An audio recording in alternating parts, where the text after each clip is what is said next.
Book first. I.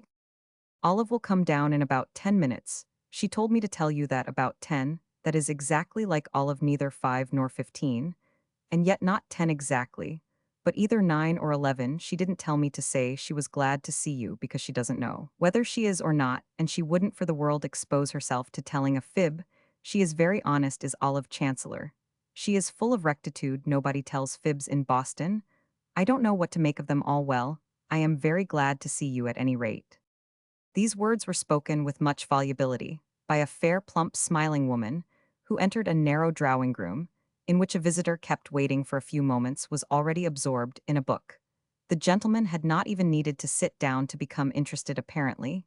He had taken up the volume from a table as soon as he came in and standing there, after a single glance round, the apartment had lost himself in its pages. He threw it down at the approach of Mrs. Luna, laughed, shook hands with her, and said in answer to her last remark, "You imply that you do tell fibs, perhaps that is one." "Oh no, there is nothing wonderful in my being glad to see you," Mrs. Luna rejoined, "when I tell you that I have been 3 long weeks in this unprevaricating city." "That has an unflattering sound for me," said the young man. "I pretend not to prevaricate." "Dear me, what's the good of being a southerner?" the lady asked. "Olive told me to tell you she hoped you will stay to dinner, and if she said it, she does really hope it. She is willing to risk that." "Just as I am?" the visitor inquired, presenting himself with rather a workaday aspect. Mrs. Luna glanced at him from head to foot, and gave a little smiling sigh as if he had been a long sum in addition, and indeed, he was very long. Basil Ransom, and he even looked a little hard and discouraging, like a column of figures, in spite of the friendly face which he bent upon his hostess deputy, and which in its thinness had a deep dry line, a sort of premature wrinkle on either side of the mouth. He was tall and lean, and dressed throughout in black. His shirt collar was low and wide, and the triangle of linen, a little crumpled, exhibited by the opening of his waistcoat, was adorned by a pin containing a small red stone. In spite of this decoration, the young man looked poor as a young man could look who had such a fine head and such magnificent eyes. Those of Basil Ransom were dark, deep, and glowing. His head had a character of elevation which fairly added to his stature. It was a head to be seen above the level of a crowd on some judicial bench or political platform, or even on a bronze medal. His forehead was high and broad, and his thick black hair perfectly straight and glossy, and without any division rolled back from it in a leonine manner. These things, the eyes especially with their smoldering fire, might have indicated that he was to be a great American statesman, or on the other hand, they might simply have proved that he came from Carolina or Alabama. He came in fact from Mississippi, and he spoke very perceptibly with the accent of that country. It is not in my power to reproduce by any combination of characters this charming dialect, but the initiated reader will have no difficulty in evoking the sound which is to be associated, in the present instance, with nothing vulgar or vain. This lean, pale, sallow, shabby, striking young man, with his superior head, his sedentary shoulders, his expression of bright grimness and hard enthusiasm, his provincial distinguished appearance, is, as a representative of his sex, the most important personage in my narrative. He played a very active part in the events I have undertaken in some degree to set forth, and yet the reader who likes a complete image, who desires to read with the senses as well as with the reason, is entreated not to forget that he prolonged his consonants and swallowed his vowels, that he was guilty of elisions and interpolations which were equally unexpected, and that his discourse was pervaded by something sultry and vast, something almost African in its rich basking tone, something that suggested the teeming expanse of the cotton field. Mrs. Luna looked up at all this, but saw only a part of it. Otherwise she would not have replied in a bantering manner in answer to his inquiry, "Are you ever different from this?" Mrs. Luna was familiar, intolerably familiar. Basil Ransom colored a little. Then he said, "Oh yes, when I dine out, I usually carry a six-shooter and a bowie knife." And he took up his hat vaguely, a soft black hat with a low crown and an immense straight brim. Mrs. Luna wanted to know what he was doing. She made him sit down. She assured him that her sister quite expected him would feel as sorry as she could ever feel for anything, for she was a kind of fatalist anyhow. If he didn't stay to dinner, it was an immense pity. Herself was going out in Boston. You must jump at invitations. Olive, too, was going somewhere after dinner, but he mustn't mind that. Perhaps he would like to go with her. It wasn't a party. Olive didn't go to parties. It was one of those weird meetings she was so fond of. "What kind of meetings do you refer to? You speak as if it were a rendezvous of witches on the Brocken." Well, so it is, they are all witches, and wizards, mediums, and spirit trappers, and roaring radicals. Basil Ransom stared, the yellow light in his brown eyes deepened. Do you mean to say your sister's a roaring radical?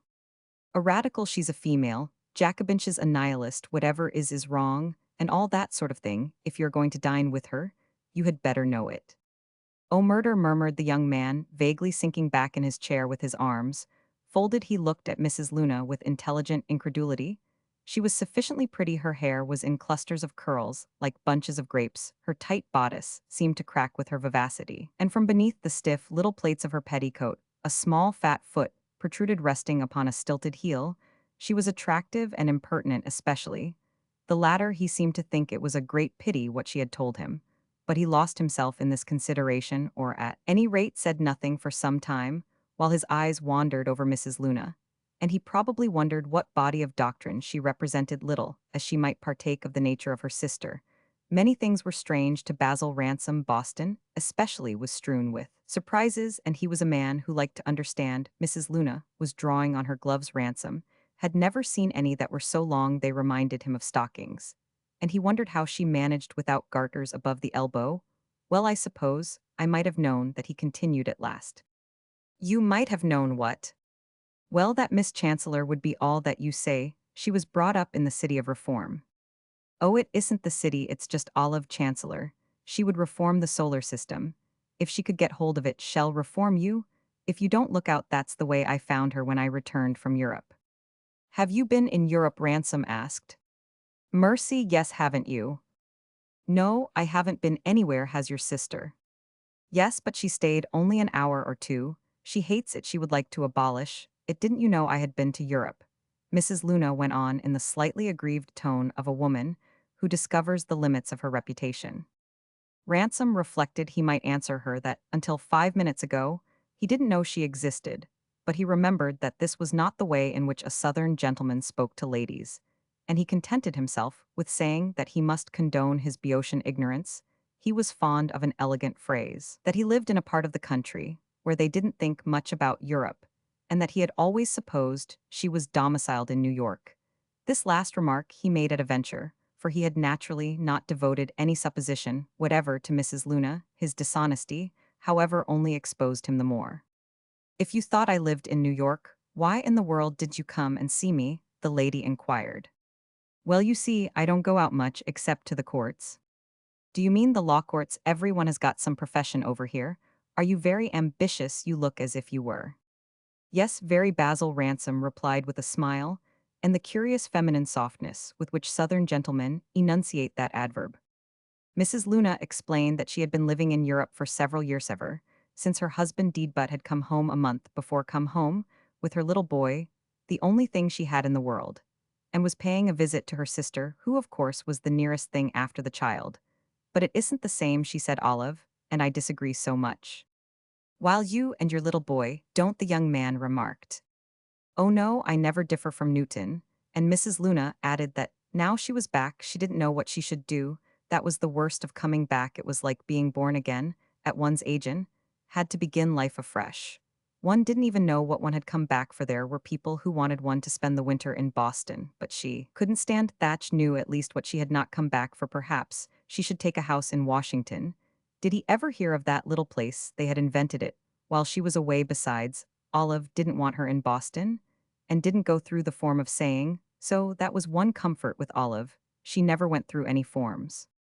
Basil Ransom had got up just as Mrs. Luna made this last declaration, for a young lady had glided into the room who stopped short as it fell upon her ears.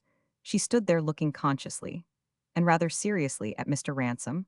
A smile of exceeding faintness played about her lips. It was just perceptible enough to light up the native gravity of her face. It might have been likened to a thin ray of moonlight resting upon the wall of a prison. If that were true, she said, I shouldn't tell you that I am very sorry to have kept you waiting. Her voice was low and agreeable, a cultivated voice, and she extended a slender white hand to her visitor, who remarked with some solemnity. He felt a certain guilt of participation in Mrs. Luna's indiscretion, that he was intensely happy to make her acquaintance. He observed that Miss Chancellor's hand was at once cold and limp. She merely placed it in his, without exerting the smallest pressure. Mrs. Luna explained to her sister that her freedom of speech was caused by his being a relation, though Indeed, he didn't seem to know much about them. She didn't believe he had ever heard of her Mrs. Luna, though he pretended with his southern chivalry that she must be off to her dinner. Now she saw the carriage was there, and in her absence Olive might give any version of her she chose. I have told him you are a radical, and you may tell him if you like that I am a painted Jezebel try to reform him a person from Mississippi. Is sure to be all wrong, I shall be back, very late, we are going to a theatre party. That's why we dine so early goodbye Mr. Ransom Mrs. Luna continued, gathering up the feathery white shawl, which added to the volume of her fairness. I hope you are going to stay a little so that you may judge us for yourself. I should like you to see Newton too, he is a noble little nature. And I want some advice about him. You only stay tomorrow, why what's the use of that? Well, mind you come and see me in New York.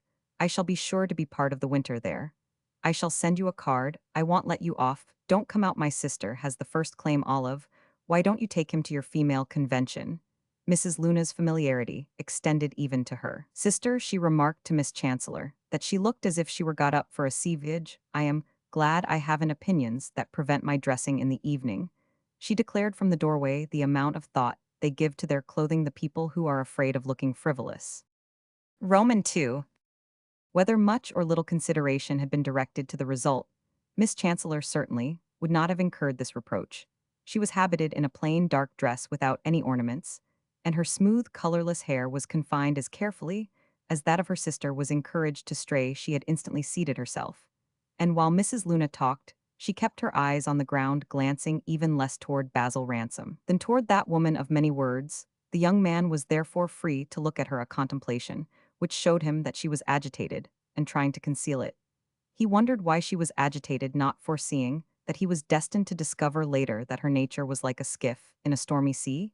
Even after her sister had passed out of the room, she sat there with her eyes turned away, as if there had been a spell upon her, which forbade her to raise them. Miss Olive Chancellor, it may be confided to the reader to whom, in the course of our history, I shall be under the necessity of imparting much occult information, was subject to fits of tragic shyness, during which she was unable to meet even her own eyes in the mirror. One of these fits had suddenly seized her now, without any obvious cause, though indeed Mrs. Luna had made it worse by becoming instantly so personal. There was nothing in the world so personal as Mrs. Luna. Her sister could have hated her for it if she had not forbidden herself.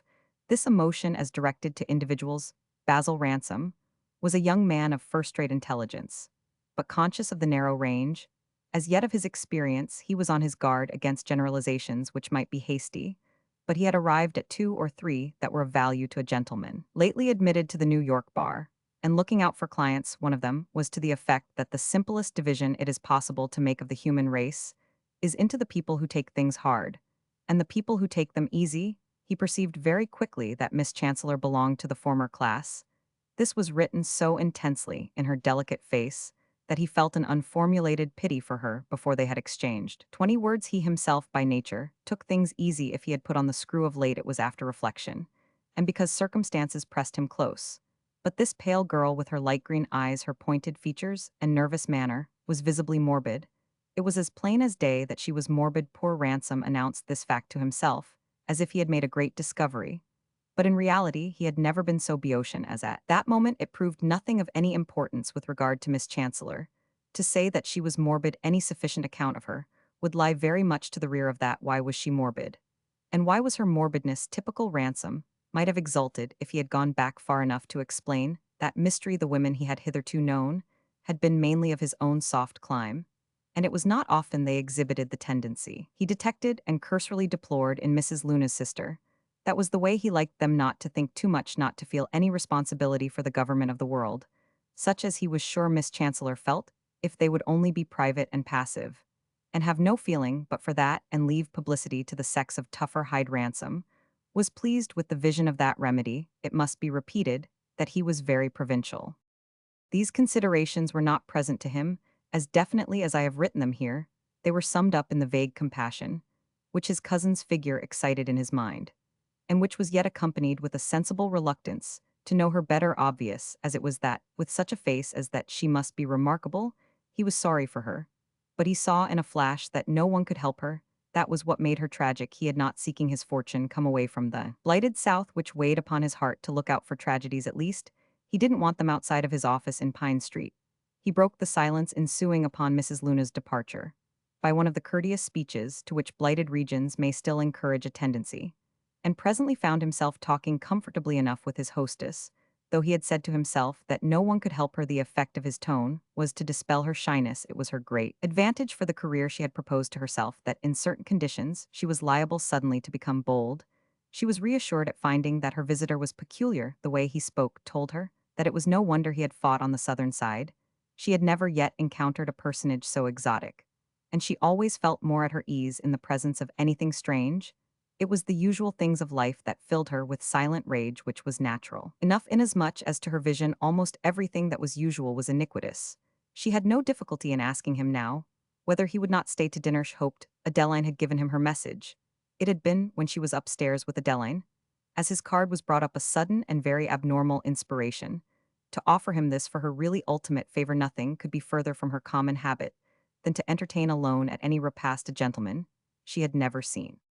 It was the same sort of impulse that had moved her to write to Basil Ransom in the spring, after hearing accidentally that he had come to the North, and intended in New York to practice his profession. It was her nature to look out for duties to appeal to her conscience. For tasks this attentive organ earnestly consulted had represented to her that he was an offshoot of the old slaveholding oligarchy, which within her own vivid remembrance had plunged the country into blood and tears, and that as associated with such abominations, he was not a worthy object of patronage for a person whose two brothers, only one had given up life for the Northern cause. It reminded her, however, on the other hand, that he too had been much bereaved, and moreover that he had fought and offered his own life, even if it had not been taken.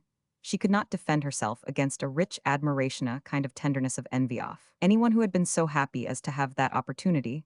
The most secret, the most sacred hope of her nature was that she might some day have such a chance, that she might be a martyr and die for something. Basil Ransom had lived, but she knew he had lived to see bitter hours. His family was ruined. They had lost their slaves, their property, their friends and relations. Their home had tasted of all the cruelty of defeat he had tried for a while to carry on the plantation himself, but he had a millstone of debt round his neck, and he longed for some work which would transport him to the haunts of men.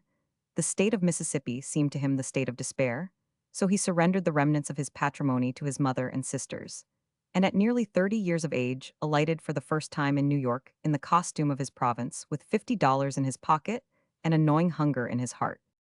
That this incident had revealed to the young man his ignorance of many things only, however, to make him say to himself, after the first angry blush, that here he would enter the game, and here he would win it. So much Olive Chancellor could not know what was sufficient for her was that he had rallied, as the French say, had accepted the accomplished fact, had admitted that North and South were a single, indivisible political organism. Their cousinship, that of Chancellors and Ransoms, was not very close. It was the kind of thing that one might take up or leave alone, as one pleased. It was in the female line, as Basil Ransom had written in answering her letter, with a good deal of form and flourish. He spoke as if they had been royal houses her mother had wished to take it up. It was only the fear of seeming patronizing to people in misfortune that had prevented her from writing to Mississippi. If it had been possible to send Mrs. Ransom money or even clothes, she would have liked that, but she had no means of ascertaining how such an offering would be taken. By the time Basil came to the North, making advances, as it were, Mrs. Chancellor had passed away. So it was for Olive, left alone in the little house in Charles Street, Adeline being in Europe, to decide. She knew what her mother would have done, and that helped her decision, for her mother always chose the positive course. Olive had a fear of everything, but her greatest fear was of being afraid. She wished immensely to be generous. And how could one be generous unless one ran a risk? She had erected it into a sort of rule of conduct, that whenever she saw a risk she was to take it, and she had frequent humiliations at finding herself safe. After all, she was perfectly safe after writing to Basil Ransom, and indeed it was difficult to see what he could have done to her, except thank her. He was only exceptionally superlative for her letter, and assure her that he would come and see her the first time his business, he was beginning to get a little, should take him to Boston. He had now come in redemption of his grateful vow, and even this did not make Miss Chancellor feel that she had courted danger. She saw, when once she had looked at him, that he would not put those worldly interpretations on things which with her it was both an impulse and a principle to defy. He was too simple, too Mississippian for that. She was almost disappointed.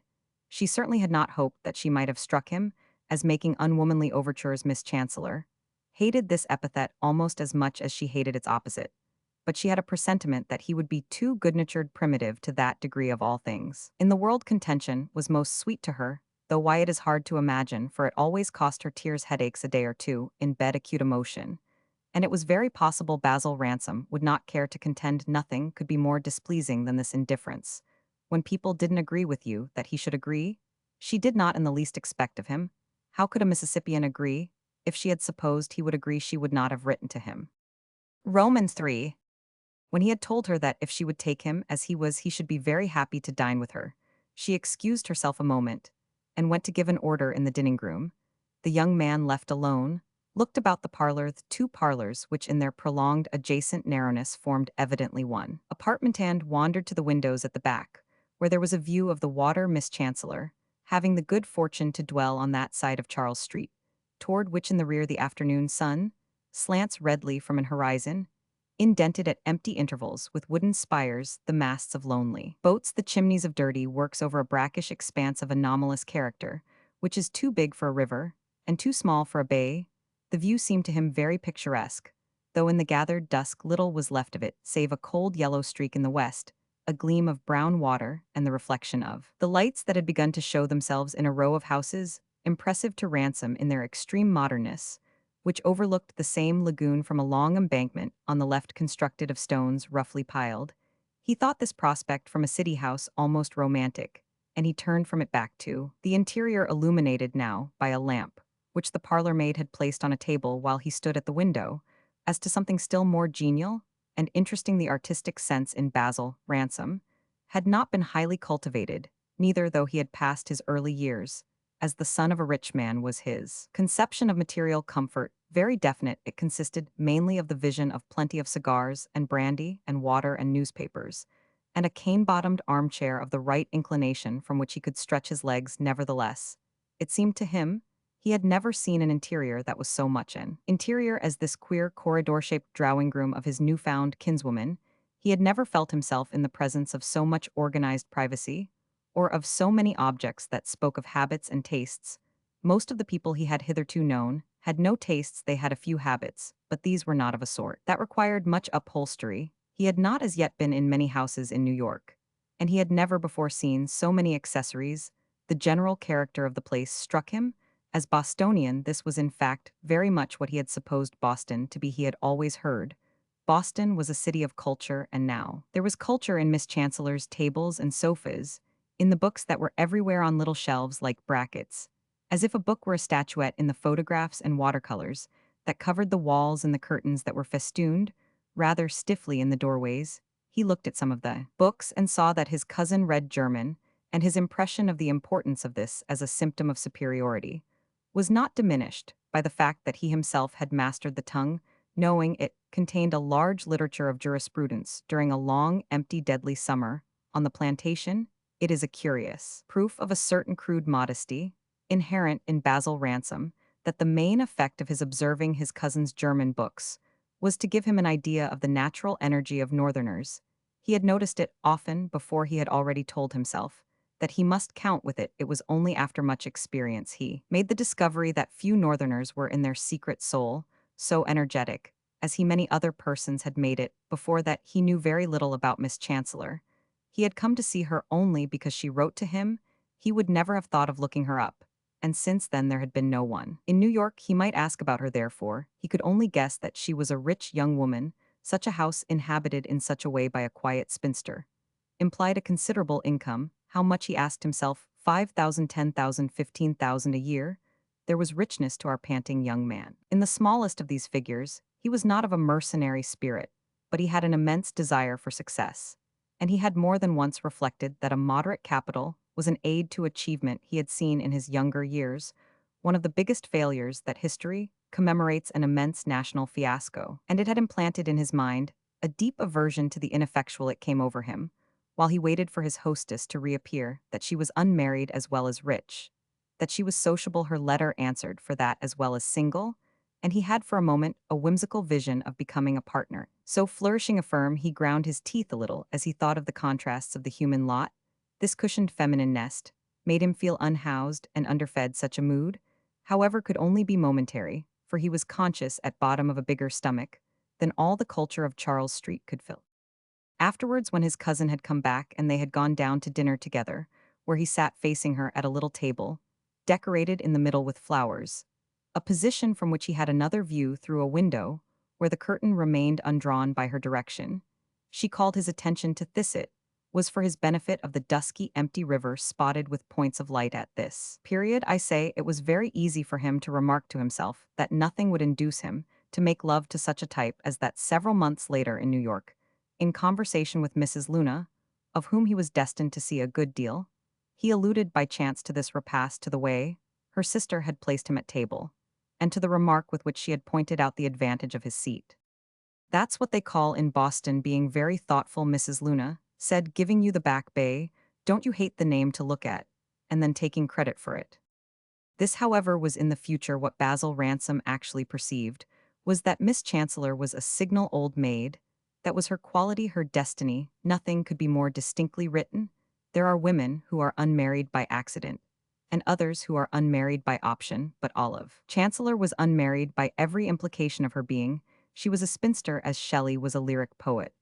Or as the month of August is sultry, she was so essentially a celibate that Ransom found himself thinking of her as old, though when he came to look at her, as he said to himself, it was apparent that her years were fewer than his own. He did not dislike her, she had been so friendly, but little by little, she gave him an uneasy feeling sense that you could never be safe with a person who took things so hard it came over him that it was because she took things hard she had sought his acquaintance. It had been because she was strenuous, not because she was genial. She had had in her eye, and what an extraordinary eye, it was not a pleasure, but a duty. She would expect him to be strenuous in return. But he couldn't in private life.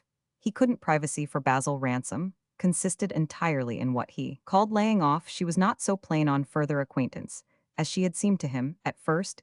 Even the young Mississippian had culture enough to see that she was refined. Her white skin had a singular look of being drawn tightly across her face, but her features, though sharp and irregular, were delicate in a fashion that suggested good breeding. Their line was perverse, but it was not poor. The curious tint of her eyes was a living color. When she turned it upon you, you thought vaguely of the glitter of green ice.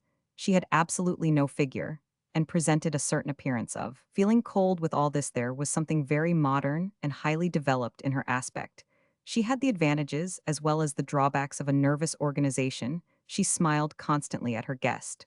But from the beginning to the end of dinner, though he made several remarks that he thought might prove amusing, she never once laughed. Later, he saw that she was a woman without laughter. Exhilaration, if it ever visited her, was dumb. Once only, in the course of his subsequent acquaintance with her, did it find a voice. And then the sound remained in Ransom's ear as one of the strangest he had heard. She asked him a great many questions, and made no comment on his answers, which only served to suggest to her fresh inquiries. Her shyness had quite left her. It did not come back. She had confidence enough to wish him to see that she took a great interest in him. Why should she? He wondered. He couldn't believe he was one of her kind. He was conscious of much bohemianism, had drank beer in New York in cellars, knew no ladies, and was familiar with a variety. Actress, certainly, as she knew him better, she would disapprove of him, though of course he would never mention the actress, nor even if necessary the beer. Ransom's conception of vice was purely as a series of special cases of explicable accidents, not that he cared, if it were a part of the Boston character. To be inquiring, he would be to the last a courteous Mississippian. He would tell her about Mississippi as much as she liked. He didn't care how much he told her that the old ideas in the South were played out. She would not understand him any the better for that. She would not know how little his own views could be gathered from such a limited admission. What her sister imparted to him about her mania for reform had left in his mouth a kind of unpleasant aftertaste. He felt at any rate that if she had the religion of humanity, Basil Ransom had read Kant, he had read everything. She would never understand him. He too had a private vision of reform, but the first principle of it was to reform the reformers as they drew to the close of a meal, which in spite of all latent incompatibilities had gone off brilliantly. She said to him that she should have to leave him after dinner, unless perhaps he should be inclined to accompany her. She was going to a small gathering at the house of a friend, who had asked a few people interested in new ideas to meet Mrs. Farrinder. "Oh, thank you," said Basil Ransom. "Is it a party? I haven't been to a party since Mississippi seceded." "No, Miss Birdseye doesn't give parties. She's an ascetic." "Oh well, we have had our dinner," Ransom rejoined, laughing. His hostess sat silent a moment with her eyes on the ground. She looked at such times, as if she were hesitating greatly between several things, she might say all so important that it was difficult to choose. I think it might interest you, she remarked presently. You will hear some discussion. If you are fond of that, perhaps you wouldn't agree, she added, resting her strange eyes on him. Perhaps I shouldn't. I don't agree with everything, he said, smiling and stroking his leg. Don't you care for human progress? Miss Chancellor went on. I don't know, I never saw any. Are you going to show me some? I can show you an earnest effort towards it, that's the most one can be sure of, but I am not sure you are worthy. Is it something very Bostonian? I should like to see that, said Basil Ransom. There are movements in other cities. Mrs. Farrinder goes everywhere. She may speak tonight. Mrs. Farrinder, the celebrated. Yes, the celebrated, the great apostle of the emancipation of women. She is a great friend of Miss Birdseye. And who is Miss Birdseye? She is one of our celebrities. She is the woman in the world, I suppose, who has labored most for every wise reform. I think I ought to tell you, Miss Chancellor, went on in a moment. She was one of the earliest, one of the most passionate of the old abolitionists. She had thought indeed she ought to tell him that, and it threw her into a little tremor of excitement to do so, yet, if she had been afraid he would show some irritation at this news, she was disappointed at the geniality with which he exclaimed. Why, poor old ladish must be quite mature. It was therefore with some severity that she rejoined. She will never be old, she is the youngest spirit I know, but if you are not in sympathy perhaps you had better not come, she went on. In sympathy with what, dear Madame? Basil Ransom asked, failing still to her perception, to catch the tone of real seriousness. If, as you say, there is to be a discussion, there will be different sides, and of course one can't sympathize with both. Yes, but every one will in his way or in her way plead the cause of the new truths. If you don't care for them, you won't go with us. I tell you, I haven't the least idea what they are. I have never yet encountered in the world any but old truthses, old as the sun and moon. How can I know? But do take me at such a chance to see Boston. It isn't Boston, it's humanity, Miss Chancellor.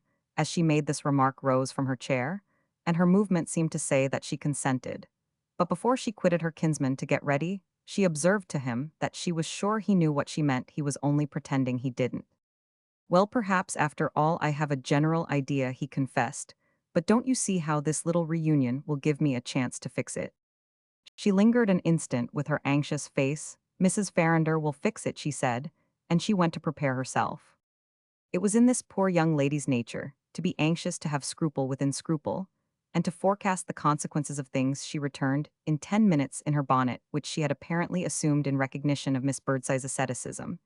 As she stood there drawing on her glovish, her visitor had fortified himself against Mrs. Farrinder by another glass of winish, declared to him that she quite repented of having proposed to him to go. Something told her that he would be an unfavorable element.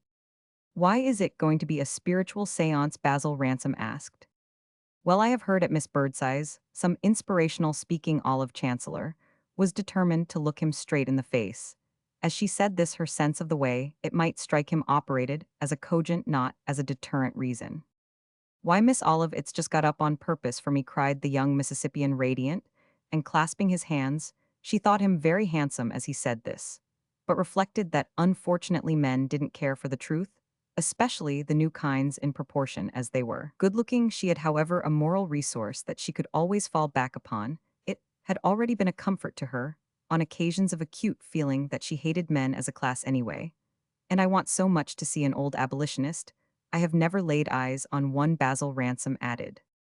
Of course you couldn't see one in the South, you were too afraid of them to let them come there.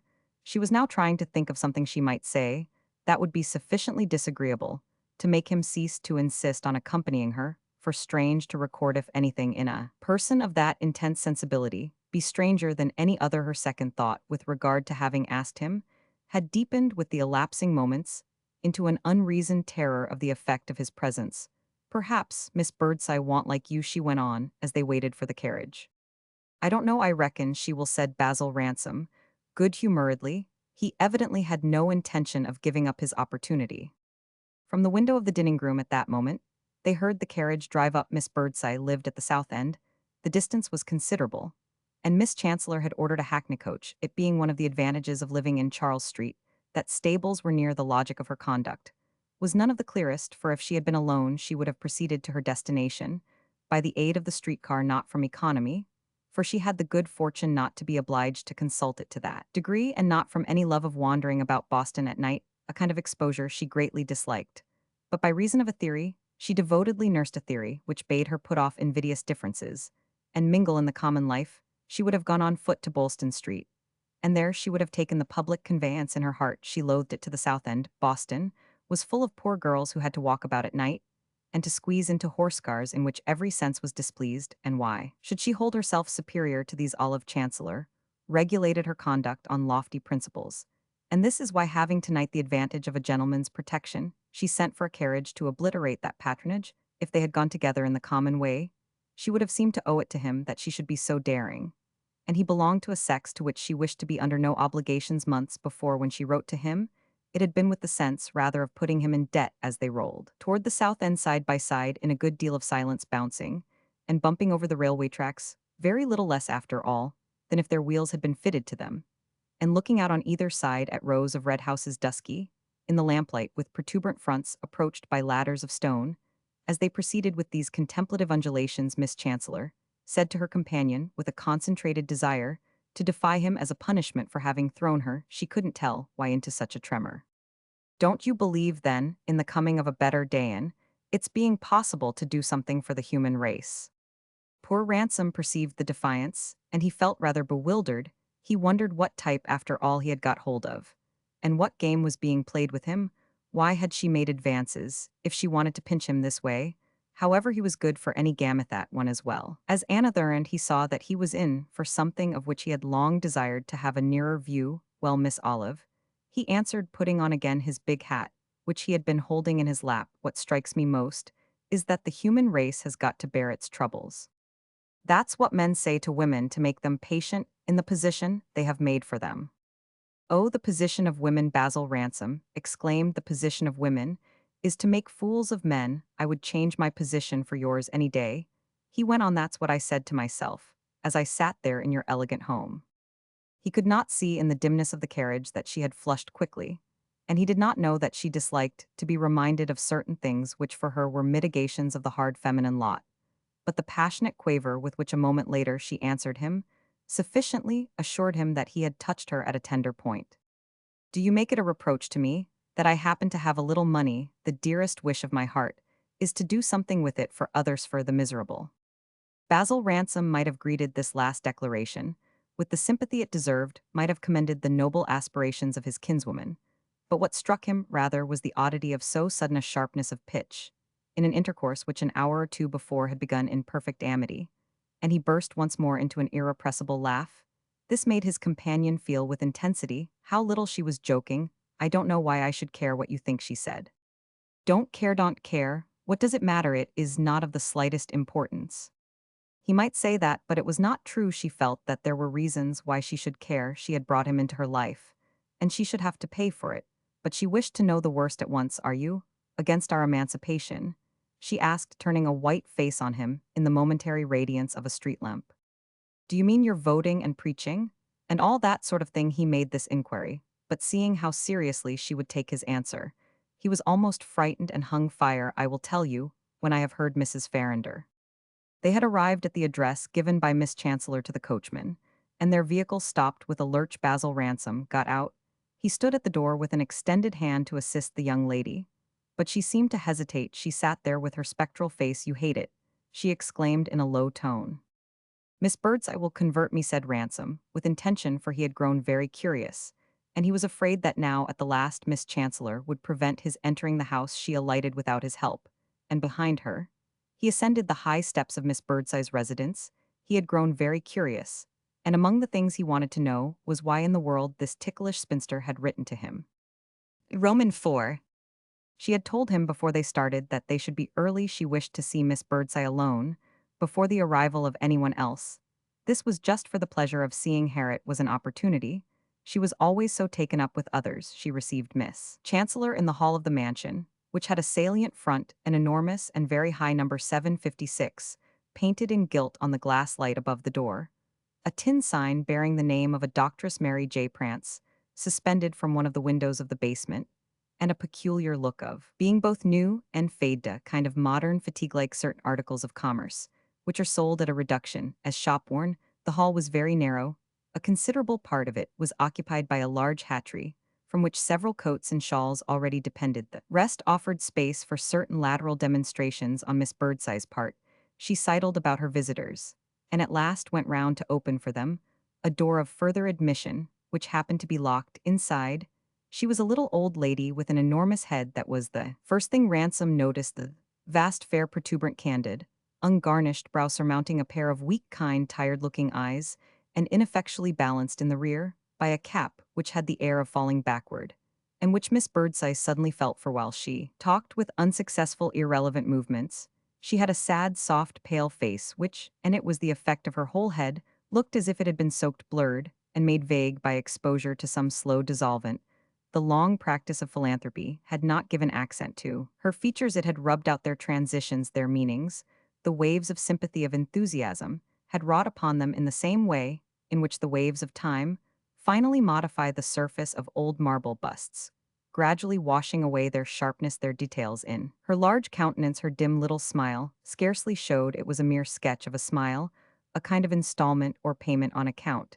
It seemed to say that she would smile more if she had time, but that you could see without this that she was gentle and easy to beguile. She always dressed in the same way. She wore a loose black jacket with deep pockets which were stuffed with papers, memoranda of a voluminous correspondence, and from beneath her jacket depended a short stuff dress.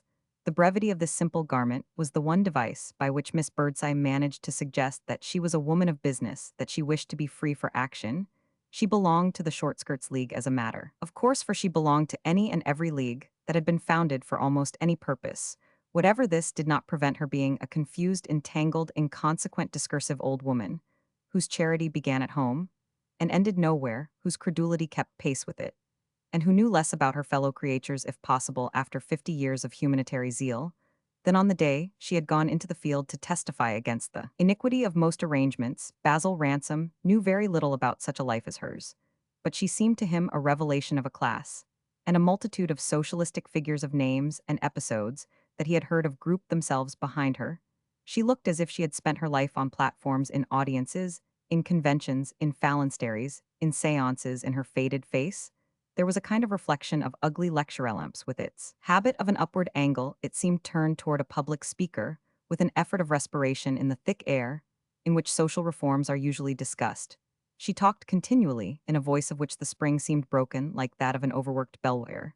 And when Miss Chancellor explained that she had brought Mr. Ransom, because he was so anxious to meet Mrs. Farrinder, she gave the young man a delicate, dirty, democratic little hand, looking at him kindly as she could not help doing, but without the smallest discrimination as against others, who might not have the good fortune which involved possibly an injustice to be present on such an interesting occasion. She struck him as very poor, but it was only afterward that he learned she had never had a penny in her life. No one had an idea how she lived whenever money was given her. She gave it away to a Negro or a refugee. No woman could be less invidious. But on the whole, she preferred these two classes of the human race. Since the Civil War, much of her occupation was gone, for before that her best hours had been spent in fancying that she was helping some Southern slave to escape. It would have been a nice question whether in her heart of hearts, for the sake of this excitement, she did not sometimes wish the blacks back in bondage she had suffered in the same way by the relaxation of many European despotisms, for in former years, much of the romance of her life had been in smoothing the pillow of exile for banished conspirators. Her refugees had been very precious to her. She was always trying to raise money for some cadaverous Pole, to obtain lessons for some shirtless Italian. There was a legend that an Hungarian had once possessed himself of her affections and had disappeared. After robbing her of everything she possessed, this, however, was very apocryphal, for she had never possessed anything, and it was open to grave doubt that she could have entertained a sentiment so personal. She was in love even in those days, only with causes, and she languished only for emancipations, but they had been the happiest days, for when causes were embodied in foreigners, what else were the Africans? They were certainly more appealing. She had just come down to see Dr. Prancido, see whether she wouldn't like to come up, but she wasn't in her room, and Miss Birdseye guessed she had gone out to her supper. She got her supper at a boarding table about 2 blocks off. Miss Birdseye expressed the hope that Miss Chancellor had had hers. She would have had plenty of time to take it, for no one had come in, yet she didn't know what made them all so late. Ransom, perceived that the garments suspended to the hat rack were not a sign that Miss Birdseye's friends had assembled. If he had gone a little further still, he would have recognized the house as one of those in which mysterious articles of clothing are always hooked to something in the hall. Miss Birdseye's visitors, those of Dr. Prance, and of other tenants for number 756, was the common residence of several persons, among whom there prevailed much vagueness of boundaries to leave things to be called, for many of them went about with satchels and reticules for which they were always looking for places of deposit. What completed the character of this interior was Miss Birdseye's own apartment, into which her guests presently made their way, and where they were joined by various other members of the good lady's circle. Indeed, it completed Miss Birdseye herself, if anything could be said to render that office to this essentially formless old woman, who had no more outline than a bundle of hay. But the bareness of her long, loose, empty parlor, it was shaped exactly like Miss Chancellor's, told that she had never had any needs but moral needs, and that all her history had been that of her sympathies. The place was lighted by a small, hot glare of gas which made it look white and featureless. It struck even Basil Ransom with its flatness, and he said to himself that his cousin must have a very big bee in her bonnet to make her like such a house.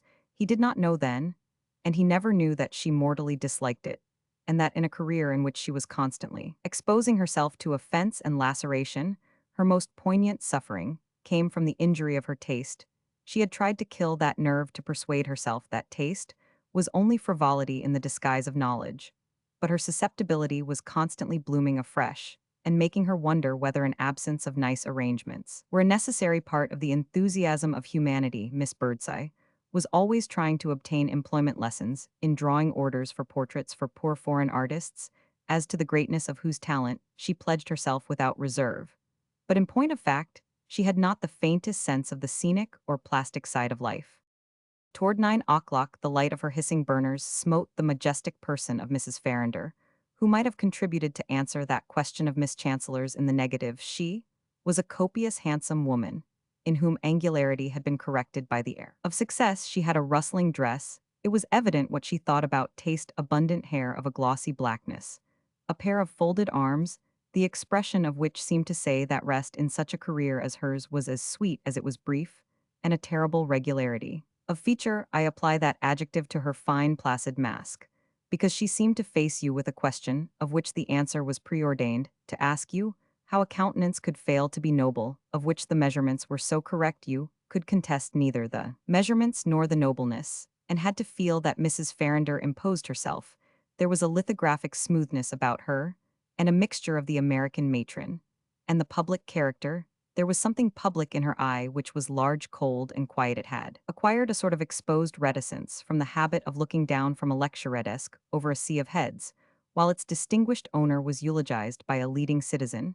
Mrs. Farrinder, at almost any time, had the air of being introduced by a few remarks. She talked with great slowness and distinctness, and evidently a high sense of responsibility. She pronounced every syllable of every word, and insisted on being explicit. If in conversation with her you attempted to take anything for granted, or to jump 2 or 3 steps at a time, she paused, looking at you with a cold patience as if she knew that trick, and then went on at her own measured pace. She lectured on temperance and the rights of women. The ends she labored for were to give the ballot to every woman in the country, and to take the flowing bowl from every man. She was held to have a very fine manner, and to embody the domestic virtues and the graces of the drawing-room, to be a shining proof, in short, that the forum for ladies is not necessarily hostile to the fireside. She had a husband, and his name was Amariah. Dr. Prance had come back from supper, and made her appearance in response to an invitation that Miss Birdseye's relaxed voice had tinkled down to her from the hall over the banisters with much repetition to secure attention. She was a plain, spare young woman, with short hair and an eyeglass. She looked about her with a kind of nearsighted deprecation, and seemed to hope that she should not be expected to generalize in any way, or supposed to have come up for any purpose more social than to see what Miss Birdseye wanted. This time, by 9 o'clock, 20 other persons had arrived, and had placed themselves in the chairs that were ranged along the sides of the long, bald room, in which they ended by producing the similitude of an enormous streetcar. The apartment contained little else but these chairs, many of which had a borrowed aspect, an implication of bare bedrooms. In the upper regions, a table or two with a discolored marble top, a few books, and a collection of newspapers piled up in corners. Ransom, could see for himself that the occasion was not crudely festive, there was a want of convivial movement, and among most of the visitors, even of mutual recognition, they sat there, as if they were waiting for something. They looked obliquely and silently at Mrs. Farrinder, and were plainly under the impression that, fortunately, they were not there to amuse themselves. The ladies, who were much the more numerous, wore their bonnets like Miss Chancellor.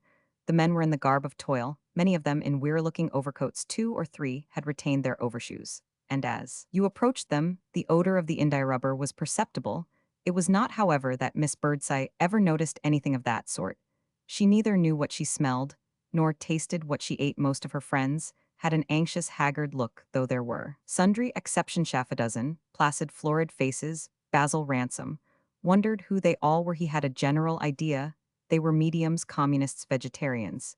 It was not either that Miss Birdseye failed to wander about among them, with repetitions of inquiry and friendly absences of attention. She sat down near most of them in turn, saying yes, yes vaguely and kindly to remarks they made to her, feeling for the papers in the pockets of her loosened bodice, recovering her cap, and sacrificing her spectacles, wondering most of all what had been her idea in convoking these people. Then she remembered that it had been connected in some way with Mrs. Farrinder, that this eloquent woman had promised to favor the company with a few reminiscences of her last campaign, to sketch even perhaps the lines on which she intended to operate during the coming winter. This was what Olive Chancellor had come to hear. This would be the attraction for the dark-eyed young man. He looked like a genius. She had brought with her Miss Birdseye, made her way back to the great lecturess, who was bending an indulgent attention on Miss Chancellor, the latter compressed into a small space to be near her, and sitting with clasped hands, and a concentration of inquiry, which by contrast made Mrs. Farrinder's manner seem large and free in her transit. However, the hostess was checked by the arrival of fresh pilgrims. She had no idea she had mentioned the occasion to so many people. Only remembered, as it were, those she had forgotten, and it was certainly a proof of the interest felt in Mrs. Farrinder's work. The people who had just come in were Dr. and Mrs. Tarrant and their daughter Verena. He was a mesmeric healer, and she was of old abolitionist stock. Miss Birdseye rested her dim, dry smile upon the daughter, who was new to her, and it floated before her that she would probably be remarkable as a genius. Her parentage was an implication of that. There was a genius for Miss Birdseye. In every bush Selah Tarrant had effected wonderful cures. She knew so many people. They would only try him. His wife was a daughter of Abraham Greenstreet. She had kept a runaway slave in her house for 30 days. That was years before, when this girl must have been a child. But hadn't it thrown a kind of rainbow over her cradle? And wouldn't she naturally have some gift? The girl was very pretty, though she had red hair. Avi. Mrs. Farrinder, meanwhile, was not eager to address the assembly. She confessed as much to Olive Chancellor with a smile which asked that a temporary lapse of promptness might not be too harshly judged. She had addressed so many assemblies, and she wanted to hear what other people had to say. Miss Chancellor herself had thought so much on the vital subject. Would not she make a few remarks, and give them some of her experiences? How did the ladies on Beacon Street feel about the ballot? Perhaps she could speak for them more than for some others. That was a branch of the question on which it might be the leaders had not information enough, but they wanted to take in everything. And why shouldn't Miss Chancellor just make that field her own? Mrs. Farrinder spoke in the tone of one who took views so wide that they might easily, at first, before you could see how she worked round, look almost meretricious. She was conscious of a scope that exceeded the first flight of your imagination. She urged upon her companion the idea of laboring in the world of fashion, appeared to attribute to her familiar relations with that mysterious realm, and wanted to know why she shouldn't stir up some of her friends down there on the mill dam. Olive Chancellor received this appeal with peculiar feelings. With her immense sympathy for reform, she found herself so often wishing that reformers were a little different. There was something grand about Mrs. Farrinder. It lifted one up to be with her. But there was a false note when she spoke to her young friend about the ladies in Beacon Street. Olive hated to hear that fine avenue talked about as if it were such a remarkable place. And to live there were a proof of worldly glory. All sorts of inferior people lived there. And so brilliant a woman as Mrs. Farrinder, who lived at Roxbury, ought not to mix things up. It was, of course, very wretched to be irritated by such mistakes. But this was not the first time Miss Chancellor had observed that the possession of nerves was not by itself a reason for embracing the new truths. She knew her place in the Boston hierarchy, and it was not what Mrs. Farrinder supposed, so that there was a want of perspective in talking to her as if she had been a representative of the aristocracy. Nothing could be weaker. She knew very well that in the United States, to apply that term, too literally nevertheless, it would represent a reality if one were to say that, by distinction, the chancellors belonged to the bourgeoisie of the oldest and best they might care for such a position, or not as it happened. They were very proud of it, but there they were. And it made Mrs. Farrinder seem provincial. There was something provincial after all. In the way she did her hair too, not to understand when Miss Birdseye spoke, as if one were a leader of society. Olive could forgive her, even that odious expression, because of course, one never pretended that she, poor dear, had the smallest sense of the real. She was heroic. She was sublime. The whole moral history of Boston was reflected in her displaced spectacles. But it was a part of her originality, as it were, that she was deliciously provincial. Olive Chancellor seemed to herself to have privileges enough without being affiliated to the exclusive set, and having invitations to the smaller parties, which were the real test. It was a mercy for her that she had not that added immorality on her conscience. The ladies, Mrs. Farrinder, men, it was to be supposed, she meant some particular ones might speak for themselves. She wished to work in another field. She had long been preoccupied with the romance of the people.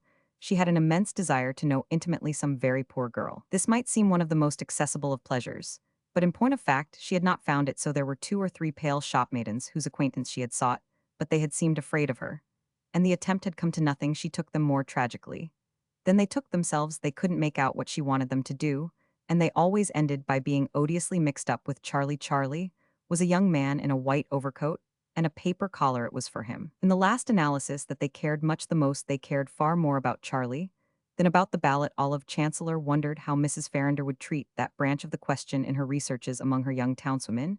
She had always found this obtrusive swain planted in her path, and she grew at last to dislike him extremely. It filled her with exasperation to think that he should be necessary to the happiness of his victims.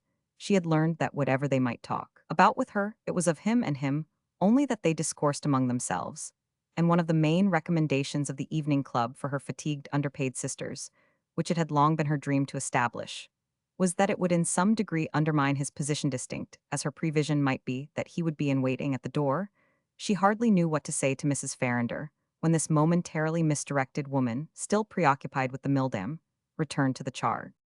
We want laborers in that field, though I know 2 or 3 lovely women, sweet home women, moving in circles that are for the most part closed to every new voice, who are doing their best to help on the fight. I have several names that might surprise you, names well known on State Street. But we can't have too many recruits, especially among those whose refinement is generally acknowledged. If it be necessary, we are prepared to take certain steps to conciliate the shrinking. Our movement is for allied appeals to the most delicate ladies, raise the standard among them, and bring me 1,000 names. I know several that I should like to have. I look after the details as well as the big currents. Mrs. Farrinder added in a tone as explanatory as could be expected of such a woman, and with a smile of which the sweetness was thrilling to her listener. I can't talk to those people. I can't, said Olive Chancellor, with a face which seemed to plead for a remission of responsibility. I want to give myself up to others. I want to know everything that lies beneath and out of sight, don't you know? I want to enter into the lives of women who are lonely, who are piteous. I want to be near to them, to help them. I want to do something. Go, I should like so to speak. We should be glad to have you make a few remarks at present, Mrs. Farrinder declared with a punctuality which revealed the faculty of presiding. Oh dear, no, I can't speak. I have none of that sort of talent. I have no self-possession, no eloquence. I can't put 3 words together. But I do want to contribute. What have you got? Mrs. Farrinder inquired, looking at her interlocutress up and down, with the eye of business, in which there was a certain chill. Have you got money? Olive was so agitated for the moment with the hope that this great woman would approve of her on the financial side that she took no time to reflect that some other quality might in courtesy have been suggested.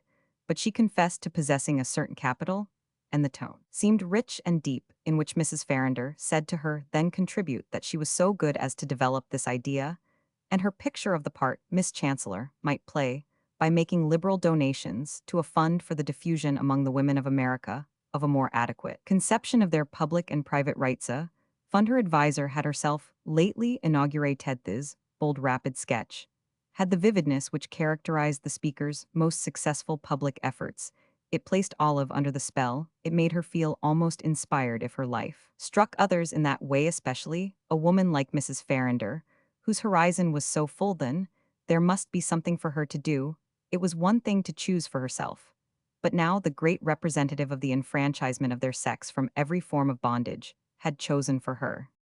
The barren gaslighted room grew richer and richer to her earnest eyes. It seemed to expand to open itself to the great life of humanity. The serious, tired people in their bonnets and overcoats began to glow like a company of heroes. Yes, she would do something, Olive Chancellor said to herself.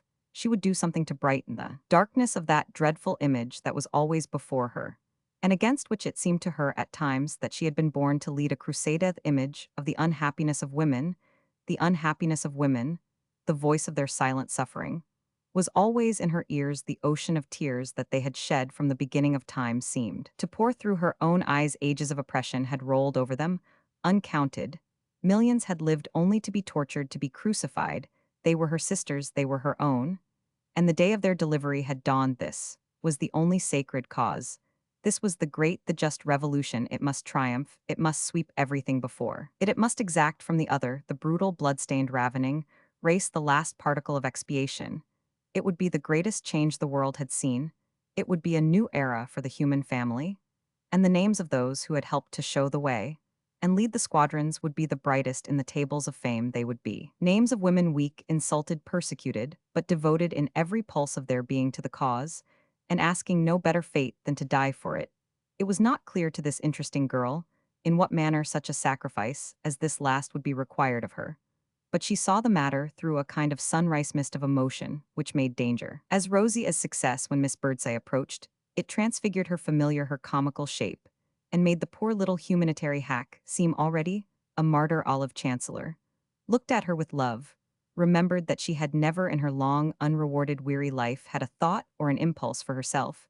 She had been consumed by the passion of sympathy. It had crumpled her into as many creases as an old, glazed, distended glove. She had been laughed at, but she never knew it. She was treated as a bore, but she never cared. She had nothing in the world but the clothes on her back. And when she should go down into the grave, she would leave nothing behind her but her grotesque, undistinguished, pathetic little name. And yet people said that women were vain, that they were personal, that they were interested, while Miss Birdseye stood there asking Mrs. Farrinder if she wouldn't say something. Olive Chancellor tenderly fastened a small battered brooch which confined her collar and which had half detached itself. Romans 6. "Oh, thank you," said Miss Birdseye. "I shouldn't like to lose it. It was given me by Mirandola." He had been one of her refugees in the old time, when 2 or 3 of her friends acquainted with the limits of his resources wondered how he had come into possession of the trinket. She had been diverted again, after her greeting with Dr. and Mrs. Tarrant, by stopping to introduce the tall, dark young man whom Miss Chancellor had brought with her to Dr. Prance. She had become conscious of his somewhat somber figure uplifted against the wall. Near the door he was leaning there, in solitude, unacquainted with opportunities, which Miss Birdseye felt to be collectively of value, and which were really of course what strangers came to Boston. For it did not occur to her to ask herself why Miss Chancellor didn't talk to him, since she had brought him. Miss Birdseye was incapable of a speculation of this kind. Olive, in fact, had remained vividly conscious of her kinsman's isolation, until the moment when Mrs. Farrinder lifted her, with a word, to a higher plane. She watched him across the room. She saw that he might be bored, but she proposed to herself not to mind that she had asked him, after all, not to come then. He was no worse off than others, he was only waiting like the rest, and before they left she would introduce him to Mrs. Farrinder. She might tell that lady who he was first. It was not everyone that would care to know a person who had borne such a part in the Southern disloyalty. It came over our young lady that, when she sought the acquaintance of her distant kinsman, she had indeed done a more complicated thing than she suspected. The sudden uneasiness that he flung over her in the carriage had not left her, though she felt it less now she was with others, and especially that she was close to Mrs. Farrinder, who was such a fountain of strength. At any rate, if he was bored, he could speak to someone. There were excellent people near him, even if they were ardent reformers. He could speak to that pretty girl who had just come in, one with red hair. If he liked Southerners were supposed to be so chivalrous. Miss Birdseye reasoned much less, and did not offer to introduce him to Verena Tarrant, who was apparently being presented by her parents to a group of friends at the other end of the room. It came back to Miss Birdseye in this connection that sure enough Verena had been away for a long time, for nearly a year, had been on a visit to friends in the West, and would therefore naturally be a stranger to most of the Boston circle. Dr. Prance was looking at her at Miss Birdseye with little sharp fixed pupils, and the good lady wondered whether she were angry at having been induced to come up. She had a general impression that When genius was original, its temper was high. And all this would be the case with Dr. Prance, she wanted to say to her, that she could go down again if she liked. But even to Miss Birdseye's unsophisticated mind, this scarcely appeared as regards a guest an adequate formula of dismissal. She tried to bring the young southerner out. She said to him that she presumed they would have some entertainment soon. Mrs. Farrinder could be interesting when she tried, and then she bethought herself to introduce him to Dr. Prance. It might serve as a reason for having brought her up. Moreover, it would do her good to break up her work now. And then she pursued her medical studies far into the night, and Miss Birdseye, who was nothing of a sleeper, Mary Prance precisely, had wanted to treat her, for it had heard her in the stillness of the small hours with her open windows. She had fresh air on the brain-sharpening instruments. It was Miss Birdseye's mild belief that she dissected in a little physiological laboratory, which she had set up in her back room, the room which, if she hadn't been a doctor, might have been her chamber. And perhaps was even with the dissecting. Miss Birdseye didn't know. She explained her young friends to each other a trifle incoherently perhaps, and then went to stir up Mrs. Farrinder. Basil Ransom had already noticed Dr. Prance. He had not been at all bored, and had observed everyone in the room arriving at all sorts of ingenious inductions. The little medical lady struck him as a perfect example of the Yankee femaleth figure, which in the unregenerate imagination of the children of the Cotton States was produced by the New England school system. The Puritan code, the ungenial climate, the absence of chivalry, spare, dry, hard, without a curve, an inflection, or a grace. She seemed to ask no odds in the battle of life, and to be prepared to give none, but Ransom could see that she was not an enthusiast, and, after his contact with his cousin's enthusiasm, this was rather a relief to him. She looked like a boy, and not even like a good boy. It was evident that if she had been a boy, she would have cut school to try private experiments in mechanics, or to make researches in natural history. It was true that if she had been a boy, she would have borne some relation to a girl, whereas Dr. Prance appeared to bear none whatever, except her intelligent eye. She had no features to speak of. Ransom asked her if she were acquainted with the lioness, and on her staring at him without response, explained that he meant the renowned Mrs. Farrinder. Well, I don't know as I ought to say that I am acquainted with her, but I've heard her on the platform. I have paid my $50, the doctor added with a certain grimness. Well, did she convince you? Ransom inquired. Convince me of what, sir? That women are so superior to men. Oh dearie me, said Dr. Prance with a little impatient sigh. I guess I know more about women than she does. And that isn't your opinion, I hope, said Ransom, laughing. Men and women are all the same to me, Dr. Prance remarked. I don't see any difference. There is room for improvement in both sexes. Neither of them is up to the standard. And on Ransom's asking her what the standard appeared to her to be, she said, well, they ought to live better, that's what they ought to do. And she went on to declare further that she thought they all talked too much. This had so long been Ransom's conviction that his heart quite warmed to Dr. Prance, and he paid homage to her wisdom in the manner of Mississippi with a richness of compliment that made her turn her acute, suspicious eye upon him. This checked him. She was capable of thinking that he talked too much herself, having apparently no general conversation. It was German to the matter at any rate for him to observe that he believed they were to have a lecture from Mrs. Farrinder. Didn't know why she didn't begin. Yes, said Dr. Prance, rather dryly. I suppose that's what Miss Birdseye called me up, for she seemed to think I wouldn't want to miss that. Whereas I infer you could console yourself for the loss of the oration, Ransom suggested. Well, I've got some work. I don't want anyone to teach me what a woman can do, Dr. Prance declared. She can find out some things if she tries. Besides, I am familiar with Mrs. Farrinder's system. I know all she has got to say. Well, what is it, then, since she continues to remain silent? Well, what it amounts to is just that women want to have a better time. That's what it comes to in the end. I am aware of that without her telling me. And don't you sympathize with such an aspiration? Well, I don't know as I cultivate the sentimental side, said Dr. Prance. There's plenty of sympathy without mine. If they want to have a better time, I suppose it's natural. So do men too, I suppose. But I don't know as it appeals to me to make sacrifices for it. It ain't such a wonderful time at the best you can have. This little lady was tough and technical. She evidently didn't care for great movements. She became more and more interesting to Basil Ransom, who it is to be feared had a fund of cynicism. He asked her if she knew his cousin Miss Chancellor, whom he indicated beside Mrs. Farrinder.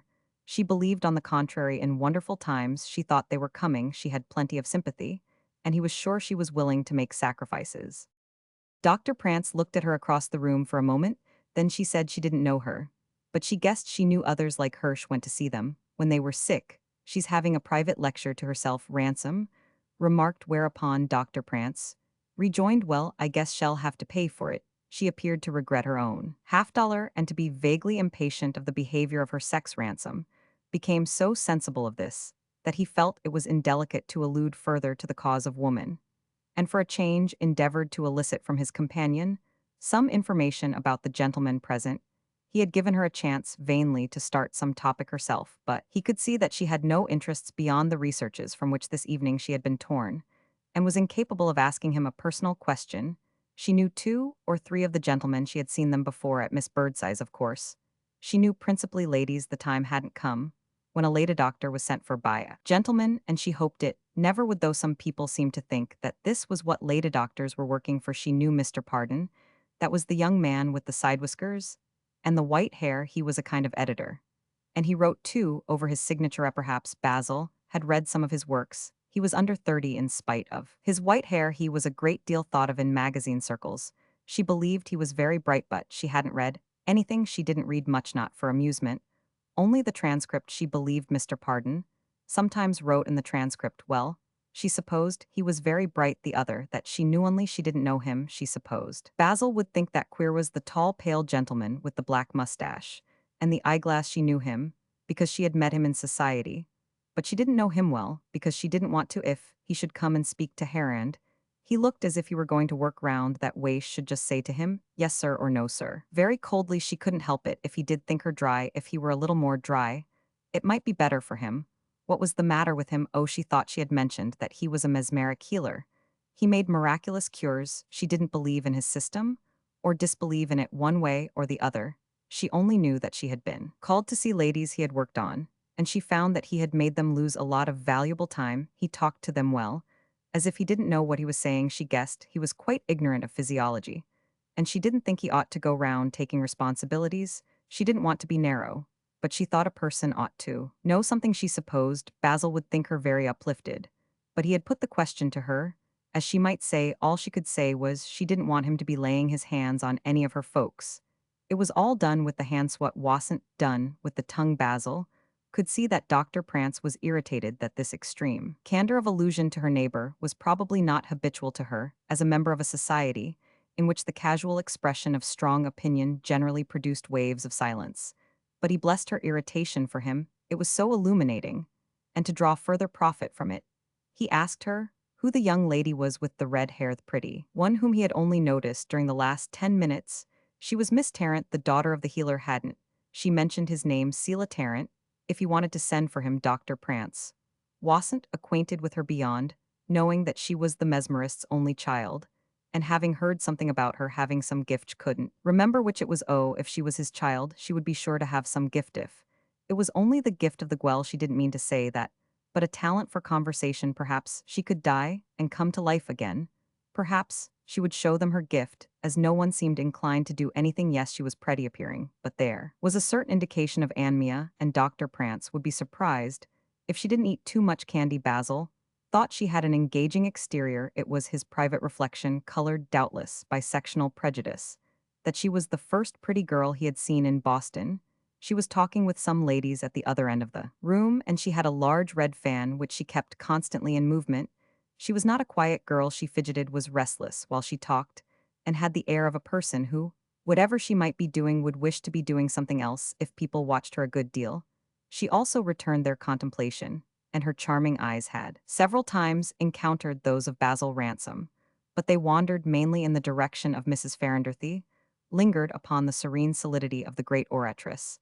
It was easy to see that the girl admired this beneficent woman, and felt it a privilege to be near her. It was apparent, indeed, that she was excited by the company in which she found herself, a fact to be explained by a reference to that recent period of exile in the West of which we have had a hint, and in consequence of which the present occasion may have seemed to her a return to intellectual life. Ransom secretly wished that his cousin, since fate was to reserve for him a cousin in Boston, had been more like that.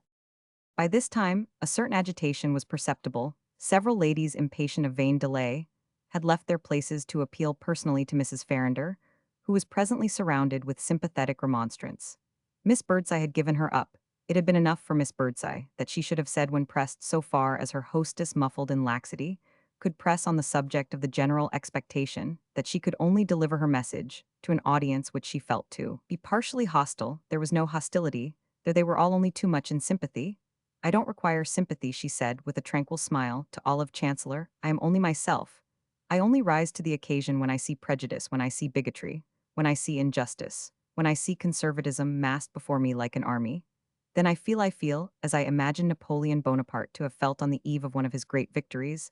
I must have unfriendly elements I like to win them over. Olive thought of Basil Ransom, and wondered whether he would do for an unfriendly element.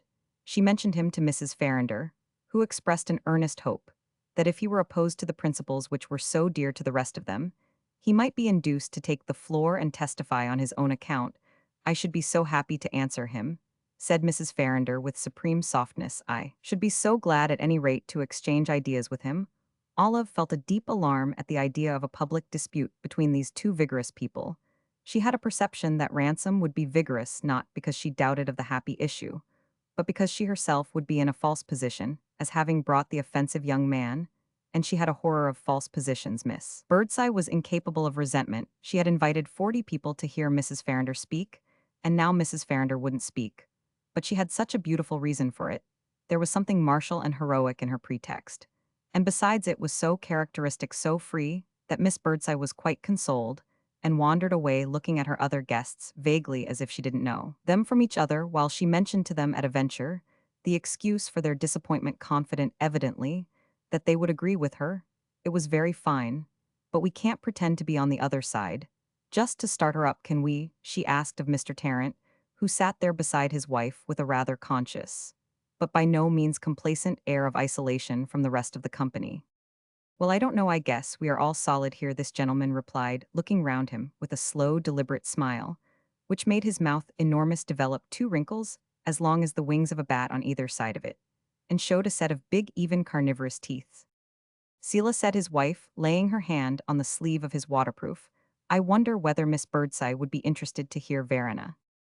Well, if you mean she sings, it's a shame I haven't got a piano, Miss Birdseye took upon herself to respond. It came back to her that the girl had a gift. She doesn't want a piano, she doesn't want anything, Selah remarked, giving no apparent attention to his wife. It was a part of his attitude in life, never to appear to be indebted to another person for a suggestion, never to be surprised or unprepared. Well, I don't know that the interest in singing is so general, said Miss Birdseye, quite unconscious of any slackness in preparing a substitute for the entertainment that had failed her. It isn't singing, y'all see, Mrs. Tarrant declared. What is it then? Mr. Tarrant unfurled his wrinkles, showed his back teeth. It's inspirational.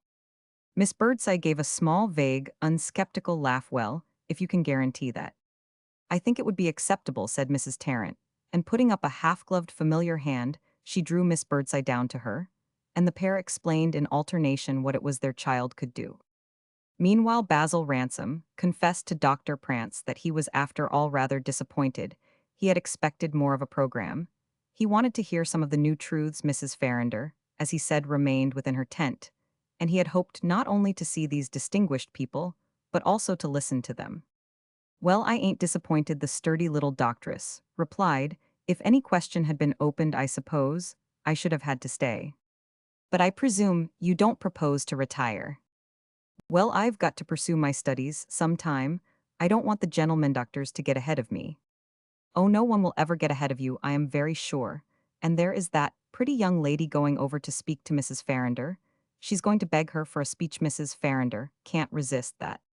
Well, then it'll just trickle out before she begins. Good night, sir, said Dr. Prance, who by this time had begun to appear to Ransom more susceptible of domestication, as if she had been a small forest creature, a catamount, or a ruffled doe that had learned to stand still while you stroked it, or even to extend a paw. She ministered to health, and she was healthy herself. If his cousin could have been even of this type, Basil would have felt himself more fortunate. Good night, doctor, he replied. You haven't told me, after all, your opinion of the capacity of the ladies. Capacity for what, said Dr. Prance. They've got a capacity for making people waste time. All I know is that I don't want anyone to tell me what a lady can do. And she edged away from him softly, as if she had been traversing a hospital ward, and presently he saw her reach the door which with the arrival of the later comers had remained open. She stood there an instant turning over the whole assembly, a glance like the flash of a watchman's bull's, and then quickly passed out. Ransom could see that she was impatient of the general question, and bored with being reminded, even for the sake of her rights, that she was a woman a detail, that she was in the habit of forgetting having as many rights as she had time for. It was certain that whatever might become of the movement at large, Dr. Prance's own little revolution was a success. Romans 7. She had no sooner left him than Olive Chancellor came towards him with eyes that seemed to say, I don't care whether you are here now or not, I'm all right. But what her lips said was much more gracious. She asked him if she might have the pleasure of introducing him to Mrs. Farrinder. Ransom consented with a little of his southern flourish. And in a moment the lady got up to receive him from the midst of the circle that now surrounded her. It was an occasion for her to justify her reputation of an elegant manner, and it must be impartially related that she struck Ransom as having a dignity in conversation and a command of the noble style, which could not have been surpassed by a daughterone of the most accomplished, most far-descended Daughtersoff, his own latitude. It was as if she had known that he was not eager for the changes she advocated, and wished to show him that, especially to a Southerner who had bitten the dust her sex could be magnanimous, this knowledge of his secret heresy seemed to him to be also in the faces of the other ladies, whose circumspect glances, however, for he had not been introduced, treated it as a pity rather than as a shame. He was conscious of all these middle-aged feminine eyes, conscious of curls, rather limp, that depended from dusky bonnets of heads, poked forward as if with a waiting, listening, familiar habit of no one being very bright or gay, no one at least. But that girl he had noticed before, who had a brilliant head, and who now hovered on the edge of the conclave, he met her eye again. She was watching him too. It had been in his thought that Mrs. Farrinder, to whom his cousin might have betrayed or misrepresented him, would perhaps defy him to combat, and he wondered whether he could pull himself together. He was extremely embarrassed sufficiently to do honor to such a challenge, if she would fling down the glove on the temperance question. It seemed to him that it would be in him to pick it up, for the idea of a meddling legislation on this subject filled him with rage, the taste of liquor being good to him, and his conviction strong that civilization itself would be in danger if it should fall into the power of a herd of vociferating women. I am but the reporter of his angry formulae to prevent a gentleman from taking his glass. Mrs. Farrinder proved to him that she had not the eagerness of insecurity. She asked him if he wouldn't like to give the company some account of the social and political condition of the South. He begged to be excused, expressing at the same time a high sense of the honor done him by such a request, while he smiled to himself at the idea of his extemporizing a lecture. He smiled even while he suspected the meaning of the look Miss Chancellor gave him. Well, you are not of much account after all to talk to those people about the South. If they could have guessed how little he cared to do it, he had a passionate tenderness for his own country, and a sense of intimate connection with it, which would have made it as impossible for him to take a roomful of northern fanatics into his confidence as to read aloud his mother's or his mistress letters, to be quiet about the southern land, not to touch her with vulgar hands, to leave her alone with her wounds and her memories, not prating in the marketplace either of her troubles or her hopes, but waiting as a man should wait for the slow process. The sensible beneficence of Timothy's was the desire of Ransom's heart, and he was aware of how little it could minister to the entertainment of Miss Birdseye's guests. We know so little about the women of the South, they are very voiceless. Mrs. Farrinder remarked, how much can we count upon them? In what numbers would they flock to our standard? I have been recommended not to lecture in the southern cities. Ah, madam, that was very cruel advice of her, us. Basil Ransom exclaimed with gallantry. I had a magnificent audience last spring in St. Louis. A fresh young voice announced over the heads of the gathered group, a voice which, on Basil's turning like everyone else for an explanation, appeared to have proceeded from the pretty girl with red hair. She had colored a little with the effort of making this declaration, and she stood there smiling at her listeners. Mrs. Farrinder bent a benignant brow upon her, in spite of her being evidently rather a surprise. Oh, indeed? And your subject, my dear young lady? The past history, the present condition, and the future prospects of our sex.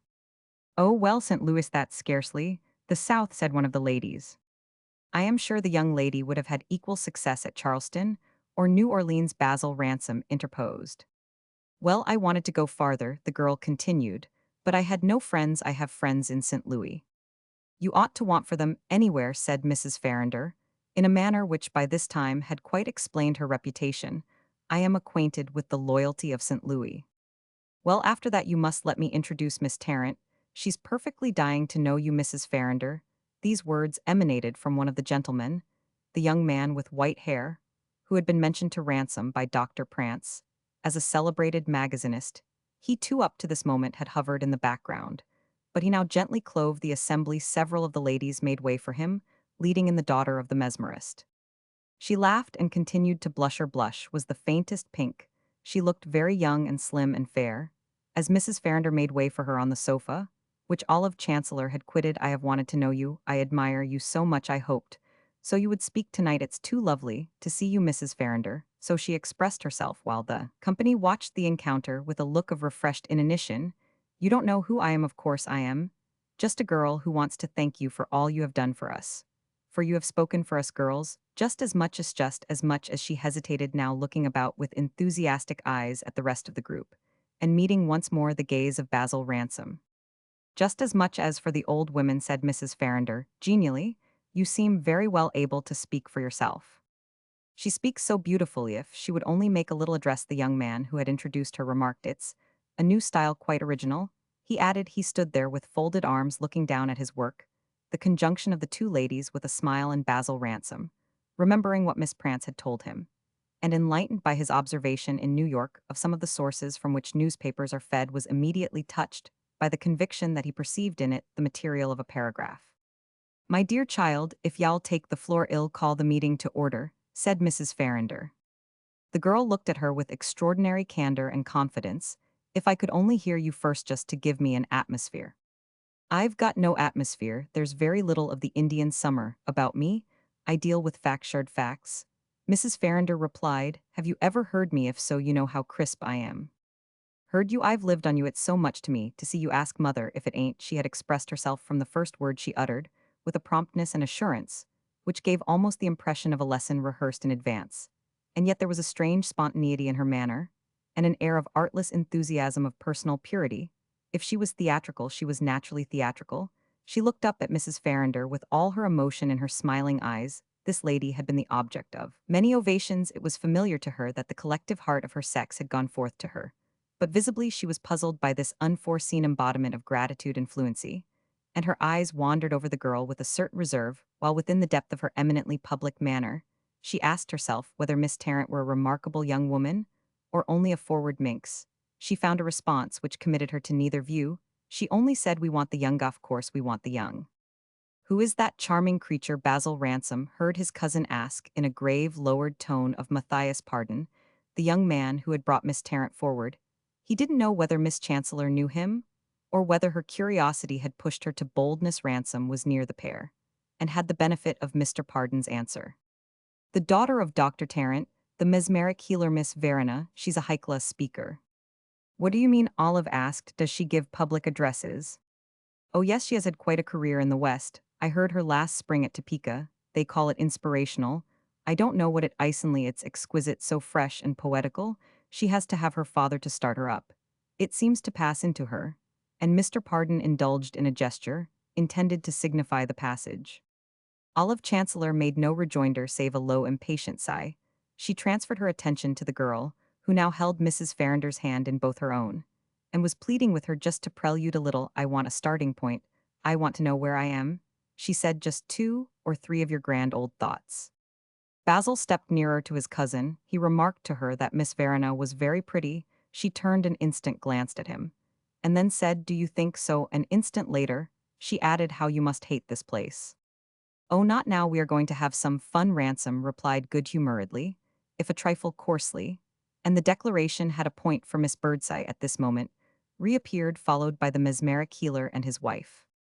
"Ah well, I see you are drawing her out," said Miss Birdseye to Mrs. Farrinder, and at the idea that this process had been necessary, Basil Ransom broke into a smothered hilarity, a spasm which indicated that for him the fun had already begun, and procured him another grave glance from Miss Chancellor. Miss Verena seemed to him as far out as a young woman could be. "Here's her father, Dr. Tarrant, has a wonderful gift, and her mother was a daughter of Abraham Greenstreet." Miss Birdseye presented her companion. She was sure Mrs. Farrinder would be interested. She wouldn't want to lose an opportunity, even if for herself the conditions were not favorable. And then Miss Birdseye addressed herself to the company more at large, widening the circle, so as to take in the most scattered guests, and evidently feeling that after all it was a relief that one happened to have an obscurely inspired maiden on the premises when greater celebrities had betrayed the whimsicality of genius. It was a part of this whimsicality that Mrs. Farrinder, the reader, may find it difficult to keep pace with her variations appeared now to have decided to utter a few of her thoughts, so that her hostess could elicit a general response to the remark that it would be delightful to have both the old school and the new. Well, perhaps y'all be disappointed in Verena, said Mrs. Tarrant with an air of dolorous resignation to any event, and seating herself with her gathered mantle on the edge of a chair, as if she at least were ready whoever else might keep on talking. It isn't me, Mother, Verena rejoined with soft gravity, rather detached now from Mrs. Farrinder, and sitting with her eyes fixed thoughtfully on the ground with deference to Mrs. Tarrant. A little more talk was necessary, for the young lady had as yet been insufficiently explained.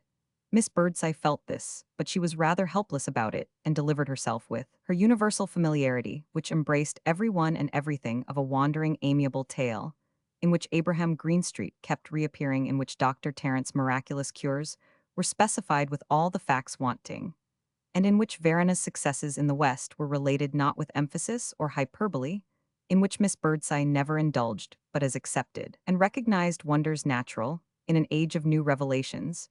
She had heard of these things in detail only 10 minutes before from the girl's parents, but her hospitable soul had needed but a moment to swallow and assimilate them.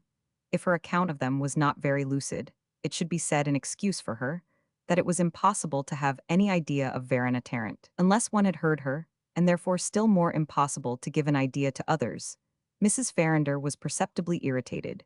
She appeared to have made up her mind, after her first hesitation, that the Tarrant family were fantastical and compromising.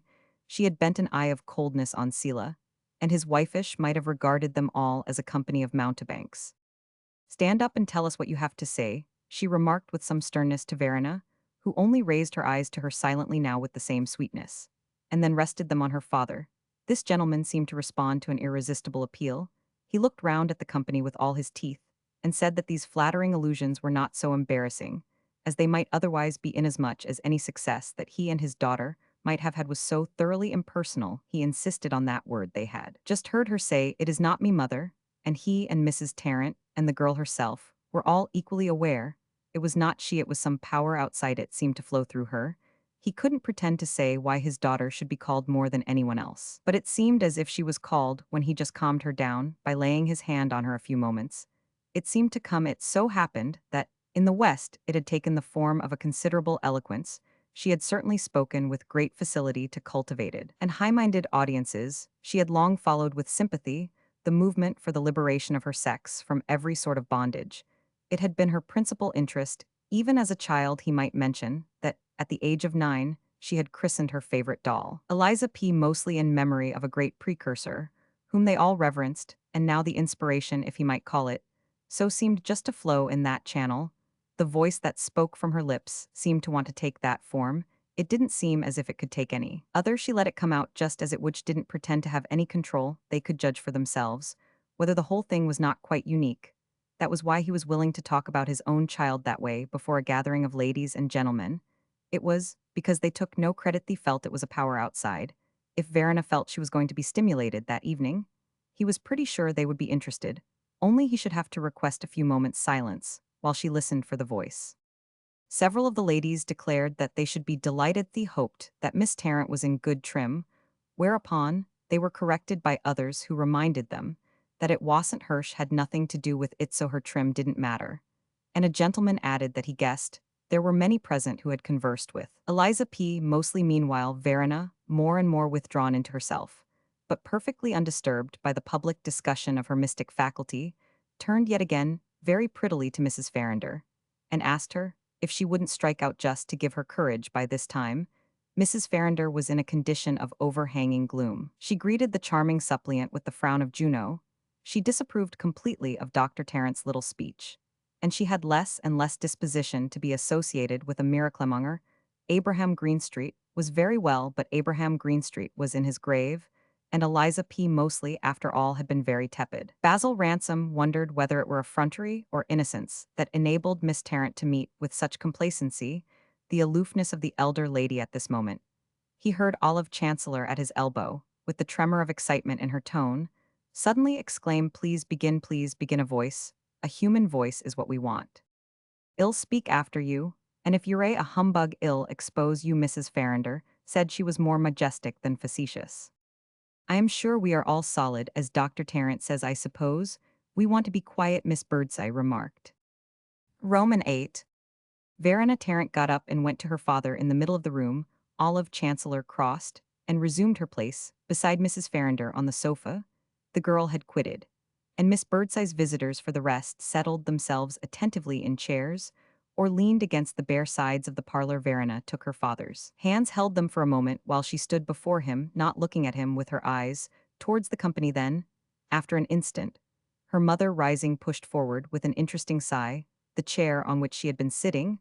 Mrs. Tarrant was provided with another seat, and Verena, relinquishing her father's grasp, placed herself in the chair which Tarrant put in position for her.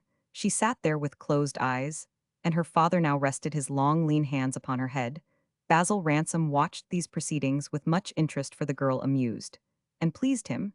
She had far more color than anyone there, for whatever brightness was to be found in Miss Birdseye's rather faded and dingy human collection had gathered itself into this attractive but ambiguous young person.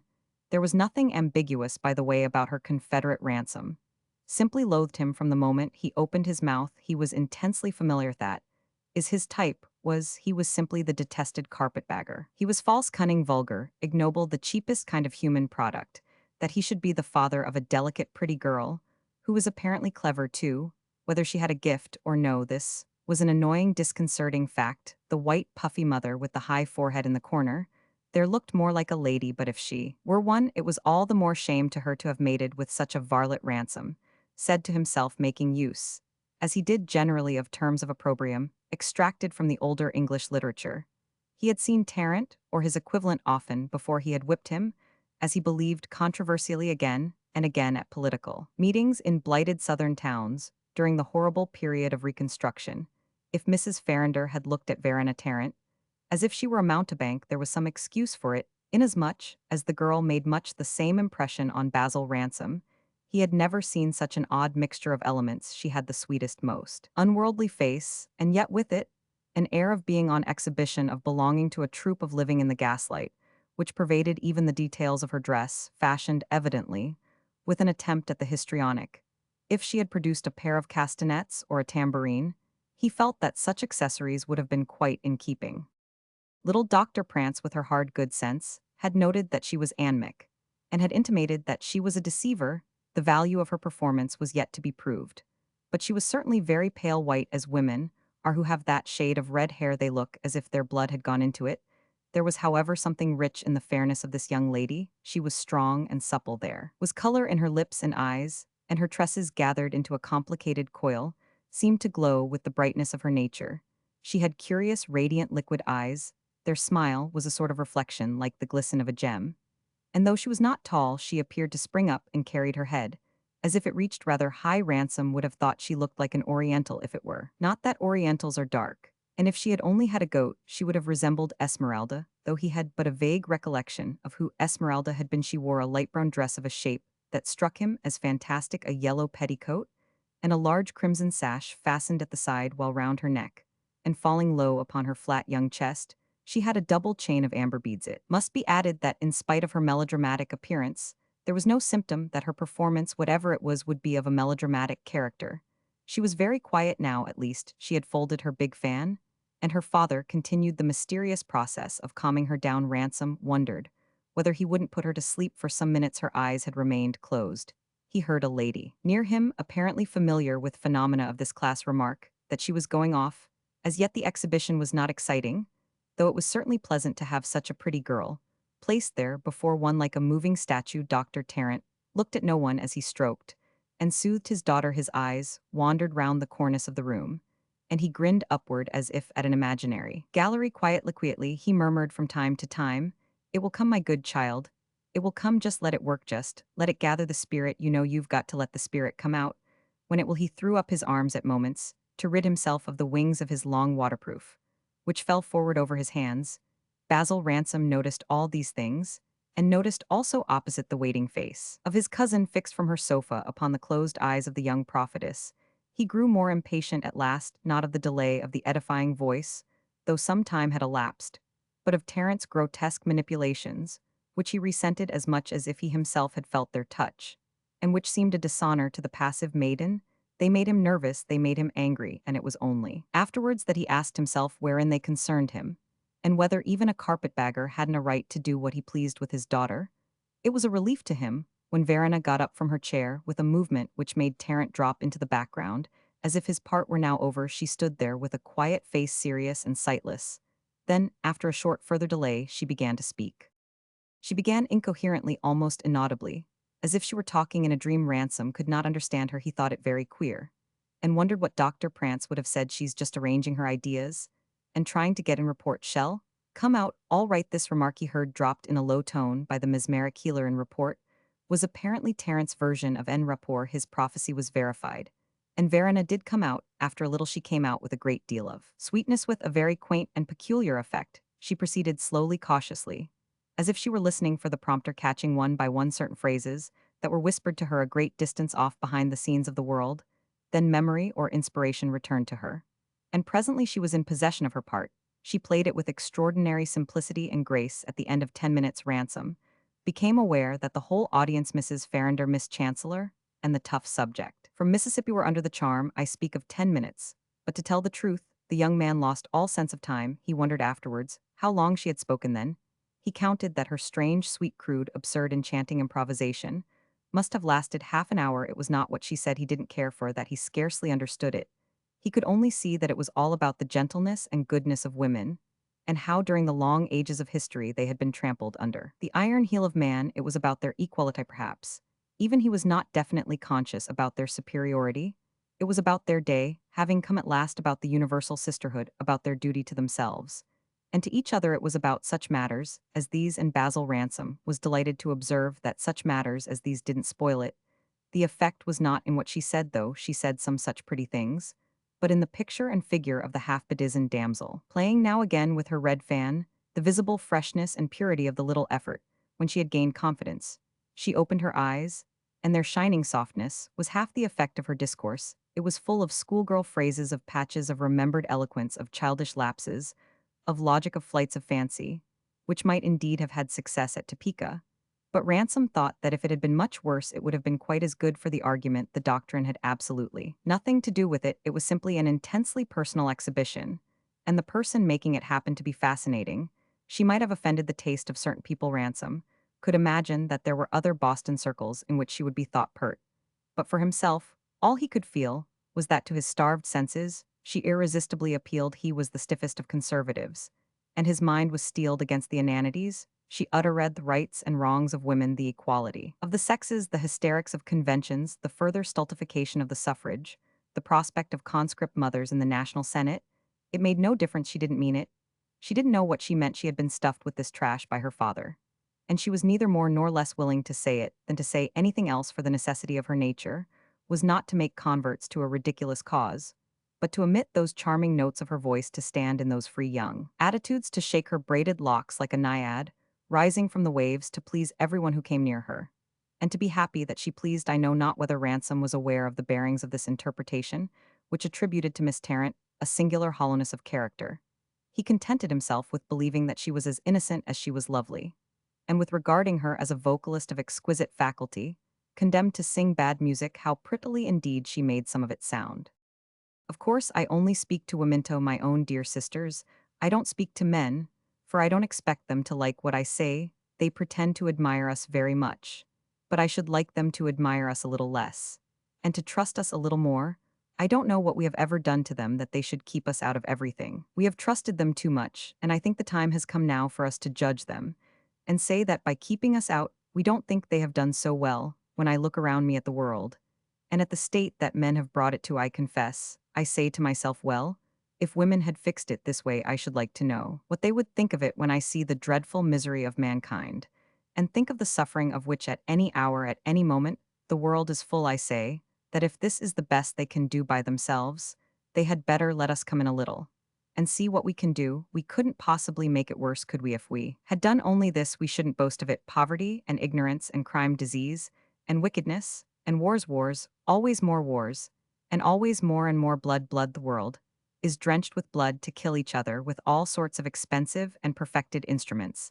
That is the most brilliant thing they have been able to invent. It seems to me that we might stop it. We might invent something better. The cruelty. There is so much. Why shouldn't tenderness come in? Why should our women's hearts be so full of it, and all so wasted and withered, while armies and prisons and helpless miseries grow greater all the while? I am only a girl, a simple American girl, and of course I haven't seen much, and there is a great deal of life that I don't know anything about, but there are some things I feel. It seems to me as if I had been born to feel them. They are in my ears in the stillness of the night, and before my face in the visions of the darkness. It is what the great sisterhood of women might do if they should all join hands and lift up their voices above the brutal uproar of the world, in which it is so hard for the plea of mercy or of justice, the moan of weakness and suffering to be heard. We should quench it, we should make it still, and the sound of our lips would become the voice of universal peace. For this, we must trust one another, we must be true and gentle and kind, we must remember that the world is ours too, or little, as we have ever had to say about anything again, that the question is not yet definitely settled, whether it shall be a place of injustice or a place of love. It was with this that the young lady finished her harangue, which was not followed by her sinking exhausted into her chair, or by any of the traces of a labored climax. She only turned away slowly towards her mother, smiling over her shoulder at the whole room, as if it had been a single person, without a flush in her whiteness, or the need of drawing a longer breath. The performance had evidently been very easy to her, and there might have been a kind of impertinence in her air of not having suffered from an exertion which had wrought so powerfully on everyone else. Ransom broke into a genial laugh, which he instantly swallowed again, at the sweet grotesqueness of this virginal creature's standing up before a company of middle-aged people to talk to them about love. The note on which she had closed her harangue, it was the most charming touch in the whole thing and the most vivid proof of her innocence. She had had immense success, and Mrs. Tarrant, as she took her into her arms and kissed her, was certainly able to feel that the audience was not disappointed. They were exceedingly affected. They broke into exclamations and murmurs. Selah Tarrant went on conversing ostentatiously with his neighbors, slowly twirling his long thumbs and looking up at the cornice again, as if there could be nothing in the brilliant manner in which his daughter had acquitted herself to surprise him, who had heard her when she was still more remarkable, and who moreover remembered that the affair was so impersonal. Miss Birdseye looked round at the company with dim exultation. Her large mild cheeks were shining with unwiped tears. Young Mr. Pardon remarked in Ransom's hearing that he knew parties who, if they had been present, would want to engage Miss Verena at a high figure for the winter campaign, and Ransom heard him add in a lower tone, "There's money for someone in that girl, you see, if she don't have quite a run." As for our Mississippian, he kept his agreeable sensation for himself, only wondering whether he might not ask Miss Birdseye to present him to the heroine of the evening. Not immediately, of course, for the young man mingled with his southern pride a shyness, which often served all the purpose of humility. He was aware how much he was an outsider in such a house as that, and he was ready to wait for his coveted satisfaction, till the others, who all hung together, should have given her the assurance of an approval, which she would value naturally more than anything he could say to her. This episode had imparted animation to the assembly.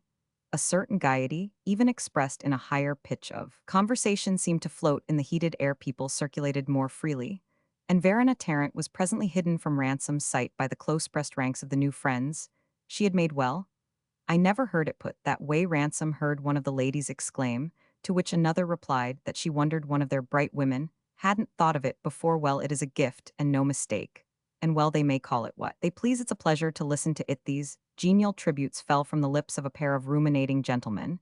It was affirmed within Ransom's hearing that if they had a few more like that the matter would soon be fixed, and it was rejoined that they couldn't expect to have a great man. A style was so peculiar. It was generally admitted that the style was peculiar, but Miss Tarrant's peculiarity was the explanation of her success. Roman 9. Ransom approached Mrs. Farrinder again, who had remained on her sofa with Olive Chancellor, and as she turned her face to him, he saw that she had felt the universal contagion. Her keen eyes sparkled, there was a flush on her matronly cheek, and she had evidently made up her mind what line to take. Olive Chancellor sat motionless, her eyes were fixed on the floor, with the rigid, alarmed expression of her moments of nervous diffidence. She gave no sign of observing her kinsman's approach, He said something to Mrs. Farrinder, something that imperfectly represented his admiration of Verena. And this lady replied with dignity that it was no wonder the girl spoke so Welsh spoke in such a good cause. She is very graceful, has a fine command of language her father says it's a natural gift. Ransom saw that he should not in the least discover Mrs. Farrinder's real opinion, and her dissimulation added to his impression that she was a woman with a policy. It was none of his business, whether in her heart she thought Verena a parrot or a genius. It was perceptible to him that she saw she would be effective, would help the cause. He stood almost appalled for a moment, as he said to himself, that she would take her up, and the girl would be ruined, would force her note, and become a screamer. But he quickly dodged this vision, taking refuge in a mechanical appeal to his cousin, of whom he inquired how she liked Miss Verena. Olive made no answer, her head remained averted, she bored the carpet with her conscious eyes. Mrs. Farrinder glanced at her askance, and then said to Ransom serenely, "You praise the grace of your southern ladies, but you have had to come north to see a human gazelle. Miss Tarrant is of the best New England stock, what I call the best. I am sure from what I have seen of the Boston ladies, no manifestation of grace can excite my surprise." Ransom rejoined, looking with his smile at his cousin.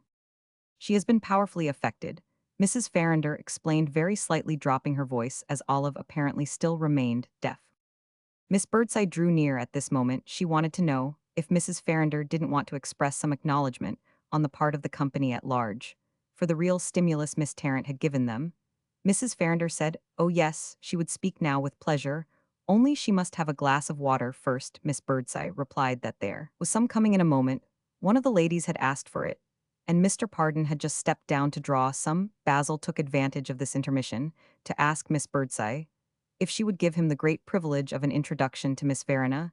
"Mrs. Farrinder will thank her for the company," he said, laughing, "but she won't thank her for me." Miss Birdseye manifested the greatest disposition to oblige him. She was so glad he had been impressed. She was proceeding to lead him toward Miss Tarrant when Olive Chancellor rose abruptly from her chair and laid her hand with an arresting movement on the arm of her hostess. She explained to her that she must go, that she was not very well, that her carriage was there also, that she hoped Miss Birdseye, if it was not asking too much, would accompany her to the door. "Well, you are impressed too," said Miss Birdseye, looking at her philosophically. "It seems as if no one had escaped."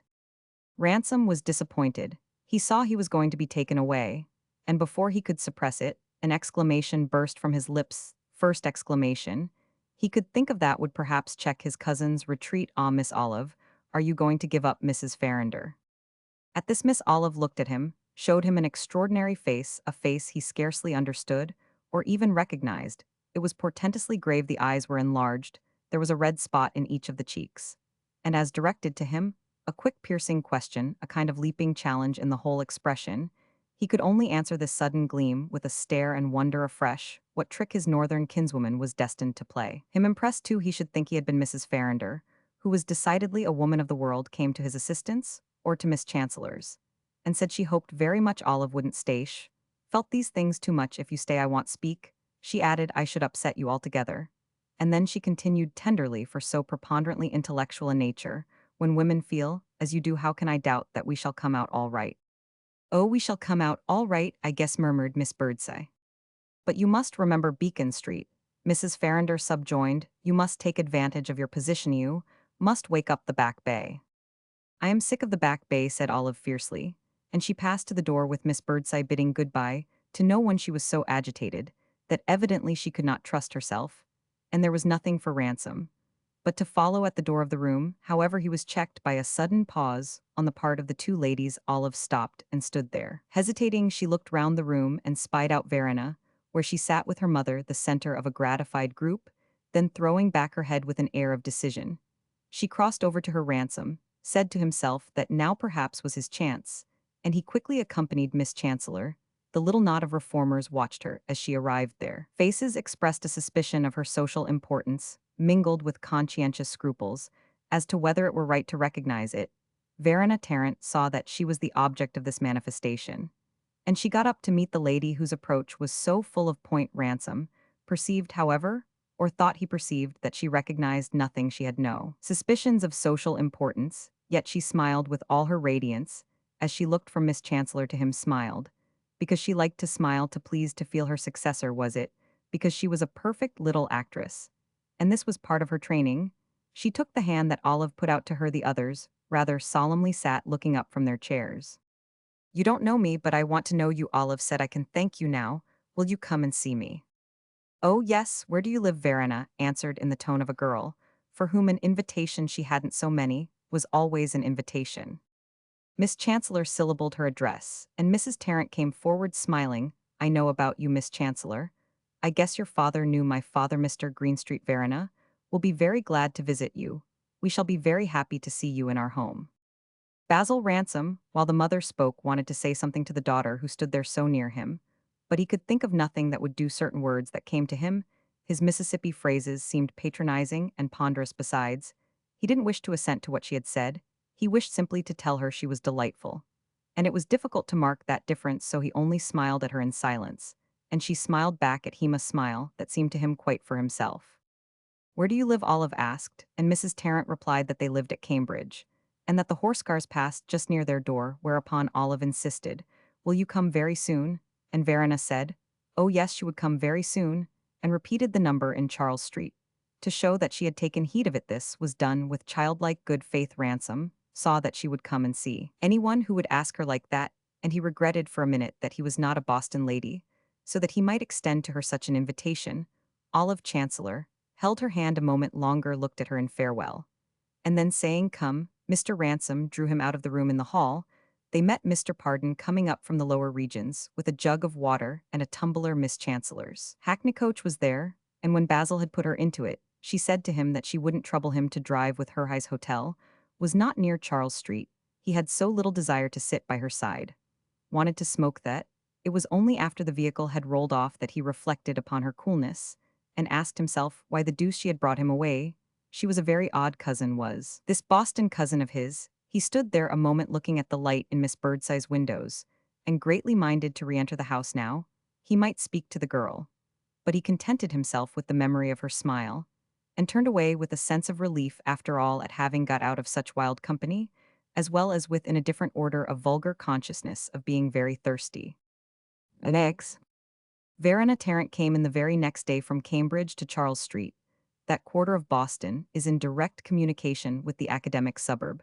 It hardly seemed direct to poor Verena, perhaps, who, in the crowded streetcar which deposited her finally at Miss Chancellor's door, had to stand up all the way half suspended by a leathern strap from the glazed roof of the stifling vehicle, like some blooming cluster dangling in a hothouse.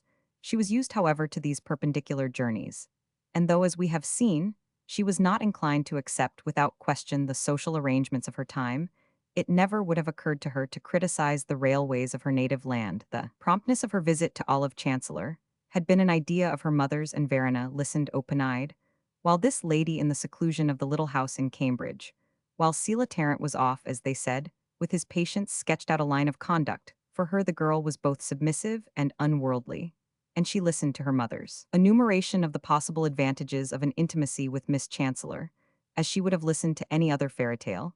It was still a part of the fairy tale when this zealous parent put on with her own hands Verena's smart hat and feather, buttoned her little jacket, the buttons were immense and gilt, and presented her with 20 cents to pay her car fare.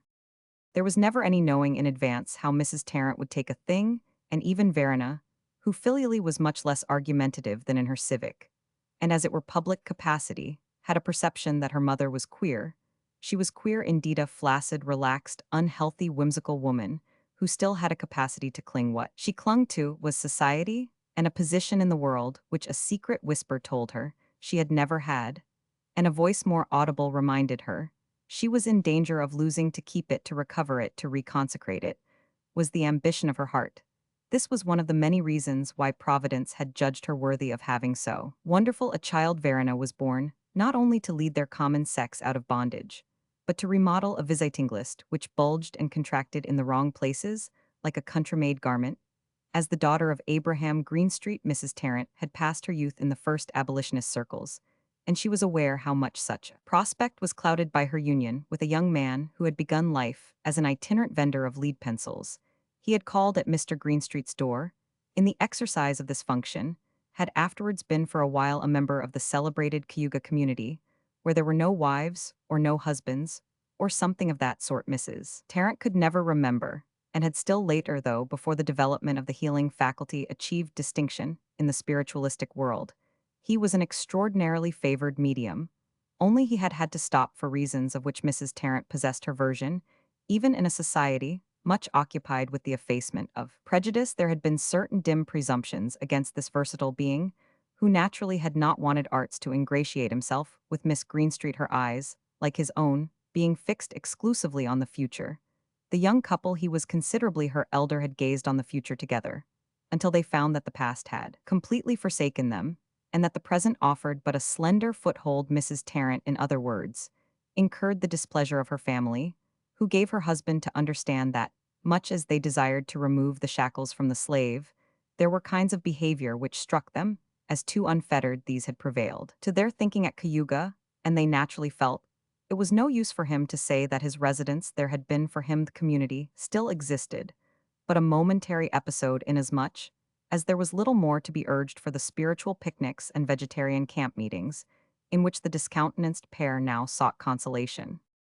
Such were the narrow views of people hitherto supposed capable of opening their hearts to all salutary novelties, but now put to a genuine test, as Mrs. Tarrant felt her husband's tastes rubbed off on her soft, moist moral surface, and the couple lived in an atmosphere of novelty in which occasionally the accommodating wife encountered the fresh sensation of being in want of her dinner. Her father died, leaving after all very little money. He had spent his modest fortune upon the Black Seal Tarrant, and his companion had strange adventures. She found herself completely enrolled in the great irregular army of Nostramongers domiciled in humanitary Bohemia. It absorbed her like a social swamp. She sank into it a little more every day, without measuring the inches of her descent now. She stood there up to her chin. It may probably be said of her that she had touched bottom when she went to Miss Birdsize. It seemed to her that she re-entered society. The door that admitted her was not the door that admitted some of the others. She should never forget the tipped-up nose of Mrs. Farrinder, and the superior portal remained ajar, disclosing possible vistas. She had lived with long-haired men and short-haired women.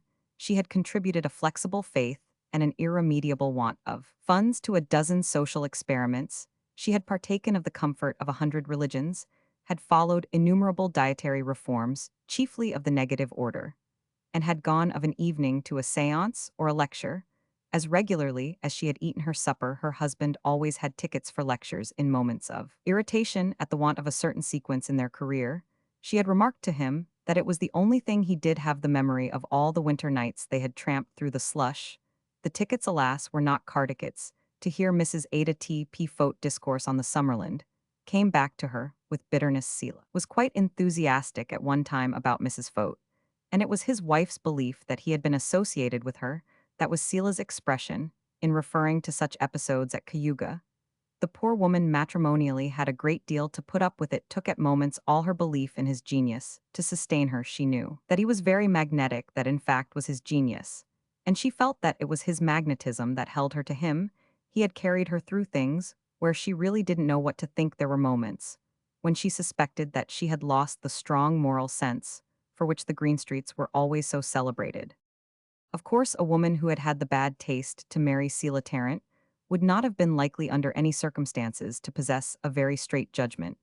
But there is no doubt that this poor lady had grown dreadfully limp. She had blinked and compromised and shuffled. She asked herself whether after all it was any more than natural that she should have wanted to help her husband in those exciting days of his mediumship, when the table sometimes wouldn't rise from the ground, the sofa wouldn't float through the air, and the soft hand of a lost loved one was not so alert as it might have been to visit. The circle Mrs. Tarrant's hand was soft enough for the most supernatural effect, and she consoled her conscience on such occasions by reflecting that she ministered to a belief in immortality.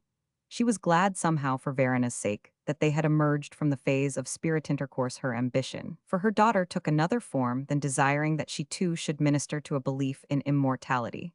Yet among Mrs. Tarrant's multifarious memories, these reminiscences of the darkened room, the waiting circle, the little taps on table and wall, the little touches on cheek and foot, the music in the air, the rain of flowers, the sense of something mysteriously flitting, were most tenderly cherished. She hated her husband for having magnetized her so that she consented to certain things, and even did them, the thought of which today would suddenly make her face burn. Hated him for the manner in which, somehow as she felt, he had lowered her social tone, yet at the same time She admired him for an impudence so consummate that it had ended in the face of mortifications, exposures, failures, all the misery of a Hantameth existence, by imposing itself on her, as a kind of infallibility. She knew he was an off humbug, and yet her knowledge had this imperfection that he had never confessed a fact that was really grand, when one thought of his opportunities for doing so. He had never allowed that he wasn't straight. The pair had so often been in the position of the two augurs behind the altar. And yet he had never given her a glance that the whole circle might have observed even in the privacy of domestic intercourse. He had phrases, excuses, explanations, ways of putting things which, as she felt, were too sublime for just herself. They were pitched as Sela's nature was pitched altogether in the key of public life. So it had come to pass in her distended and demoralized conscience that with all the things she despised in her life, and all the things she rather liked, between being worn out with her husband's inability to earn a living and a kind of terror of his consistency, he had a theory that they lived delightfully. It happened, I say, that the only very definite criticism she made of him today was that he didn't know how to speak. That was where the shoe pinched, that was where Sela was slim.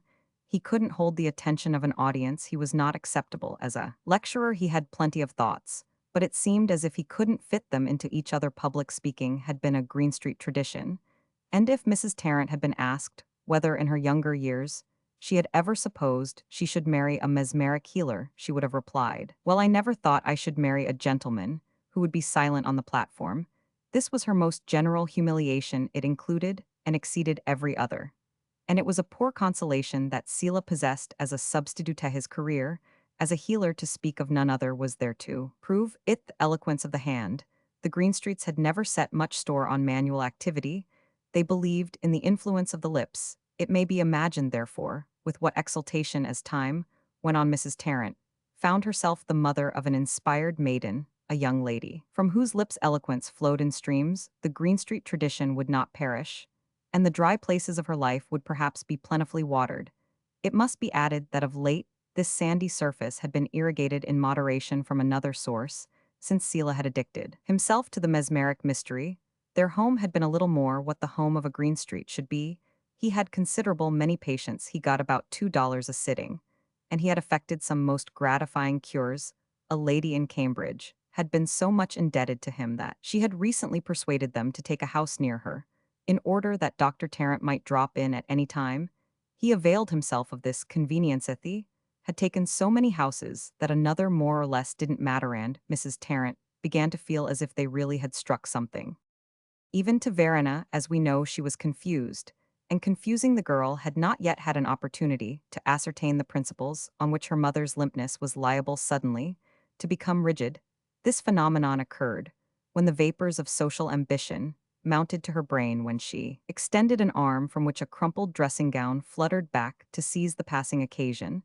Then she surprised her daughter by a volubility of exhortation as to the duty of making acquaintances, and by the apparent wealth of her knowledge of the mysteries of good society. She had, in particular, a way of explaining confidentially, and, in her desire to be graphic, she often made up the oddest face interpretation that you must sometimes give to the manners of the best people, and the delicate dignity with which you should meet them, which made Verena wonder what secret sources of information she possessed. Verena took life as yet very simply. She was not conscious of so many differences of social complexion.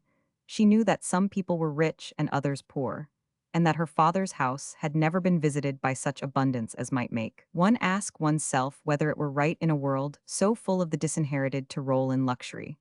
But except when her mother made her slightly dizzy by a resentment of some slight that she herself had never perceived, or a flutter over some opportunity that appeared already to have passed, while Mrs. Tarrant was looking for something to put on, Verena had no vivid sense that she was not as good as anyone else, for no authority appealing really to her imagination had fixed the place of mesmeric healers in the scale of fashion. It was impossible to know in advance how Mrs. Tarrant would take things. Sometimes she was abjectly indifferent, at others she thought that everyone who looked at her wished to insult her. At moments she was full of suspicion of the ladies. They were mainly ladies whom Sela mesmerized. Then again, she appeared to have given up everything but her slippers and the evening paper. From this publication she derived inscrutable solace, so that if Mrs. Fote in person had returned from the Summerland, to which she had some time since taken her flight, she would not have disturbed Mrs. Tarrant's almost cynical equanimity. It was, however, in her social subtleties that she was most beyond her daughter. It was when she discovered extraordinary though latent longings on the part of people they met to make their acquaintance that the girl became conscious of how much she herself had still to learn. All her desire was to learn. And it must be added that she regarded her mother in perfect good faith as a wonderful teacher. She was perplexed sometimes by her worldliness, that somehow was not a part of the higher life which everyone in such a house as theirs must wish above all things to lead, and it was not involved in the reign of justice, which they were all trying to bring about, that such a strict account should be kept of every little snub. Her father seemed to Verena to move more consecutively on the high plane, though his indifference to old-fashioned standards, his perpetual invocation of the brighter day, had not yet led her to ask herself whether, after all, men are more disinterested than women. Was it interest that prompted her mother to respond so warmly to Miss Chancellor, to say to Verena, with an air of knowingness, that the thing to do was to go in and see her immediately? No italics can represent the earnestness of Mrs. Tarrant's emphasis. Why hadn't she said, as she had done in former cases, that if people wanted to see them, they could come out to their home, that she was not so low down in the world as not to know there was such a ceremony as leaving cards? When Mrs. Tarrant began on the question of ceremonies, she was apt to go far, but she had waived it in this case. It suited her more to hold that Miss Chancellor had been very gracious, that she was a most desirable friend, that she had been more affected than anyone by Verena's beautiful outpouring, that she would open to her the best saloons in Boston, that, when she said come soon, she meant the very next day, that this was the way to take it. Anyhow, one must know when to go forward gracefully, and that in short she, Mrs. Tarrant, knew what she was talking about. Verena accepted all this, for she was young enough to enjoy any journey in a horse-car, and she was ever curious about the world. She only wondered a little how her mother knew so much about Miss Chancellor, just from looking at her once. What Verena had mainly observed in the young lady who came up to her that way the night before was that she was rather dolefully dressed, that she looked as if she had been crying. Verena recognized that look quickly, she had seen it so much, and that she was in a hurry to get away. However, if she was as remarkable as her mother said, one would very soon see it. And meanwhile, there was nothing in the girl's feeling about herself, in her sense of her importance, to make it a painful effort for her to run the risk of a mistake. She had no particular feeling about herself. She only cared as yet for outside things. Even the development of her gift had not made her think herself too precious for mere experiments. She had neither a particle of diffidence nor a particle of vanity, though it would have seemed to you eminently natural that a daughter of Celia Tarrant and his wife should be an inspirational speaker. Yet, as you knew Verena better, you would have wondered immensely how she came to issue from such a pair. Her ideas of enjoyment were very simple. She enjoyed putting on her new hat, with its redundancy of feather, and 20 cents appeared to her a very large sum. As I was certain you would come. I have felt it all day, something told me. It was with these words that Olive Chancellor greeted her young visitor, coming to her quickly from the window, where she might have been waiting for her arrival some weeks later. She explained to Verena how definite this prevision had been, how it had filled her all day with a nervous agitation, so violent as to be painful. She told her that such forebodings were a peculiarity of her organization, that she didn't know what to make of them, that she had to accept them, and she mentioned as another example the sudden dread that had come to her the evening before in the carriage, after proposing to Mr. Ransom to go with her to Miss Birdseye's. This had been as strange as it had been instinctive, and the strangeness, of course, was what must have struck Mr. Ransom, for the idea that he might come had been hers. And yet she suddenly veered round. She couldn't help it. Her heart had begun to throb with the conviction that if he crossed that threshold some harm would come of it for her. She hadn't prevented him. And now, she didn't care, for now, as she intimated, she had the interest of Verena, and that made her indifferent to every danger, to every ordinary pleasure. By this time, Verena had learned how peculiarly her friend was constituted, how nervous and serious she was, how personal, how exclusive, what a force of will she had, what a concentration of purpose. Olive had taken her up, in the literal sense of the phrase, like a bird of the air, had spread an extraordinary pair of wings, and carried her through the dizzying void of space. Verena liked it for the most part, liked to shoot upward, without an effort of her own, and look down upon all creation, upon all history from such a height. From this first interview, she felt that she was seized, and she gave herself up, only shutting her eyes a little, as we do whenever a person in whom we have perfect confidence proposes, with our assent, to subject us to some sensation. I want to know you, Olive said on this occasion. I felt that I must last night as soon as I heard you speak. You seem to me very wonderful. I don't know what to make of you. I think we ought to be friends. So I just asked you to come to me straight off without preliminaries. And I believed you would come. It is so right that you have come. And it proves how right I was. These remarks fell from Miss Chancellor's lips one by one, as she caught her breath with the tremor that was always in her voice. Even when she was the least excited while she made Verena sit down near her on the sofa, and looked at her all over in a manner that caused the girl to rejoice at having put on the jacket with the gilt buttons. It was this glance that was the beginning it was, with this quick survey omitting nothing that Olive took possession of her. You are very remarkable, I wonder, if you know how remarkable, she went on murmuring the words, as if she were losing herself, becoming inadvertent in admiration. Verena sat there smiling without a blush, but with a pure bright look which for her would always make protests unnecessary. Oh, it isn't me, you know, it's something outside. She tossed this off lightly, as if she were in the habit of saying it, and Olive wondered whether it were a sincere disclaimer or only a phrase of the lips. The question was not a criticism, for she might have been satisfied that the girl was a mass of fluent catchwords, and yet scarcely have liked her the less. It was just as she was that. She liked her, she was so strange, so different from the girls one usually met, seemed to belong to some queer gypsyland or transcendental bohemia. With her bright vulgar clothes, her salient appearance, she might have been a rope dancer or a fortune teller. And this had the immense merit for Olive that it appeared to make her belong to the people, threw her into the social dusk of that mysterious democracy, which Miss Chancellor held that the fortunate classes know so little about, and with which in a future, possibly very near, they will have to count. Moreover, the girl had moved her, as she had never been moved. And the power to do that from whatever source it came, was a force that one must admire. Her emotion was still acute, however much she might speak to her visitor, as if everything that had happened seemed to her natural. And what kept it above all from subsiding was her sense that she found here what she had been looking for so long, a friend of her own sex with whom she might have a union of soul. It took a double consent to make a friendship, but it was not possible that this intensely sympathetic girl would refuse. Olive had the penetration to discover, in a moment, that she was a creature of unlimited generosity. I know not what may have been the reality of Miss Chancellor's other premonitions, but there is no doubt that, in this respect, she took Verena's measure on the spot. This was what she wanted. After that, the rest didn't matter. Miss Tarrant might wear gilt buttons from head to foot. Her soul could not be vulgar. Mother told me I had better come right in, said Verena, looking now about the room, very glad to find herself in so pleasant a place, and noticing a great many things that she should like to see in detail. Your mother saw that I meant what I said. It isn't everybody that does me the honor to perceive that she saw that I was shaken from head to foot. I could only say 3 words. I couldn't have spoken more. What a power, Miss Tarrant. Yes, I suppose it is a power. If it wasn't a power, it couldn't do much with me. You are so simply so much like a child. Olive Chancellor said that was the truth, and she wanted to say it because quickly, without forms or circumlocutions, it made them familiar. She wished to arrive at this. Her impatience was such that, before the girl had been 5 minutes in the room, she jumped to her point, inquired of her, interrupting herself, interrupting everything. Will you be my friend of friends? Beyond everyone, everything, forever. And forever. Her face was full of eagerness and tenderness. Verena gave a laugh of clear amusement, without a shade of embarrassment or confusion. Perhaps you like me too much. Of course I like you too much. When I like too much.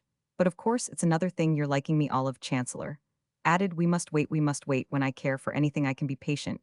She put out her hand to Verena, and the movement was at once so appealing and so confident that the girl instinctively placed her own in it. So hand in hand for some moments, these 2 young women sat looking at each other. There is so much I want to ask you, said Olive. Well, I can't say much, except when father has worked on me, Verena answered with an ingenuousness, beside which humility would have seemed pretentious. I don't care anything about your father, Olive Chancellor rejoined very gravely, with a great air of security. He is very good, Verena said simply, and he's wonderfully magnetic. It isn't your father, and it isn't your mother. I don't think of them, and it's not them I want. It's only you, just as you are. Verena dropped her eyes over the front of her dress, just as she was, seemed to her, indeed, very well. Do you want me to give up? She demanded, smiling. Olive Chancellor drew in her breath for an instant like a creature in pain. Then, with her quavering voice touched with a vibration of anguish, she said, Oh, how can I ask you to give up? I will give up everything. Filled with the impression of her hostess' agreeable interior, and of what her mother had told her about Miss Chancellor's wealth, her position in Boston society, Verena, in her fresh, diverted scrutiny of the surrounding objects, wondered what could be the need of this scheme of renunciation. Oh no, indeed, she hoped she wouldn't give up, at least not before she, Verena, had a chance to see. She felt, however, that for the present there would be no answer for her save in the mere pressure of Miss Chancellor's eager nature, that intensity of emotion, which made her suddenly exclaim, as if, in a nervous ecstasy of anticipation. But we must wait. Why do we talk of this? We must wait. All will be right, she added more calmly with great sweetness. Verena wondered afterward why she had not been more afraid of her. Indeed, she had not turned and saved herself by darting out of the room. But it was not in this young woman's nature to be either timid or cautious. She had as yet to make acquaintance with the sentiment of fear. She knew too little of the world to have learned to mistrust sudden enthusiasms. And if she had had a suspicion, it would have been in accordance with common, worldly knowledge, the wrong one's suspicion that such a whimsical liking would burn itself out. She could not have that one, for there was a light in Miss Chancellor's magnified face, which seemed to say that a sentiment with her might consume its object, might consume Miss Chancellor, but would never consume itself. Verena, as yet, had no sense of being scorched. She was only agreeably warmed. She also had dreamed of a friendship, though it was not what she had dreamed of most, and it came over her that this was the one which fortune might have been keeping. She never held back. "Do you live here all alone?" she asked of Olive.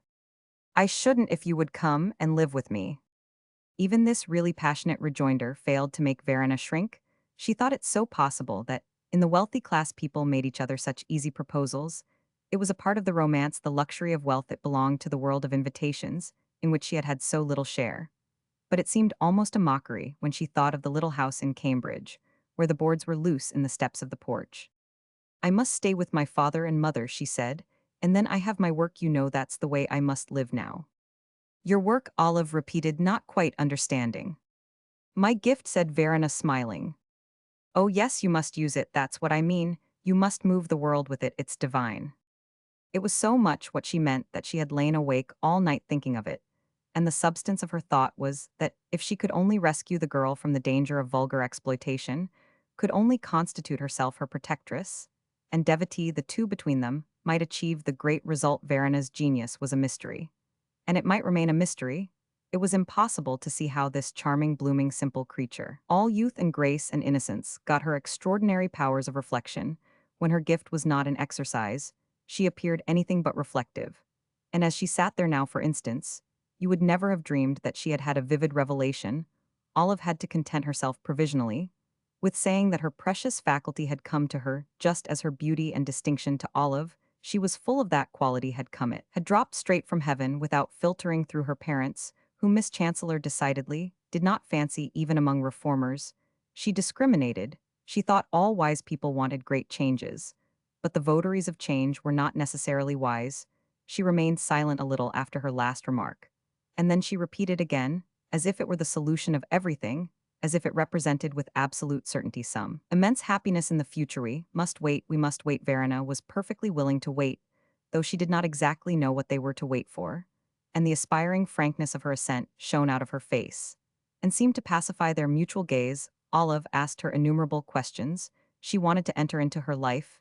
It was one of those talks which people remember afterwards, in which every word has been given and taken, and in which they see the signs of a beginning that was to be justified. The more Olive learnt of her visitor's life, the more she wanted to enter into it, the more it took her out of herself. Such strange lives are led in America. She always knew that, but this was queerer than anything she had dreamed of. And the queerest part was that the girl herself didn't appear to think it queer. She had been nursed in darkened rooms and suckled in the midst of manifestations. She had begun to attend lectures, as she said, when she was quite an infant, because her mother had no one to leave her with at home. She had sat on the knees of somnambulists, and had been passed from hand to hand by trance speakers.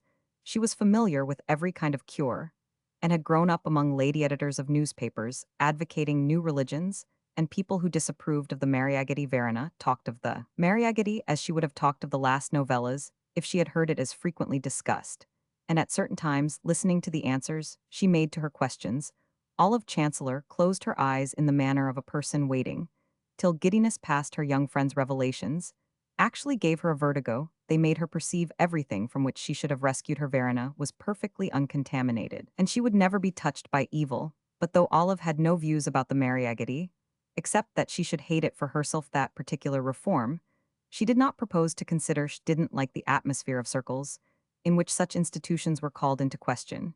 She had no wish now to enter into an examination of that particular one. Nevertheless, to make sure, she would just ask Verena whether she disapproved of it. "Well, I must say," said Miss Tarrant, "I prefer free unions." Olive held her breath an instant. Such an idea was so disagreeable to her.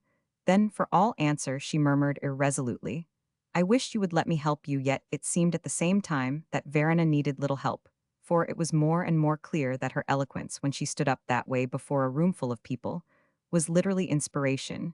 She answered all her friends' questions with a good nature which evidently took no pains to make things plausible, an effort to oblige not to please, but after all she could give very little account of herself. This was very visible when Olive asked her, where she had got her intense realization of the suffering of women for her address at Miss Birdsize, showed that she too like Olive herself had had that vision in the watches of the night. Verena thought a moment as if to understand what her companion referred to, and then she inquired, always smiling, where Joan of Arc had got her idea of the suffering of France.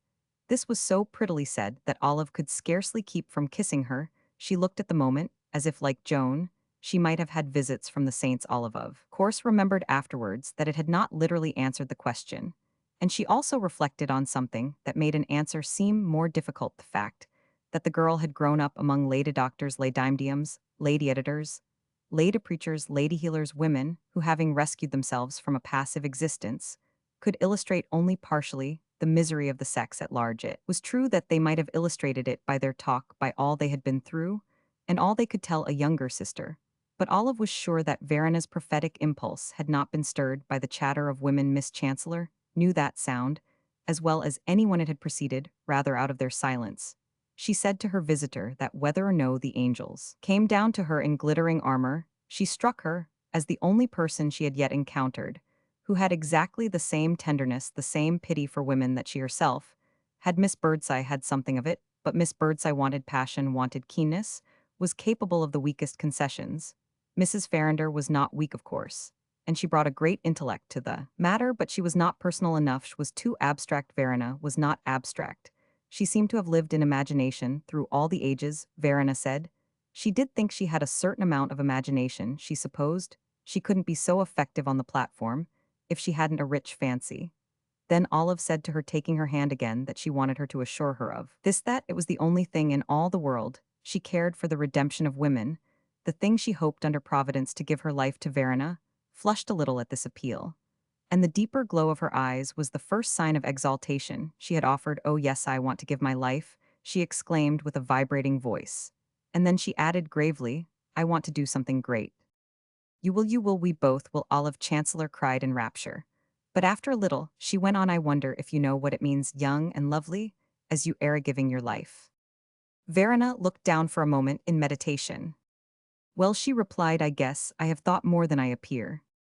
"Do you understand German? Do you know Faust?" said Olive Ensagen. "Sollst du sollst Ensagen." "I don't know German. I should like so to study it. I want to know everything." "We will work at it, Tojzderwi, we'll study everything," Olive almost panted. And while she spoke, the peaceful picture hung before her of still winter evenings under the lamp, with falling snow outside, and tea on a little table, and successful renderings, with a chosen companion of Goethe, almost the only foreign author she cared about, for she hated the writing of the French. In spite of the importance they have given to women, such a vision as this was the highest indulgence she could offer herself. She had it only at considerable intervals. It seemed as if Verena caught a glimpse of it too, for her face kindled still more, and she said she should like that ever so much. At the same time, she asked the meaning of the German words. "Thou shalt renounce, refrain, abstain, that's the way Bayard Taylor has translated them," Olive answered. "Oh well, I guess I can abstain," Verena exclaimed with a laugh, and she got up rather quickly, as if by taking leave she might give a proof of what she meant. Olive put out her hands to hold her, and at this moment one of the portieres of the room was pushed aside, while a gentleman was ushered in by Miss Chancellor's little parlor maid. Roman 12. Verena recognized him. She had seen him the night before at Miss Birdsize, and she said to her hostess, "Now, I must go. You have got another caller." It was Verena's belief that in the fashionable world, like Mrs. Farrinder, she thought Miss Chancellor belonged to it, thought that in standing there she herself was in it. In the highest social walks, it was the custom of a prior guest to depart when another friend arrived. She had been told at people's doors that she could not be received because the lady of the house had a visitor, and she had retired on these occasions with a feeling of awe much more than a sense of injury. They had not been the portals of fashion, but in this respect she deemed they had emulated such bulwarks. Olive Chancellor offered Basil Ransom a greeting which she believed to be consummately ladylike, and which the young man narrating the scene several months later to Mrs. Luna whose susceptibilities he did not feel himself obliged to consider. She considered his so little described, by saying that she glared at him. Olive had thought it very possible he would come that day, if he was to leave Boston, though she was perfectly mindful that she had given him no encouragement at the moment. They separated. If he should not come, she should be annoyed, and if he should come, she should be furious. She was also sufficiently mindful of that. But she had a foreboding that, of the two grievances fortune would confer upon her, only the less the only one she had as yet was that he had responded to her letter, a complaint rather wanting in richness. If he came at any rate, he would be likely to come shortly before dinner at the same hour as yesterday. He had now anticipated this period considerably, and it seemed to Miss Chancellor that he had taken a base advantage of her stolen a march upon her privacy. She was startled, disconcerted, but as I have said, she was rigorously ladylike. She was determined not again to be fantastic, as she had been about his coming to Miss Birdsize. The strange dread associating itself with that was something which she devoutly trusted she had felt once for all. She didn't know what he could do to her. He hadn't prevented on the spot, though he was one of the happiest things that had befallen her for so long. Thigh's quick, confident visit of Verena Tarrant. It was only just at the last that he had come in, and Verena must go now. Olive's detaining hand immediately relaxed itself. It is to be feared there was no disguise of Ransom's satisfaction at finding himself once more face to face with the charming creature, with whom he had exchanged that final speechless smile the evening before. He was more glad to see her than if she had been an old friend, for it seemed to him that she had suddenly become a new one. The delightful girl, he said to himself. She smiles at me, as if she liked me. He could not know that this was fatuous, that she smiled so at everyone. The first time she saw people she treated them as if she recognized them. Moreover, she did not seat herself again in his honor. She let it be seen that she was still going. The three stood there together, in the middle of the long, characteristic room, and for the first time in her life, Olive Chancellor chose not to introduce two persons who met under her roof. She hated Europe, but she could be European if it were necessary. Neither of her companions had an idea that in leaving them simply planted face to face the terror of the American heart, she had so high a warrant, and presently Basil Ransom felt that he didn't care whether he were introduced or not, for the greatness of an evil didn't matter, if the remedy were equally great. Miss Tarrant won't be surprised if I recognize Harif. I take the liberty to speak to her. She is a public character. She must pay the penalty of her distinction. These words he boldly addressed to the girl, with his most gallant southern manner, saying to himself meanwhile that she was prettier still by daylight. Oh, a great many gentlemen have spoken to me. Verena said there were quite a number at Topeka, and her phrase lost itself in her look at Olive, as if she were wondering what was the matter with her. Now I am afraid you are going the very moment I appear. Ransom went on. Do you know, that's very cruel to me. I know what your ideas are. You expressed them last night, in such beautiful language. Of course you convinced me. I am ashamed of being a man, but I am, and I can't help it, and ill do penance any way you may prescribe. Must she go, Miss Olive? He asked of his cousin. Do you flee before the individual male? And he turned to Verena. This young lady gave a laugh that resembled speech in liquid fusion. Oh no, I like the individual. As an incarnation of a movement. Ransom thought her more and more singular, and he wondered how she came to be closeted so soon with his kinswoman, to whom, only a few hours before, she had been a complete stranger. These, however, were doubtless the normal proceedings of women. He begged her to sit down again. He was sure Miss Chancellor would be sorry to part with her. Verena, looking at her friend not for permission but for sympathy, dropped again into a chair, and Ransom waited to see Miss Chancellor do the same. She gratified him, after a moment, because she could not refuse without appearing to put a hurt upon Verena, but it went hard with her, and she was altogether discomposed. She had never seen anyone so free in her own drawing-room as this loud southerner to whom she had so rashly offered a footing. He extended invitations to her guests under her nose that Verena should do, as he asked her, was a signal sign of the absence of that home culture.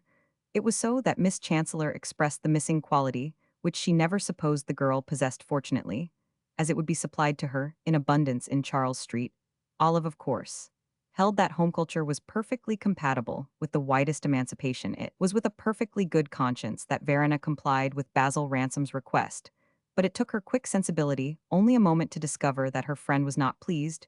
She scarcely knew what had ruffled her, but at the same instant, there passed before her the vision of the anxieties of this sudden, unexplained sort. For instance, and much worse which intimate relations with Miss Chancellor might entail.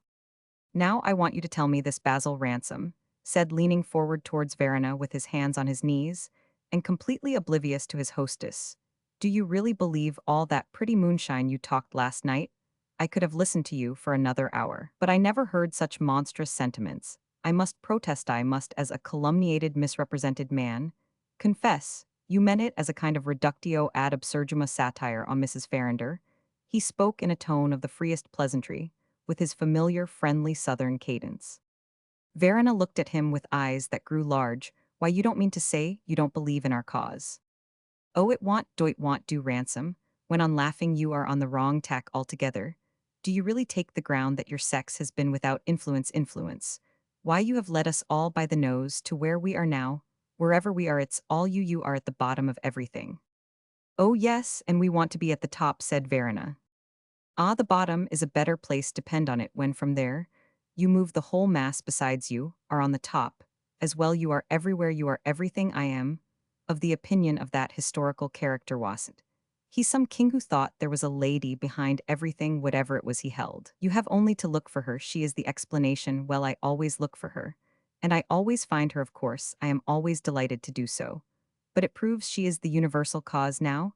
You don't mean to deny that power, the power of setting men in motion, you are at the bottom of all the wars.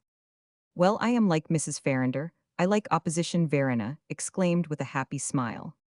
That proves, as I say, how, in spite of your expressions of horror, you delight in the shock of battle. What do you say to Helen of Troy? And the fearful carnage she excited it is well known that the Empress of France was at the bottom of the last war in that country. And as for our 4 fearful years of slaughter, of course you won't deny that there the ladies were the great motive power, the abolitionists brought it on. And were not the abolitionists principally females? Who was that celebrity that was mentioned last night, Eliza P. Mosley? I regard Eliza as the cause of the biggest war of which history preserves the record. Basil Ransom enjoyed his humor the more because Verena appeared to enjoy it, and the look with which she replied to him, at the end of this little tirade, "Why, sir, you ought to take the platform too. We might go round together, as poison and antidotes," made him feel that he had convinced her for the moment quite as much as it was important he should in Verena's face, however it lasted. But an instant after she had glanced at Olive Chancellor, who with her eyes fixed intently on the ground, a look she was to learn to know so well had a strange expression, the girl slowly got up. She felt that she must go. She guessed Miss Chancellor didn't like this handsome joker. It was so that Basil Ransom struck her. And it was impressed upon her in time as she thought that her new friend would be more serious even than she about the woman question, serious, as she had hitherto believed herself to be. I should like so much to have the pleasure of seeing you again, Ransom continued. I think I should be able to interpret history for you by a new light. Well, I should be very happy to see you in my home. These words had barely fallen from Verena's lips. Her mother told her they were in general the proper thing to say when people expressed such a desire, as that she must not let it be assumed that she would come first to them. She had hardly uttered this hospitable speech when she felt the hand of her hostess upon her arm, and became aware that a passionate appeal sat in Olive's eyes. You will just catch the Charles Street car, that young woman murmured with muffled sweetness. Verena did not understand further than to see that she ought already to have departed, and the simplest response was to kiss Miss Chancellor, an act which she briefly performed. Basil Ransom understood still less, and it was a melancholy commentary on his contention that men are not inferior, that this meeting could not come however rapidly to a close without his plunging into a blunder which necessarily aggravated those he had already made. He had been invited by the little prophetess, and yet he had not been invited, but he did not take that up because he must absolutely leave Boston on the morrow. And besides, Miss Chancellor appeared to have something to say to it, but he put out his hand to Verena and said, "Goodbye, Miss Tarrant. Are we not to have the pleasure of hearing you in New York? I am afraid we are sadly sunk."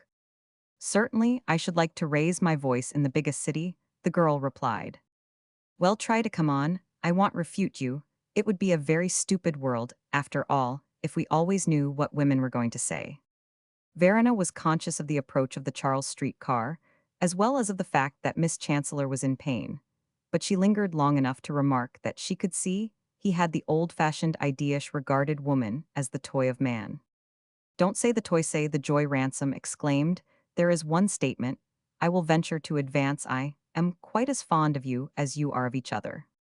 Much he knows about that, said Verena, with a sidelong smile at Olive Chancellor. For Olive, it made her more beautiful than ever. Still, there was no trace of this mere personal elation in the splendid sententiousness with which, turning to Mr. Ransom, she remarked, what women may be, or may not be to each other, I won't attempt just now to say, but what the truth may be to a human soul, I think perhaps even a woman may faintly suspect. The truth, my dear cousin, your truth, is a most vain thing.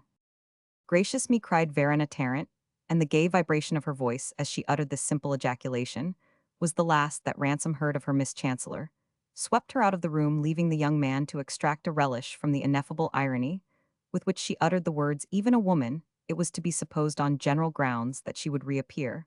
But there was nothing in the glance she gave him, as she turned her back, that was an earnest of this. He stood there a moment, wondering, then his wonder spent itself on the page of a book, which, according to his habit at such times, he had mechanically taken up, and in which he speedily became interested. He read it for 5 minutes in an uncomfortable-looking attitude, and quite forgot that he had been forsaken. He was recalled to this fact by the entrance of Mrs. Luna, arrayed as if for the street, and putting on her gloves. Aginch seemed always to be putting on her gloves. She wanted to know what in the world he was doing there alone, whether her sister had not been notified. Oh yes, said Ransom, she has just been with me, but she has gone downstairs with Miss Tarrant. And who in the world is Miss Tarrant? Ransom was surprised that Mrs. Luna should not know of the intimacy of the two young ladies, in spite of the brevity of their acquaintance being already so great. But apparently, Miss Olive had not mentioned her new friend. Well, she is an inspirational speaker, the most charming creature in the world. Mrs. Luna paused in her manipulations, gave an amazed, amused stare, then caused the room to ring with her laughter. You don't mean to say you are converted already? Converted to Miss Tarrant, decidedly.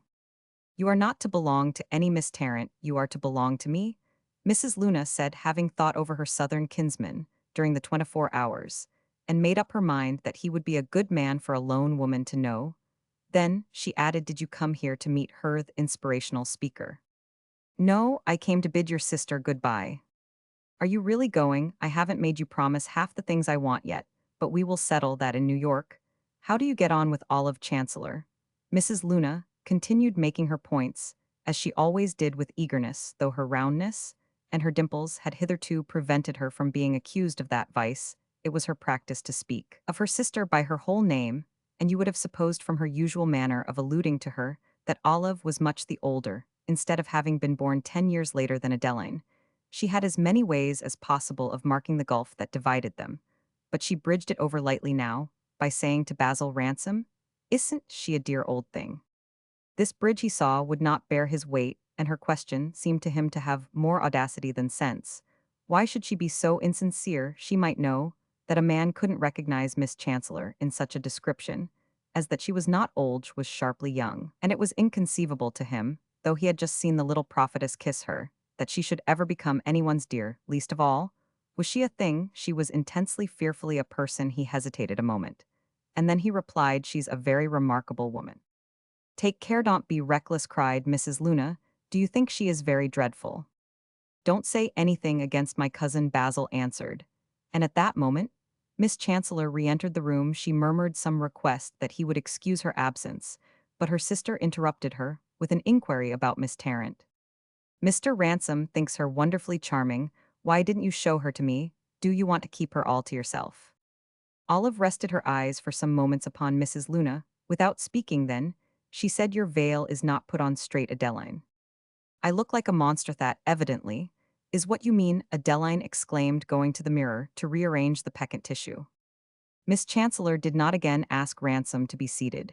She appeared to take it for granted that he would leave her now, but instead of this, he returned to the subject of Verena.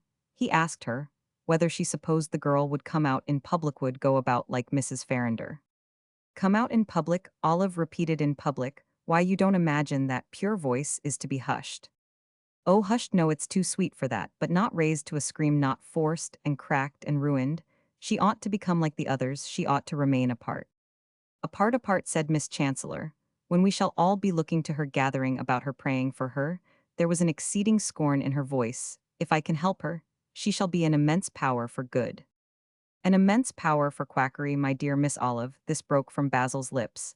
In spite of a vow he had just taken not to say anything that should aggravate his hostess, who was in a state of tension. It was not difficult to detect, but he had lowered his tone to friendly pleading, and the offensive word was mitigated by his smile.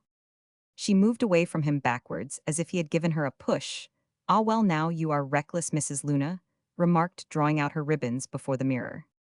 "I don't think you would interfere if you knew how little you understand us," Miss Chancellor said to Ransom. "Whom do you mean by us, your whole delightful sex? I don't understand you, Miss Olive." "Come away with me and explain her, as we go," Mrs. Luna went on, having finished her toilet. Ransom offered his hand in farewell to his hostess, but Olive found it impossible to do anything. But ignore the gesture, she could not have let him touch her. "Well, then, if you must exhibit her to the multitude, bring her on to New York," he said with the same attempt at a light treatment. "Y'all have me in New York, though. Don't want anyone else," Mrs. Luna ejaculated coquettishly. "I have made up my mind to winter there now." Olive Chancellor looked from one to the other of her two relatives, one near and the other distant, but each so little in sympathy with her. And it came over her that there might be a kind of protection for her in binding them together, entangling them with each other. She had never had an idea of that kind in her life before, and that this sudden subtlety should have gleamed upon her, as a momentary talisman, gives the measure of her present nervousness. "If I could take her to New York, I would take her farther," she remarked, hoping she was enigmatical. "You talk about taking her, as if you were a lecture regent. Are you going into that business?" Mrs. Luna asked. Ransom could not help noticing that Miss Chancellor would not shake hands with him, and he felt on the whole rather injured. He paused a moment before leaving the room, standing there, with his hand on the knob of the door. "Look here, Miss Olive, what did you write to me?" "To come and see you," for he made this inquiry with a countenance not destitute of gaiety, but his eyes showed something of that yellow light just momentarily lurid off. "Which mention has been made." Mrs. Luna was on her way downstairs, and her companions remained face to face. "Ask my sister, I think she will tell you," said Olive, turning away from him, and going to the window she remained there looking out. She heard the door of the house close, and saw the two cross the street together.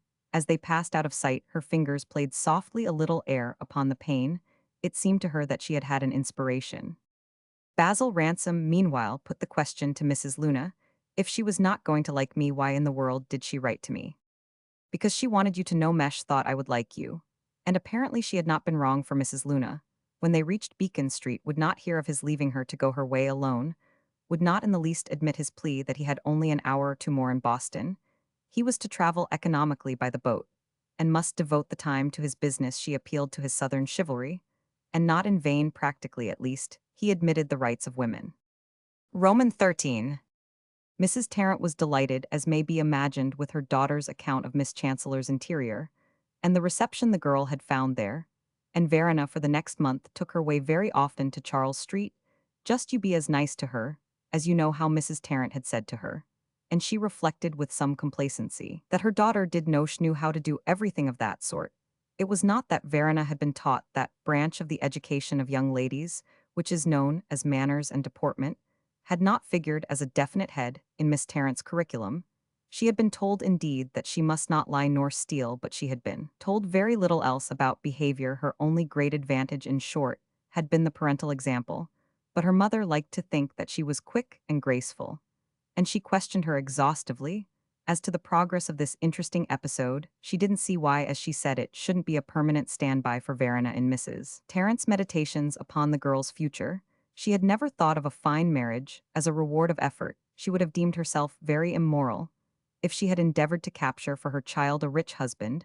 She had not, in fact, a very vivid sense of the existence of such agents of fate. All the rich men she had seen already had wives, and the unmarried men, who were generally very young, were distinguished from each other not so much by the figure of their income, which came little into question, as by the degree of their interest in regenerating ideas. She supposed Verena would marry someone some day, and she hoped the personage would be connected with public life, which meant for Mrs. Tarrant that his name would be visible in the lamplight, on a colored poster, in the doorway of Tremont Temple. But she was not eager about this vision, for the implications of matrimony were for the most part wanting in brightness. Consisted of a tired woman holding a baby over a furnace register that emitted lukewarm air, a real lovely friendship with a young woman who had, as Mrs. Tarrant expressed it, property would occupy agreeably such an interval as might occur before Verena should meet her sterner fate. It would be a great thing for her to have a place to run into when she wanted a change, and there was no knowing but what it might end in her having two homes. For the idea of the home, like most American women of her quality, Mrs. Tarrant had an extreme reverence, and it was her candid faith that, in all the vicissitudes of the past 20 years, she had preserved the spirit of this institution. If it should exist in duplicate for Verena, the girl would be favored indeed. All this was as nothing, however, compared with the fact that Miss Chancellor seemed to think her young friend's gift was inspirational, or at any rate, as Selah had so often said, quite unique. She couldn't make out very exactly by Verena what she thought. But if the way Miss Chancellor had taken hold of her didn't show that she believed she could rouse the people, Mrs. Tarrant didn't know what it showed. It was a satisfaction to her that Verena evidently responded freely. She didn't think anything of what she spent in caricature, and indeed she had told her that Miss Chancellor wanted to stuff her pockets with them. At first she went in because her mother liked to have her, but now evidently she went because she was so much drawn. She expressed the highest admiration of her new friend. She said it took her a little while to see into her, but now that she did well, she was perfectly splendid. When Verena wanted to admire, she went ahead of everyone, and it was delightful to see how she was stimulated by the young lady in Charles Street. They thought everything of each other that was very plain. You could scarcely tell which thought most. Each thought the other so noble. And Mrs. Tarrant had a faith that between them, they would rouse the people. What Verena wanted was someone who would know how to handle her. Her father hadn't handled anything, except the healing up to this time, with real success. And perhaps Miss Chancellor would take hold better than some that made more of a profession. It's beautiful the way she draws you out, Verena had said to her mother. There's something so searching that the first time I visited her, it quite realized my idea of the day of judgment. But she seems to show all that's in herself at the same time. And then you see how lovely it is. She's just as pure as she can live. You see, if she is not when you know her, she's so noble herself that she makes you feel as if you wouldn't want to be less so. She doesn't care for anything but the elevation of our sex, if she can work a little toward that. It's all she asks. I can tell you she kindles me. She does, mother. Really, she doesn't care a speck what she wears. Only to have an elegant parlor. Well, she has got that. It's a regular dreamlike place to sit. She's going to have a tree in next week. She says she wants to see me sitting under a tree. I believe it's some oriental idea. It has lately been introduced in Paris. She doesn't like French ideas as a general thing, but she says this has more nature than most. She has got so many of her own that I shouldn't think she would require to borrow any. I'd sit in a forest to hear her bring some of them out. Verena went on with characteristic raciness. She just quivers when she describes what our sex has been through. It's so interesting to me to hear what I have always felt. If she wasn't afraid of facing the public, she would go far ahead of me, but she doesn't want to speak herself. She only wants to call me out, mother. If she doesn't attract attention to me, there isn't any attention to be attracted. She says I have got the gift of expression. It doesn't matter where it comes from. She says it's a great advantage to a movement to be personified in a bright young figure. Well, of course I am young, and I feel bright enough. When once I get started, she says my serenity while exposed to the gaze of hundreds is in itself a qualification. In fact, she seems to think my serenity is quite Gojovan. She hasn't got much of it herself. She's the most emotional woman I have met up to now. She wants to know how I can speak the way I do unless I feel. And of course I tell her I do feel so far as I realize. She seems to be realizing all the time. I never saw anyone that took so little rest. She says I ought to do something great, and she makes me feel as if I should. She says I ought to have a wide influence, if I can obtain the ear of the public. And I say to her that, if I do, it will be all her influence. Selah Tarrant looked at all this from a higher standpoint than his wife. At least such an attitude on his part was to be inferred from his increased solemnity. He committed himself to no precipitate elation at the idea of his daughters being taken up by a patroness of movements who happened to have money. He looked at his child only from the point of view of the service she might render to humanity, to keep her ideal pointing in the right direction, to guide and animate her moral life. Thus was a duty more imperative for a parent so closely identified with revelations and panaceas than seeing that she formed profitable worldly connections. He was off, moreover, so much of the time that he could keep little account of her comings and goings, and he had an air of being but vaguely aware of whom Miss Chancellor, the object now of his wife's perpetual reference, might be. Verena's initial appearance in Boston, as he called her performance at Miss Birdseye's, had been a great success, and this reflection added, as I say, to his habitually sacerdotal expression. He looked like the priest of a religion that was passing through the stage of miracles. He carried his responsibility in the general elongation of his person, of his gestures. His hands were now always in the air, as if he were being photographed in postures of his words and sentences, as well as in his smile, as noiseless as a patent hinge, and in the folds of his eternal waterproof. He was incapable of giving an offhand answer or opinion on the simplest occasion, and his tone of high deliberation increased in proportion as the subject was trivial or domestic. If his wife asked him at dinner if the potatoes were good, he replied that they were strikingly fine. He used to speak of the newspaper, as fine applied this term to objects the most dissimilar, and embarked on a parallel worthy of Plutarch, in which he compared them with other specimens of the same vegetable he produced, or would have liked to produce the impression of looking above and beyond everything, of not caring for the immediate, of reckoning only with the long run in reality. He had one all-absorbing solicitude, a desire to get paragraphs put into the newspapers, paragraphs of which he had hitherto been the subject, but of which he was now to divide the glory with his daughter. The newspapers were his world, the richest expression in his eyes of human life. And for him, if a diviner day was to come upon earth, it would be brought about by copious advertisement. In the daily prints he looked with longing for the moment when Verena should be advertised among the personals. And to his mind, the supremely happy people were those, and there were a good many of them, of whom there was some journalistic mention. Every day in the year, nothing less than this would really have satisfied Sylla Tarrant. His ideal of bliss was to be as regularly and indispensably a component part of the newspaper as the title and date, or the list of fires, or the column of Western jokes. The vision of that publicity haunted his dreams, and he would gladly have sacrificed to it the innermost sanctities of home. Human existence to him, indeed, was a huge publicity in which the only fault was that it was sometimes not sufficiently effective. There had been a spiritualist paper of old which he used to pervade, but he could not persuade himself that through this medium his personality had attracted general attention, and moreover the sheet, as he said, was played out anyway. Success was not success so long as his daughter's physique, the rumor of her engagement, were not included in the jottings, with the certainty of being extensively copied. The account of her exploits in the West had not made their way to the seaboard, with the promptitude that he had looked for. The reason of this being, he supposed that the few addresses she had made had not been lectures announced in advance to which tickets had been sold, but incidents of abrupt occurrence of certain multitudinous meetings where there had been other performers, better known to fame. They had brought in no money. They had been delivered only for the good of the cause.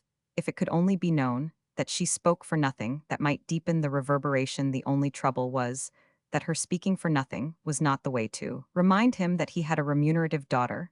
It was not the way to stand out so very much either. Sylla Tarrant felt, for there were plenty of others that knew how to make as little money as she would. To speak that was the one thing that most people were willing to do for nothing. It was not a line in which it was easy to appear conspicuously disinterested. Disinterestedness, too, was incompatible with receipts, and receipts were what Sylla Tarrant was in his own parlance.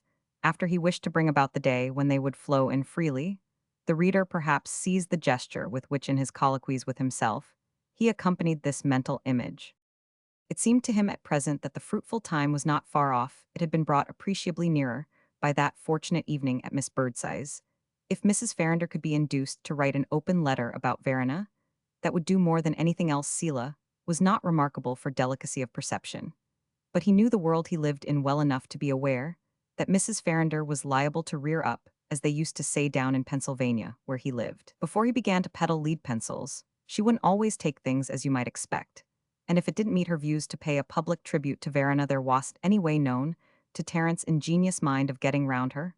If it was a question of a favor from Mrs. Farrinder, you just had to wait for it, as you would for a rise in the thermometer. He had told Miss Birdseye what he would like, and she seemed to think, from the way their celebrated friend had been affected, that the idea might take her some day of just letting the public know all she had felt. She was off somewhere now since that evening, but Miss Birdseye had an idea that, when she was back in Roxbury, she would send for Verena and give her a few points meanwhile. At any rate, Sylla was sure he had a card. He felt there was money in the air. It might already be said there were receipts from Charles Street. That rich, peculiar young woman seemed to want to lavish herself. He pretended, as I have intimated, not to notice this, but he never saw so much as when he had his eyes fixed on the cornice. He had no doubt that if he should make up his mind to take a hall some night, she would tell him where the bill might be sent. That was what he was thinking of now, whether he had better take a hall right away, so that Verena might leap at a bound into renown, or wait till she had made a few more appearances in private, so that curiosity might be worked up. These meditations accompanied him in his multifarious wanderings through the streets and the suburbs of the New England capital. As I have also mentioned, he was absent for hours-long periods, during which Mrs. Tarrant, sustaining nature with a hard-boiled egg, and a donut, wondered how in the world he stayed his stomach. He never wanted anything but a piece of pie when he came in. The only thing about which he was particular was that it should be served up hot. She had a private conviction that he partook at the houses of his lady patients of little lunches. She applied this term to any episodical repast at any hour of the 24.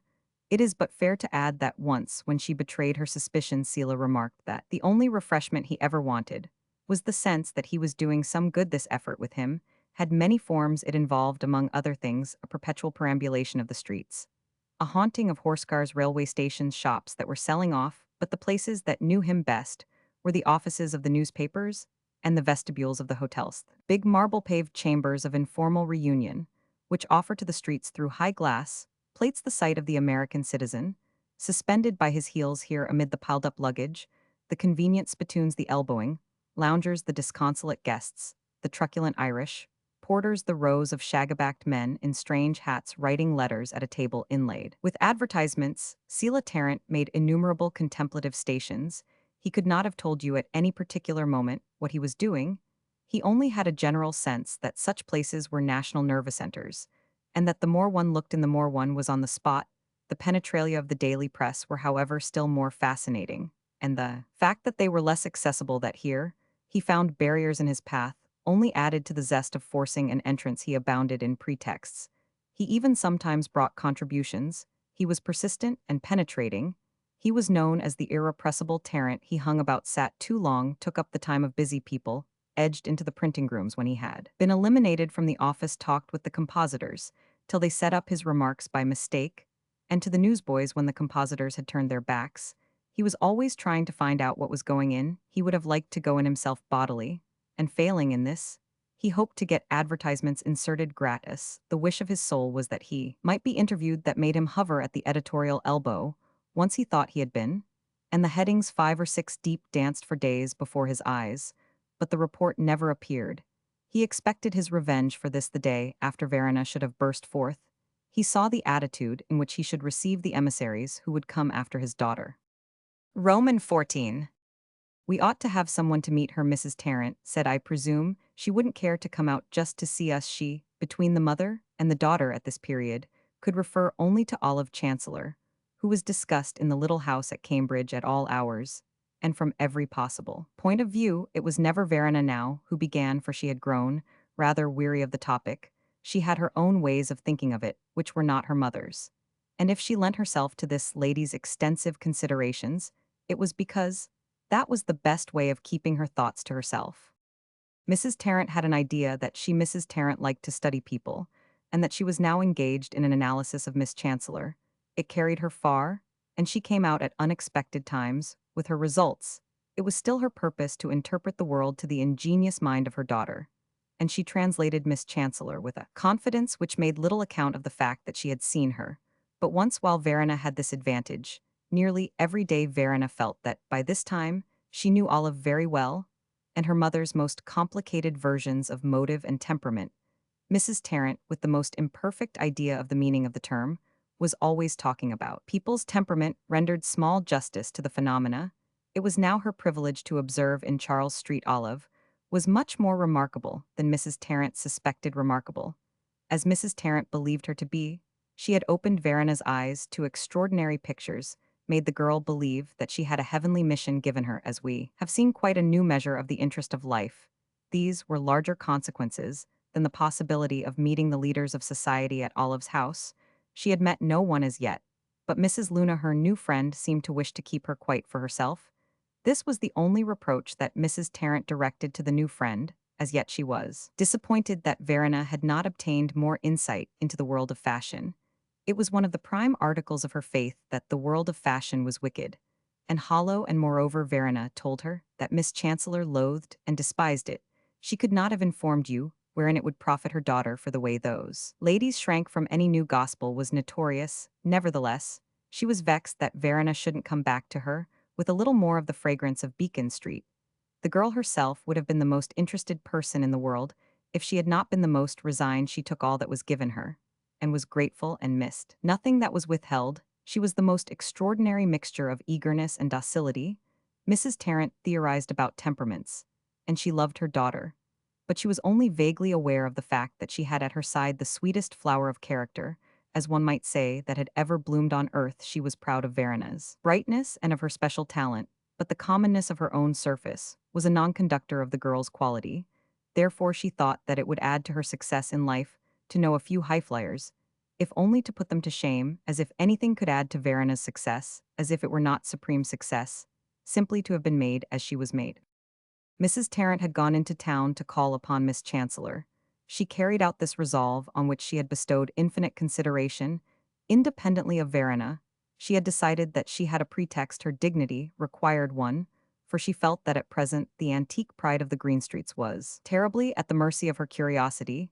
She wished to see Miss Chancellor again, and to see her among her charming appurtenances, which Verena had described to her with great minuteness. The pretext that she would have valued most was wanting, that of Olive's having come out to Cambridge to pay the visit that had been solicited from the first. So she had to take the next. Bischa had to say to herself that it was her duty to see what she should think of a place where her daughter spent so much time. To Miss Chancellor, she would appear to have come to thank her for her hospitality. She knew in advance just the air she should take, or she fancied she knew it. Mrs. Tarrant's were not always what she supposed, just the nuance. She had also an impression.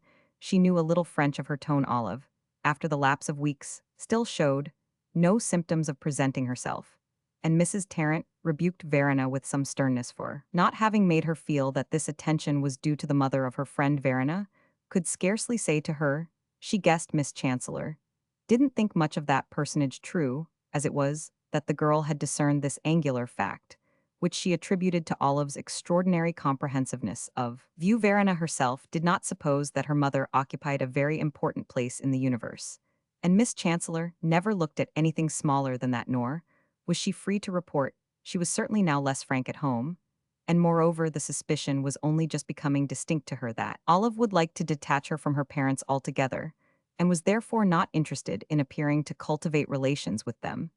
Mrs. Tarrant, I may mention, had a further motive. She was consumed with the desire to behold Mrs. Luna. This circumstance may operate as a proof that the aridity of her life was great, and if it should have that effect, I shall not be able to gainsay it. She had seen all the people who went to lectures, but there were hours when she desired for a change to see some who didn't go, and Mrs. Luna, from Verena's description of her, summed up the characteristics of this eccentric class. Verena had given great attention to Olive's brilliant sister. She had told her friend everything, no everything, but one little secret, namely, that if she could have chosen at the beginning she would have liked to resemble Mrs. Luna. This lady fascinated her, carried off her imagination to strange lands. She should enjoy so much a long evening with her alone, when she might ask her 10,000 questions. But she never saw her alone, never saw her at all, but in glimpses. Adeline flitted in and out, dressed for dinners and concerts, always saying something worldly to the young woman from Cambridge, and something to Olive that had a freedom which she herself would probably never arrive at. A failure of foresight on Verena's part. But Miss Chancellor never detained her, never gave Verena a chance to see her, never appeared to imagine that she could have the least interest in such a person, only took up the subject again, after Adeline had left them. The subject, of course, which was always the same, the subject of what they should do together for their suffering sex. It was not that Verena was not interested in that gracious no. It opened up before her in those wonderful colloquies with Olive in the most inspiring way, but her fancy would make a dart to right or left when other game crossed their path, and her companion led her intellectually a dance, in which her feet, that is her head, filled her, at times for weariness. Mrs. Tarrant found Miss Chancellor at home, but she was not gratified by even the most transient glimpse of Mrs. Luna, a fact which in her heart Verena regarded as fortunate, inasmuch as she said to herself, if her mother, returning from Charles Street, began to explain Miss Chancellor to her with fresh energy, and as if she, Verena, had never seen her, and up to this time they had had nothing to say about her, to what developments of the same sort would not an encounter with Adeline have given rise? When Verena at last said to her friend that she thought she ought to come out to Cambridge, didn't understand why she didn't, Olive expressed her reasons, very frankly admitted that she was jealous, that she didn't wish to think of the girls belonging to anyone but herself. Mr. and Mrs. Tarrant would have authority opposed claims, and she didn't wish to see them to remember that they existed. This was true so far as it went. But Olive could not tell Verena, everything could not tell her, that she hated that dreadful pair at Cambridge, as we know she had forbidden herself this emotion as regards individuals, and she flattered herself that she considered the Tarrants as a type, a deplorable one, a class that, with the public at large, discredited the cause of the new truths she had talked them over with Miss Birdseye. Olive was always looking after her now and giving her thanks. Good lady appeared at this period in wonderful caps and shawls fur. She felt she couldn't thank her enough, and even Dr. Prance's fellow lodger, whose animosity to flourishing evils lived in the happiest though the most illicit union with the mania for finding excuses. Even Miss Birdseye was obliged to confess that, if you came to examine his record, poor Selah didn't amount to so very much. How little he amounted to, Olive perceived, after she had made Verena talk, as the girl did, immensely about her father and mother, quite unconscious meanwhile of the conclusions she suggested to Miss Chancellor. Tarrant was a moralist without moral sense. At that was very clear to Olive, as she listened to the history of his daughter's childhood and youth, which Verena related with an extraordinary artless vividness.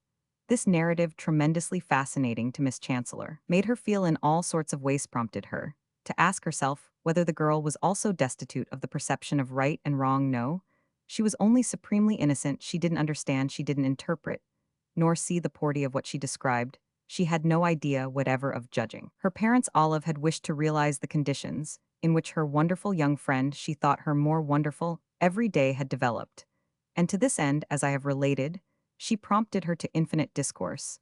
But now she was satisfied the realization was complete, and what she would have liked to impose on the girl was an effectual rupture with her past. That past she by no means absolutely deplored, for it had the merit of having initiated Verena and her patroness through her agency into the miseries and mysteries of the people.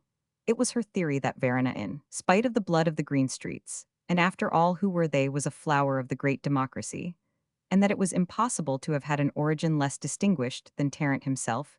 His birth in some unheard-of place in Pennsylvania was quite inexpressibly low, and Olive would have been much disappointed if it had been wanting in this defect. She liked to think that Verena in her childhood had known almost the extremity of poverty, and there was a kind of ferocity in the joy with which she reflected that there had been moments when this delicate creature came near, if the pinch had only lasted a little longer, to literally going without food. These things added to her value. For Olive, they made that young lady feel that their common undertaking would in consequence be so much more serious. It is always supposed that revolutionists have been goaded, and the goading would have been rather deficient here, were it not for such happy accidents in Verena's past, when she conveyed from her mother a summons to Cambridge for a particular occasion. Olive perceived that the great effort must now be made. Great efforts were nothing new to her. It was a great effort to live at, all but this one appeared to her exceptionally cruel. She determined, however, to make it, promising herself that her first visit to Mrs. Tarrant should also be her last. Her only consolation was that she expected to suffer intensely, for the prospect of suffering was always, spiritually speaking, so much cash in her pocket.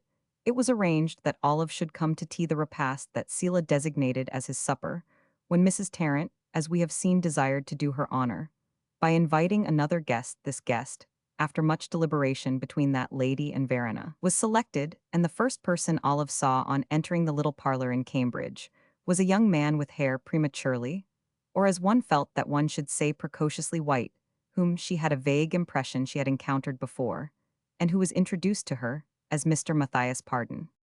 She suffered less than she had hoped. She was so taken up with the consideration of Verena's interior. It was as bad as she could have desired, in order to feel that to take her out of such a milieu as that she should have a right to draw her altogether to herself. Olive wished more and more to extract some definite pledge from her. She could hardly say what it had best be, as yet she only felt that it must be something that would have an absolute sanctity for Verena, and would bind them together for life on this occasion. It seemed to shape itself in her mind. She began to see what it ought to be, though she also saw that she would perhaps have to wait a while. Mrs. Tarrant, too, in her own house, became now a complete figure. There was no manner of doubt left as to her being vulgar. Olive Chancellor despised vulgarity, had a scent for it, which she followed up in her own family, so that often with a rising flush she detected the taint even in Adeline. There were times, indeed, when everyone seemed to have it, everyone but Miss Birdseye, who had nothing to do with it, was an antique, and the poorest, humblest people The toilers and spinners, the very obscure these were the only persons who were safe from it. Miss Chancellor would have been much happier if the movements she was interested in could have been carried on only by the people she liked. And if revolutions somehow didn't always have to begin with one's self with internal convulsions, sacrifices, executions, a common end, unfortunately, however fine, as regards a special result, does not make community impersonal. Mrs. Tarrant, with her soft corpulence, looked to her guest very bleached and tumid. Her complexion had a kind of withered glaze. Her hair, very scanty, was drawn off her forehead, a la chinoise. She had no eyebrows, and her eyes seemed to stare like those of a figure of wax when she talked and wished to insist. And she was always insisting. She puckered and distorted her face with an effort to express the inexpressible, which turned out after all to be nothing. She had a kind of doleful elegance, tried to be confidential, lowered her voice, and looked as if she wished to establish a secret understanding, in order to ask her visitor if she would venture on an apple fritter. She wore a flowing mantle, which resembled her husband's waterproof, a garment which, when she turned to her daughter or talked about her, might have passed for the robe of a sort of priestess of maternity. She endeavored to keep the conversation in a channel which would enable her to ask sudden, incoherent questions of Olive, mainly as to whether she knew the principal ladies. The expression was Mrs. Tarrant's not only in Boston, but in the other cities which in her nomadic course she herself had visited. Olive knew some of them, and of some of them had never heard, but she was irritated and pretended a universal ignorance.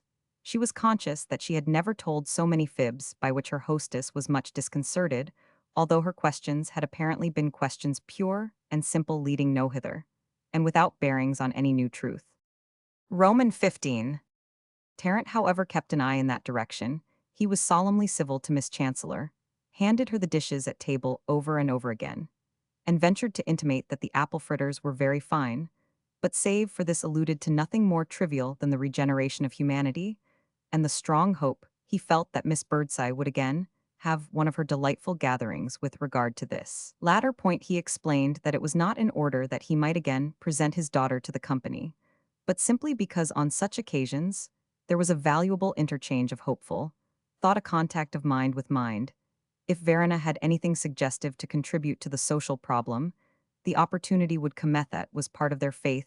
They couldn't reach out for it and try and push their way. If they were wanted, their hour would strike. If they were not, they would just keep still and let others press forward, who seemed to be called. If they were called, they would know it.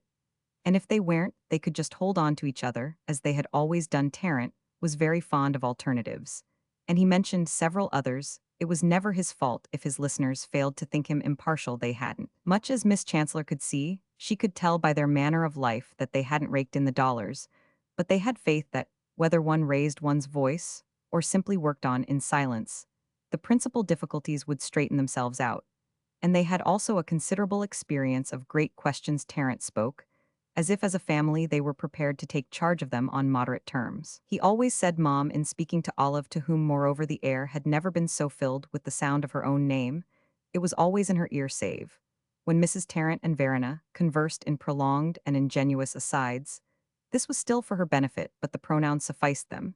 She had wished to judge Dr. Tarrant, not that she believed he had come honestly by his title to make up her mind. She had done these things now, and she expressed to herself the kind of man she believed him to be, in reflecting that if she should offer him $10,000 to renounce all claim to Verena keeping, and his wife clear of her, for the rest of time, he would probably say with his fearful smile, "Make it 20 money down," and ill do it. Some image of this transaction, as one of the possibilities of the future, outlined itself for Olive among the moral incisions of that evening.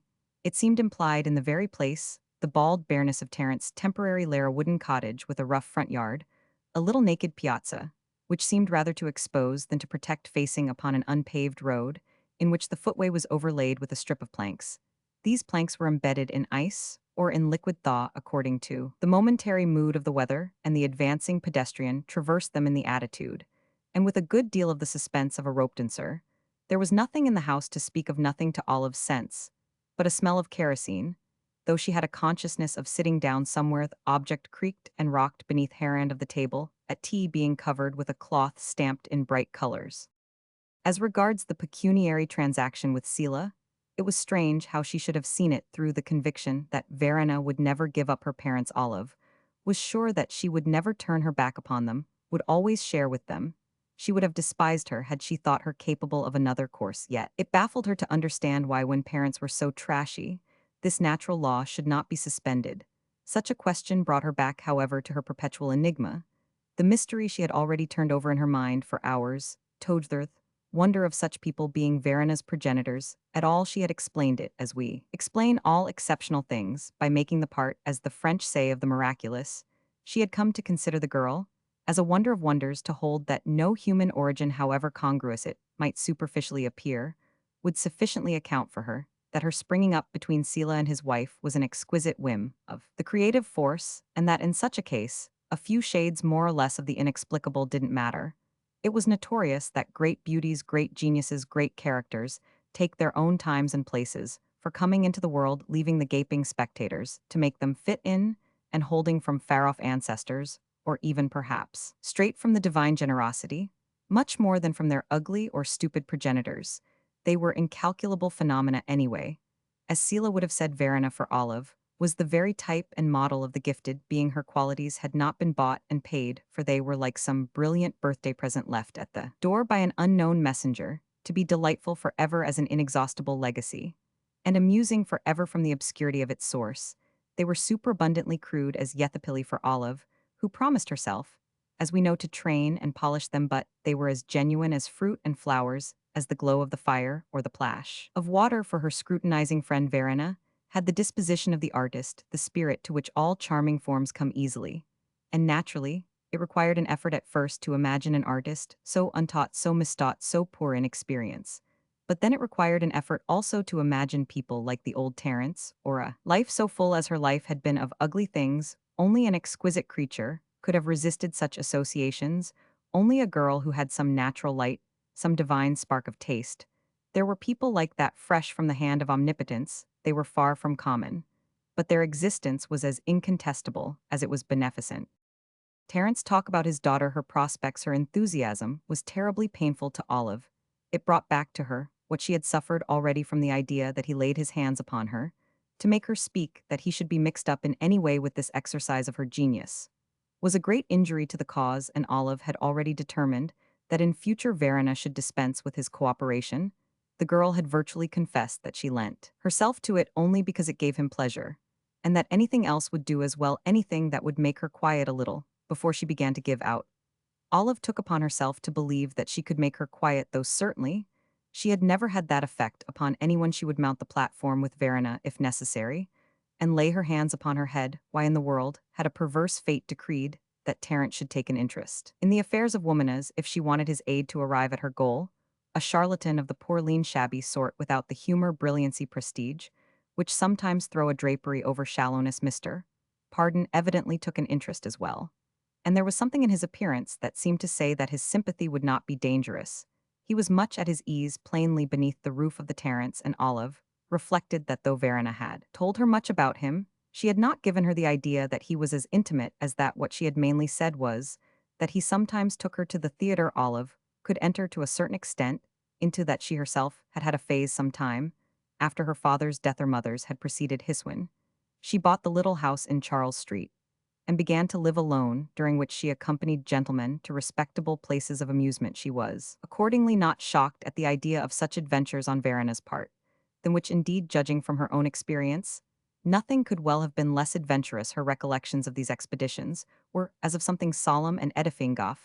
The earnest interest in her welfare exhibited by her companion, there were few occasions on which the young Bostonian appeared to more advantage of the comfort of other friends sitting near, who were sure to know whom she was with. Of serious discussion between the acts in regard to the behavior of the characters in the piece, and of the speech at the end, with which, as the young man quitted her at her door, she rewarded his civility. I must thank you for a very pleasant evening.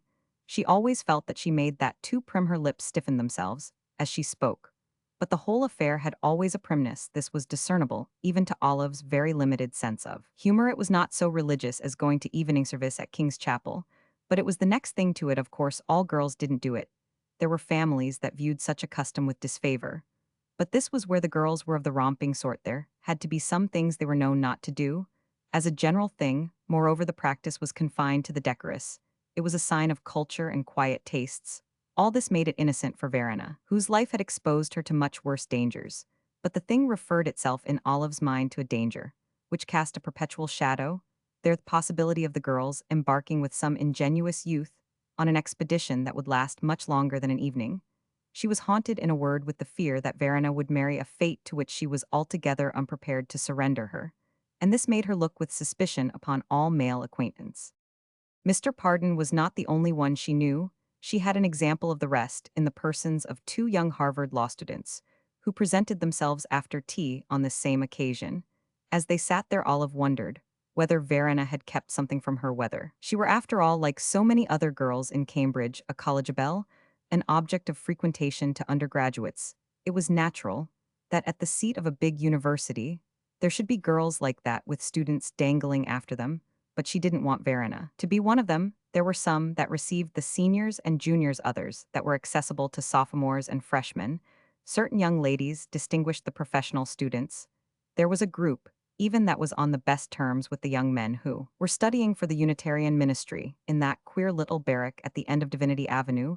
The advent of the new visitors made Mrs. Tarrant bustle immensely.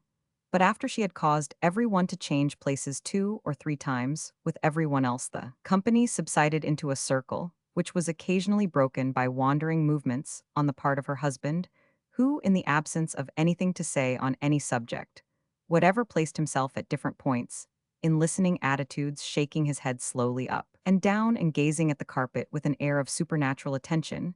Mrs. Tarrant asked the young men from the law school about their studies, and whether they meant to follow them up seriously, said she thought some of the laws were very unjust and she hoped they meant to try and improve them. She had suffered by the laws herself at the time her father died. She hadn't got half the property she should have got. If they had been different, she thought they should be for public matters, not for people's private affairs. The idea always seemed to her to keep you down if you were down, and to hedge you in with difficulties. Sometimes she thought it was a wonder how she had developed in the face of so many, but it was a proof that freedom was everywhere if you only knew how to look for it. The two young men were in the best humor. They greeted these sallies with a merriment of which, though it was courteous in form, Olive was by no means unable to define the spirit. They talked naturally more with Verena than with her mother. And while they were so engaged, Mrs. Tarrant explained to her who they were and how one of them, the smaller, who was not quite so spruce, had brought the other, his particular friend, to introduce him. This friend, Mr. Burridge, was from New York. He was very fashionable. He went out a great deal in Boston. I have no doubt you know some of the places, said Mrs. Tarrant. His family was very rich. Well, he knows plenty of that sort, Mrs. Tarrant went on, but he felt unsatisfied. He didn't know anyone like us. He told Mr. Gracie. That's the little one that he felt as if he must. It seemed as if he couldn't hold out, so we told Mr. Gracie, of course, to bring him right round. Well, I hope he'll get something from us. I am sure he has been reported to be engaged to Miss Winkworth. I have no doubt you know who I mean. But Mr. Gracie says he hasn't looked at her more than twice. That's the way rumors fly round in that set. I presume, well, I am glad we are not in it wherever we are. Mr. Gracie is very different. He is intensely plain. But I believe he is very learned. You don't think him plain? Oh, you don't know. Well, I suppose you don't care. You must see so many. But I must say, when a young man looks like that, I call him painfully plain. I heard Dr. Tarrant make the remark the last time he was here. I don't say, but what the plainest are the best. Well, I had no idea. We were going to have a party. When I asked you, I wonder whether Verena hadn't better hand the cake. We generally find the students enjoy it so much. This office was ultimately delegated to Sila, who, after a considerable absence, reappeared with a dish of dainties, which he presented successively to each member of the company. Olive saw Verena lavish her smiles on Mr. Gracie and Mr. Burridge. The liveliest relation had established itself, and the latter gentleman in especial abounded in appreciative laughter. It might have been fancied just from looking at the group that Verena's vocation was to smile and talk with young men who bent towards her. Might have been fancied, that is, by a person less sure of the contrary than Olive, who had reason to know that a gifted being is sent into the world for a very different purpose, and that making the time pass pleasantly for conceited young men is the last duty you are bound to think of, if you happen to have a talent for embodying a cause. Olive tried to be glad that her friend had the richness of nature that makes a woman gracious without latent purposes. She reflected that Verena was not in the smallest degree a flirt, that she was only enchantingly and universally genial, that nature had given her a beautiful smile, which fell impartially on every one, man and woman alike. Olive may have been right, but it shall be confided to the reader that in reality She never knew by any sense of her own whether Verena were a flirt or not. This young lady could not possibly have told her even if she herself knew, which she didn't, and Olive, destitute of the quality, had no means of taking the measure in another of the subtle feminine desire. To please, she could see the difference between Mr. Gracie and Mr. Burrage. Her being bored by Mrs. Terence attempting to point it out is perhaps a proof of that. It was a curious incident of her zeal for the regeneration of her sex that manly things were perhaps on the whole what she understood best. Mr. Burrage was rather a handsome youth with a laughing, clever face, a certain sumptuosity of apparel, an air of belonging to the fast, sita precocious, good-natured man of the world, curious of new sensations and containing perhaps the making of a dilettante, being doubtless a little ambitious, and liking to flatter himself that he appreciated worth in lowly forms. He had associated himself with the ruder, but at the same time, acuter personality of a genuine son of New England, who had a harder head than his own and a humor in reality more cynical, and who, having earlier knowledge of the Terence, had undertaken to show him something indigenous and curious, possibly even fascinating. Mr. Gracie was short with a big head, he wore eyeglasses, looked unkempt, almost rustic, and said good things with his ugly lips. Verena had replies for a good many of them, and a pretty color came into her face as she talked. Olive could see that she produced herself quite as well as one of these gentlemen had foretold the other that she would. Miss Chancellor knew what had passed between them, as well as if she had heard it. Mr. Gracie had promised that he would lead her on, that she should justify his description and prove the raciest of her class. They would laugh about her as they went away lighting their cigars, and for many days afterwards, their discourse would be enlivened with quotations from the women's rights girl. It was amazing how many ways men had of being antipathetic. These two were very different from Basil Ransom, and different from each other. And yet the manner of each conveyed an insult to one's womanhood. The worst of the case was that Verena would be sure not to perceive this outrage, not to dislike them. In consequence, there were so many things that she hadn't yet learned to dislike. In spite of her friend's earnest efforts to teach her, she had the idea vividly that was the marvel of the cruelty of man, of his immemorial injustice, but it remained abstract. Platonic. She didn't detest him. In consequence, what was the use of her having that sharp, inspired vision of the history of the sex? It was, as she had said herself, exactly like Joan of Arc's absolutely supernatural apprehension of the state of France, if she wasn't going to carry it out, if she was going to behave as the ordinary pusillanimous conventional young lady. It was all very well for her to have said that first day that she would renounce. Did she look at such a moment as this like a young woman who had renounced? Suppose this glittering, laughing Burrage youth with his chains and rings and shining shoes should fall in love with her, and try to bribe her with his great possessions to practice renunciations of another kind, to give up her holy work, and to go with him to New York, there to live as his wife, partly bullied, partly pampered in the accustomed Burrage manner. There was as little comfort for Olive as there had been on the whole alarm in the recollection of that offhand speech of Verena's about her preference for free unions. This had been mere maiden flippancy. She had not known the meaning of what she said, though she had grown up among people who took for granted all sorts of queer laxities. She had kept the consummate innocence of the American girl, that innocence which was the greatest of all, for it had survived the abolition of walls and locks, and of the various remarks that had dropped from Verena expressing this quality. That startling observation certainly expressed it most. It implied, at any rate, that unions of some kind or other had her approval, and did not exclude the dangers that might arise from encounters with young men in search of sensations. Romans 16.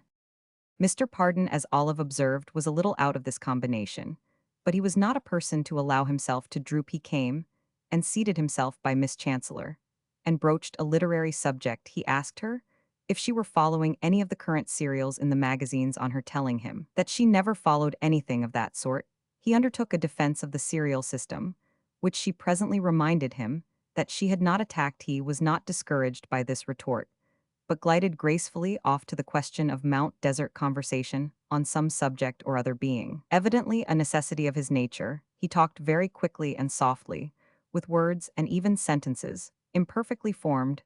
There was a certain amiable flatness in his tone, and he abounded in exclamations. Goodness gracious and mercy on us, not much in use among the sex, whose profanity is apt to be coarse. He had small, fair features, remarkably neat and pretty eyes, and a mustache that he caressed, and an air of juvenility much at variance with his grizzled locks, and the free familiar reference in which he was apt to indulge to his career, As a journalist, his friends knew that in spite of his delicacy and his prattle, he was what they called a live man. His appearance was perfectly reconcilable with a large degree of literary enterprise.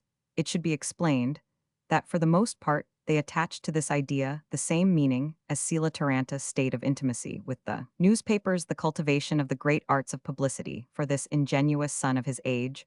All distinction between the person and the artist had ceased to exist. The writer was personal, the person food for newsboys and everything. And everyone were everyone's business. All things with him referred themselves to print, and print meant simply infinite reporting, a promptitude of announcement, abusive when necessary, or even, when not about his fellow citizens, he poured contumely on their private life, on their personal appearance. With the best conscience in the world, his faith again was the faith of Sila Tarrant that being in the newspapers is a condition of bliss, and that it would be fastidious to question the terms of the privilege. He was an enfant de la balle, as the French say. He had begun his career at the age of 14 by going the rounds of the hotels to cull flowers from the big greasy registers which lie on the marble counters, and he might flatter himself that he had contributed in his measure, and on behalf of a vigilant public opinion, the pride of a democratic state, to the great end of preventing the American citizen from attempting clandestine journeys. Since then he had ascended other steps of the same ladder. He was the most brilliant young interviewer on the Boston press. He was particularly successful in drawing out the ladies he had condensed into shorthand. Many of the most celebrated women of his time, some of these daughters of fame, were very voluminous, and he was supposed to have a remarkably insinuating way of waiting upon prime dawn and actresses the morning after their arrival, or sometimes the very evening. While their luggage was being brought up, he was only 28 years old, and with his hoary head was a thoroughly modern young man. He had no idea of not taking advantage of all the modern conveniences. He regarded the mission of mankind upon earth as a perpetual evolution of telegrams. Everything to him was very much the same. He had no sense of proportion or quality. But the newest thing was what came nearest exciting in his mind, the sentiment of respect. He was an object of extreme admiration to Sila Tarrant, who believed that he had mastered all the secrets of success, and who, when Mrs. Tarrant remarked, as she had done more than once, that it looked as if Mr. Pardon was really coming, after Verena declared that if he was one of the few young men he should want to see in that connection. One of the few he should be willing to allow to handle her. It was Tarrant's conviction that if Matthias Pardon should seek Verena in marriage, it would be with a view to producing her in public, and the advantage for the girl of having a husband who was at the same time reporter, interviewer, manager, agent, who had the command of the principal dailies, would write her up and work her, as it were scientific. All attraction of all this was too obvious to be insisted on. Matthias had a mean opinion of Tarrant, thought him quite second-rate, a votary of played-out causes. It was his impression that he himself was in love with Verena, but his passion was not a jealous one, and included a remarkable disposition to share the object of his affection with the American people. He talked some time to Olive about Mount Desert, told her that, in his letters, he had described the company at the different hotels. He remarked, however, that a correspondent suffered a good deal today from the competition of the lady writers. The sort of article they produced was sometimes more acceptable to the papers. He supposed she would be glad to hear Thaith knew she was so interested in woman's having a free field. They certainly made lovely correspondence. They picked up something bright before you could turn round. There wasn't much you could keep away from them. You had to be lively if you wanted to get there first, of course. They were naturally more chatty, and that was the style of literature that seemed to take most today, only they didn't write much. But what ladies would want to read, of course? He knew there were millions of lady readers, but he intimated that he didn't address himself exclusively to the gynecum. He tried to put in something that would interest all parties. If you read a lady's letter, you knew pretty well in advance what you would find. Now what he tried for was that you shouldn't have the least idea. He always tried to have something that would make you jump. Mr. Pardon was not conceited, more at least than is proper, when youth and success go hand in hand. And it was natural he should not know in what spirit Miss Chancellor listened to him, being aware that she was a woman of culture. His desire was simply to supply her with the pabulum that she would expect. She thought him very inferior. She had heard he was intensely bright. But there was probably some mistake. There couldn't be any danger for Verena from a mind that took merely a gossip's view of great tendencies. Besides, he wasn't half-educated, and it was her belief, or at least her hope, that an educative process was now going on for Verena under her own direction, which would enable her to make such a discovery for herself. Olive had a standing quarrel with the levity, the good nature of the judgments of the day. Many of them seemed to her weak to imbecility, losing sight of all measures and standards, lavishing superlatives. Delighted to be fooled, the age seemed to her relaxed and demoralized. And I believe she looked to the influx of the great feminine element to make it feel and speak more sharply. "Well, it's a privilege to hear you two talk together," Mrs. Tarrant said to her. "It's what I call real conversation. It isn't often we have anything so fresh. It makes me feel as if I wanted to join in. I scarcely know whom to listen to most. Verena seems to be having such a time with those gentlemen. First I catch one thing, and then another. It seems as if I couldn't take it all, and perhaps I ought to pay more attention to Mr. Burridge. I don't want him to think we are not so cordial as they are in New York." She decided to draw nearer to the trio on the other side of the room, for she had perceived, as she devoutly hoped Miss Chancellor, had not that Verena was endeavoring to persuade either of her companions to go and talk to her dear friend, and that these unscrupulous young men, after a glance over their shoulder, appeared to plead for remission, to intimate that this was not what they had come round for. Selah wandered out of the room again, with his collection of cakes, and Mr. Pardon began to talk to Olive about Verena, to say that he felt as if he couldn't say all he did feel with regard to the interest she had shown in her. Olive could not imagine why he was called upon to say or to feel anything, and she gave him short answers, while the poor young man, unconscious of his doom, remarked that he hoped she wasn't going to exercise any influence that would prevent Miss Tarrant from taking the rank that belonged to her. He thought there was too much hanging back. He wanted to see her in a front seat. He wanted to see her name in the biggest kind of bills and her portrait in the windows of the stores. She had genius, there was no doubt of that. And she would take a new line altogether. She had charm, and there was a great demand for that nowadays in connection with new ideas. There were so many that seemed to have fallen dead for want of it. She ought to be carried straight ahead. She ought to walk right up to the top. There was a want of bold action. He didn't see what they were waiting for. He didn't suppose they were waiting. Till she was 50 years old, there were old ones enough in the field. He knew that Miss Chancellor appreciated the advantage of her girlhood, because Miss Verena had told him so. Her father was dreadfully slack, and the winter was ebbing away. Mr. Pardon went so far as to say that if Dr. Tarrant didn't see his way to do something, he should feel as if he should want to take hold himself. He expressed a hope at the same time that Olive had not any views that would lead her to bring her influence to bear, to make Miss Verena hold back, also that she wouldn't consider that he pressed in too much. He knew that was a charge that people brought against newspapermen, that they were rather apt to cross the line. He only worried because he thought those who were no doubt nearer to Miss Verena than he could hope to be were not sufficiently alive. He knew that she had appeared in 2 or 3 parlors since that evening at Miss Birdseye's, and he had heard of the delightful occasion at Miss Chancellor's own house, where so many of the first families had been invited to meet her. This was an allusion to a small luncheon party that Olive had given when Verena discoursed to a dozen matrons and spinsters selected by her hostess with infinite consideration and many spiritual scruples.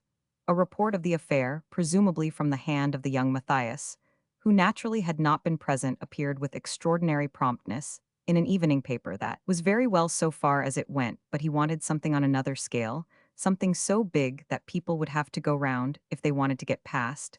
Then, lowering his voice a little, he mentioned what it was: a lecture in the music hall at 50 cents a ticket, without her father right there on her own basis. He lowered his voice still more and revealed to Miss Chancellor his innermost thought, having first assured himself that Selah was still absent, and that Mrs. Tarrant was inquiring of Mr. Burridge whether he visited much on the new land. The truth was, Miss Verena wanted to shed her father altogether. She didn't want him pawing round her that way before she began. It didn't add in the least to the attraction. Mr. Pardon expressed the conviction that Miss Chancellor agreed with him in this, and it required great effort of mind on Olive's part. So small was her desire to act in concert with Mr. Pardon, to admit to herself that she Roman 999. She asked him with a certain lofty coldness. Didn't make her shy, now a bit with her. He took a great interest in the improvement of the position of women. The question appeared to strike the young man as abrupt and irrelevant, to come down on him from a height with which he was not accustomed to hold intercourse. He was used to quick operations, however, and he had only a moment of bright blankness before replying. "Oh, there is nothing I wouldn't do for the ladies. Just give me a chance and y'all see." Olive was silent a moment. "What I mean, Isis, your sympathy, a sympathy with our sex, or a particular interest in Miss Tarrant. Well, sympathy is just sympathy, that's all I can say it takes in Miss Verena. And it takes in all others except the lady correspondence, the young man added, with a jocosity which, as he perceived, even at the moment was lost on Verena's friend. He was not more successful. When he went on, it takes in even you, Miss Chancellor.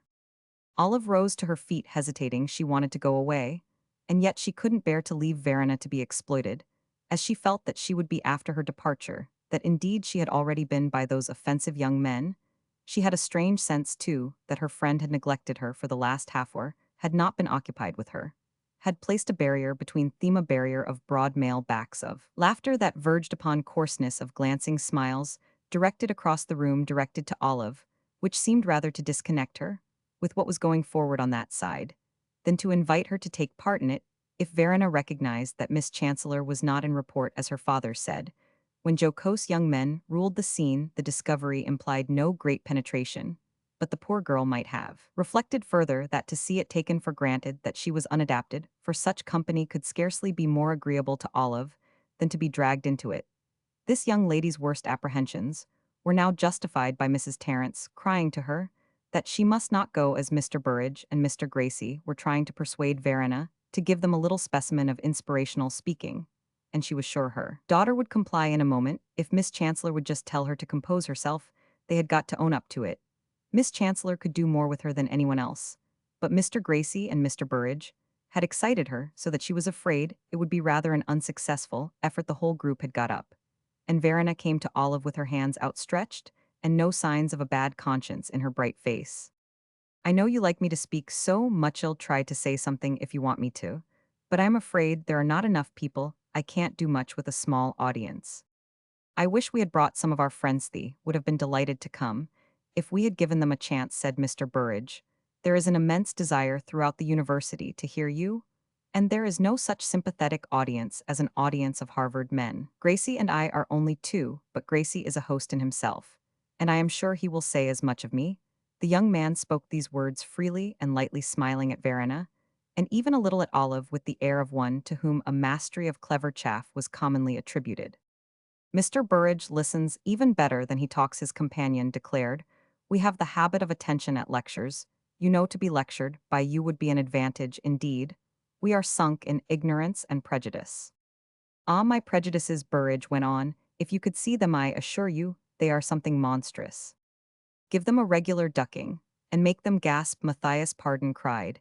If you want an opportunity to act on Harvard College nows, your chance, these gentlemen will carry the news. It will be the narrow end of the wedge. I can't tell what you like, Verena said, still looking into Olive's eyes. I am sure Miss Chancellor likes everything here, Mrs. Tarrant remarked with a noble confidence. Sela had reappeared by this time. His lofty contemplative person was framed by the doorway. Want to try a little inspiration? He inquired, looking round on the circle with an encouraging inflection. I'll do it alone if you prefer, Verena said soothingly to her friend. It might be a good chance to try without father. You don't mean to say you ain't going to be supported, Mrs. Tarrant exclaimed with dismay. Ah, I beseech you, give us the whole program and don't omit any leading feature, Mr. Burrage was heard to plead.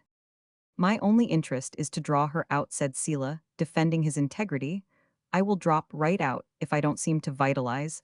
I have no desire to draw attention to my own poor gifts. This declaration appeared to be addressed to Miss Chancellor.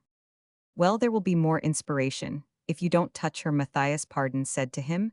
It will seem to come right down from, well, wherever it does come from. Yes, we don't pretend to say that, Mrs. Tarrant murmured.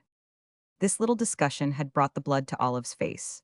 She felt that every one present was looking at her, Verena, most of Allen, that here was a chance to take a more complete possession of the girl. Such chances were agitating. Moreover, she didn't like on any occasion to be so prominent, but everything that had been said was benighted and vulgar. The place seemed thick with the very atmosphere out of which she wished to lift Verena. They were treating her as a show, as a social resource. And the two young men from the college were laughing at her shamelessly. She was not meant for that, and Olive would save her. Verena was so simple she couldn't see herself. She was the only pure spirit in the odious group.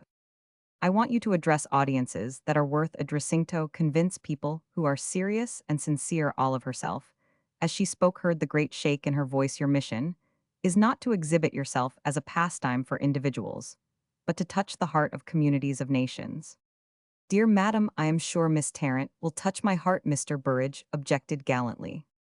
Well, I don't know, but she judges you young men, fairly said Mrs. Tarrant with a sigh. Verena diverted a moment from her communion with her friend, considered Mr. Burridge. With a smile, I don't believe you have got any heart, and I shouldn't care much if you had. You have no idea how much the way you say that increases my desire to hear you speak. Do as you please, my dear, said Olive, almost inaudibly. My carriage must be there, I must leave you in any case. I can see you don't want it, said Verena, wondering. You would stay if you liked it, wouldn't you? I don't know what I should do, come out with me, Olive spoke, almost with fierceness. Well, y'all send them away, no better than they came, said Matthias Pardon. I guess you had better come round some other night, Selah suggested pacifically, but with a significance which fell upon Olive's ear. Mr. Gracie seemed inclined to make the sturdiest protest. Look here, Miss Tarrant, do you want to save Harvard College? Or do you not? He demanded with a humorous frown. I didn't know you were Harvard College, Verena returned as humorously. I am afraid you are rather disappointed in your evening. If you expected to obtain some insight into our ideas, said Mrs. Tarrant, with an air of impotent sympathy to Mr. Gracie. Well, good night, Miss Chancellor, she went on. I hope you've got a warm wrap. I suppose y'all think we go a good deal by what you say in this house. Well, most people don't object to that. There's a little hole right there in the porch. It seems as if Dr. Tarrant couldn't remember to go for the man to fix it. I am afraid y'all think we're too much taken up with all these new hopes. Well, we have enjoyed seeing you in our home. It quite raises my appetite for social intercourse. Did you come out on wheels? I can't stand a sleigh myself, it makes me sick.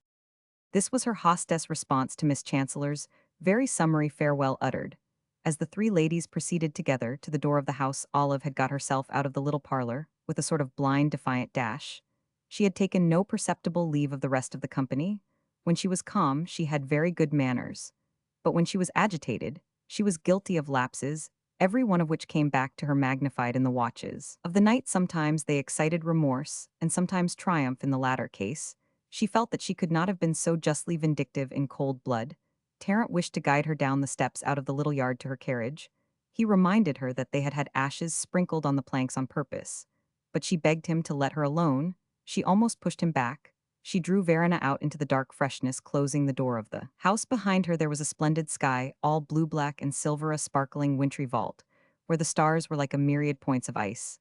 The air was silent and sharp, and the vague snow looked cruel. Olive knew now very definitely what the promise was that she wanted Verena to make, but it was too cold she could keep her there bareheaded. But an instant Mrs. Tarrant, meanwhile in the parlor, remarked that it seemed as if she couldn't trust Verena with her own parents, and Selah intimated that with a proper invitation, his daughter would be very happy to address Harvard College at large. Mr. Burridge and Mr. Gracie said they would invite her on the spot, in the name of the university, and Matthias Pardon reflected and asserted with glee that this would be the newest thing yet, but he added that they would have a high time with Miss Chancellor first, and this was evidently the conviction of the company. I can see you are angry at something, Verena said to Olive, as the two stood there in the starlight. I hope it isn't me. What have I done? I am not angry, I am anxious, I am so afraid. I shall lose you, Verena. Don't fail. Me don't fail. Me. Olive spoke low with a kind of passion. Fail you? How can I fail? You can, of course you can't. Your star is above you, but don't listen to them. To whom do you mean, Olive? To my parents? Oh no, not your parents, Miss Chancellor replied with some sharpness. She paused a moment, and then she said, I don't care for your parents. I have told you that before, but now that I have seen themas they wished as you wished, and I don't care for them, I must repeat it. Verena, I should be dishonest if I let you think I Roman 999. Why, Olive, Chancellor Verena murmured, as if she were trying, in spite of the sadness produced by this declaration, to do justice to her friend's impartiality. Yes, I am hard, perhaps I am cruel, but we must be hard if we wish to triumph. Don't listen to young men when they try to mock and muddle you. They don't care for you, they don't care for us, they care only for their pleasure, for what they believe to be the right of the stronger. The stronger, I am not so sure. Some of them care so much, are supposed to care too much for us, Verena said, with a smile that looked dim in the darkness. Yes, if we will give up everything I have asked you before. Are you prepared to give up? Do you mean to give you up? No, all our wretched sister Saul, our hopes and purpose Saul. that we think sacred and worth living for.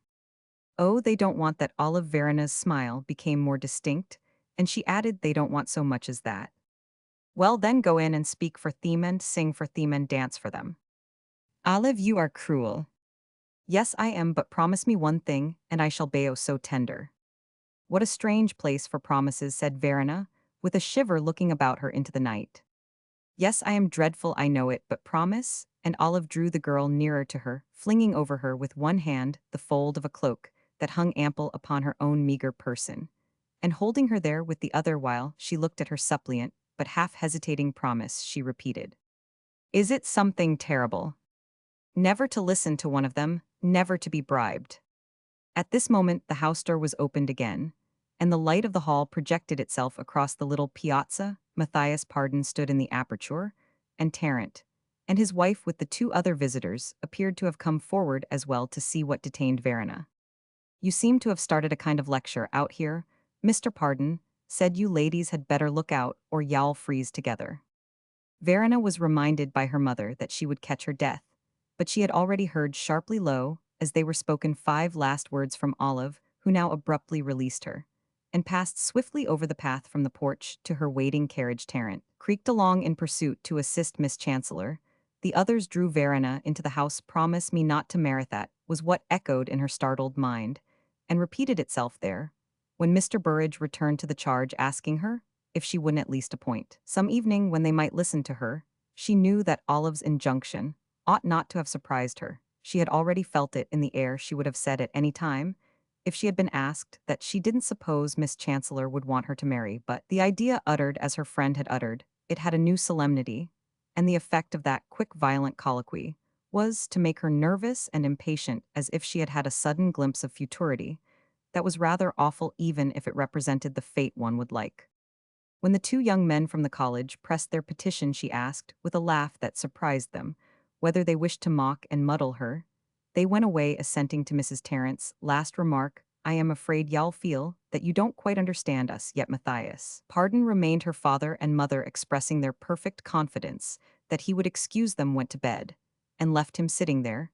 He stayed a good while longer, nearly an hour, and said things that made Verena think that he perhaps would like to marry her, but while she listened to him more abstractedly than her custom, was she remarked to herself that there could be no difficulty in promising Olive so far as he was concerned. He was very pleasant, and he knew an immense deal about everything, or rather, about everyone, and he would take her right into the midst of life, but she didn't wish to marry him all the same, and after he had gone, she reflected that once she came to think of it, she didn't want to marry anyone, so it would be easy after all to make Olive that promise, and it would give her so much pleasure. Romans 17. The next time Verena saw Olive, she said to her that she was ready to make the promise she had asked the other night, but to her great surprise, this young woman answered her by a question intended to check such rashness. Miss Chancellor raised a warning finger. She had an air of dissuasion almost as solemn as her former pressure. Her passionate impatience appeared to have given way to other considerations, to be replaced by the resignation that comes with deeper reflection.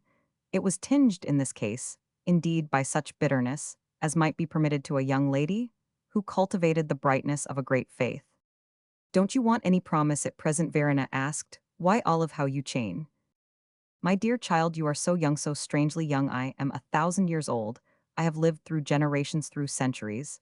I know what I know by experience, you know it by imagination. That is consistent with your being the fresh, bright creature that you are. I am constantly forgetting the difference between us, that you are a mere child as yet, though a child destined for great things. I forgot it the other night, but I have remembered it since you must pass through a certain phase, and it would be very wrong in me to pretend to suppress it. That is all clear to me now. I see it was my jealousy that spoke me, restless, hungry jealousy. I have far too much of that. I ought to give anyone the right to say that it's a woman's quality. I don't want your signature. I only want your confidentially. What springs from that, I hope with all my soul that you want Mary. But if you don't, it must not be because you have promised me. You know what I think, that there is something noble done when one makes a sacrifice for a great good priest's one. They were real priests, never married. And what you and I dream of doing demands of us a kind of priesthood. It seems to me very poor when friendship and faith and charity, and the most interesting occupation in the world, when such a combination, as this doesn't seem by itself enough to live for no man that I have ever seen cares a straw in his heart for what we are trying to accomplish. They hate it, they scorn it, they will try to stamp it out. Whenever they can, oh yes, I know there are men who pretend to care for it, but they are not really men, and I wouldn't be sure even of them, any man that one would look at with him, as a matter of course. It is war upon us to the knife. I don't mean to say there are not some male beings who are willing to patronize us, a little to pat us on the back, and recommend a few moderate concessions, to say that there are two or three little points in which society has not been quite just to us. But any man who pretends to accept our program in toto, as you and I understand it of his own free will, before he is forced to such a person, simply schemes to betray us. There are gentlemen in plenty who would be glad to stop your mouth by kissing you if you become dangerous some day to their selfishness, to their vested interests, to their immorality is. I pray heaven every day, my dear friend, that you may it will be a grand thing for one of them. If he can persuade you that he loves you, then you will see what he will do with you, and how far his love will take him. It would be a sad day for you, and for me, and for all of us if you were to believe something of that kind. You see, I am very calm now. I have thought it all out. Verena had listened with earnest eyes. Why, Olive, you are quite a speaker yourself, she exclaimed. You would far surpass me if you would let yourself go. Miss Chancellor shook her head with a melancholy that was not devoid of sweetness. I can speak to you, but that is no proof. The very stones of the street, all the dumb things of nature, I might find a voice to talk to you. I have no facility. I am awkward and embarrassed and dry when this young lady, after a struggle with the winds and waves of emotion, emerged into the quiet stream of a certain high reasonableness. She presented her most graceful aspect. She had a tone of softness, and sympathy a gentle dignity, serenity of wisdom, which sealed the appreciation of those who knew her well enough to like her, and which always impressed Verena as something almost august. Such moods, however, were not often revealed to the public at large. They belonged to Miss Chancellor's very private life. One of them had possession of her at present, and she went on to explain the inconsequence which had puzzled her friend with the same quiet clearness, the detachment from error of a woman whose self-scrutiny has been as sharp as her deflection.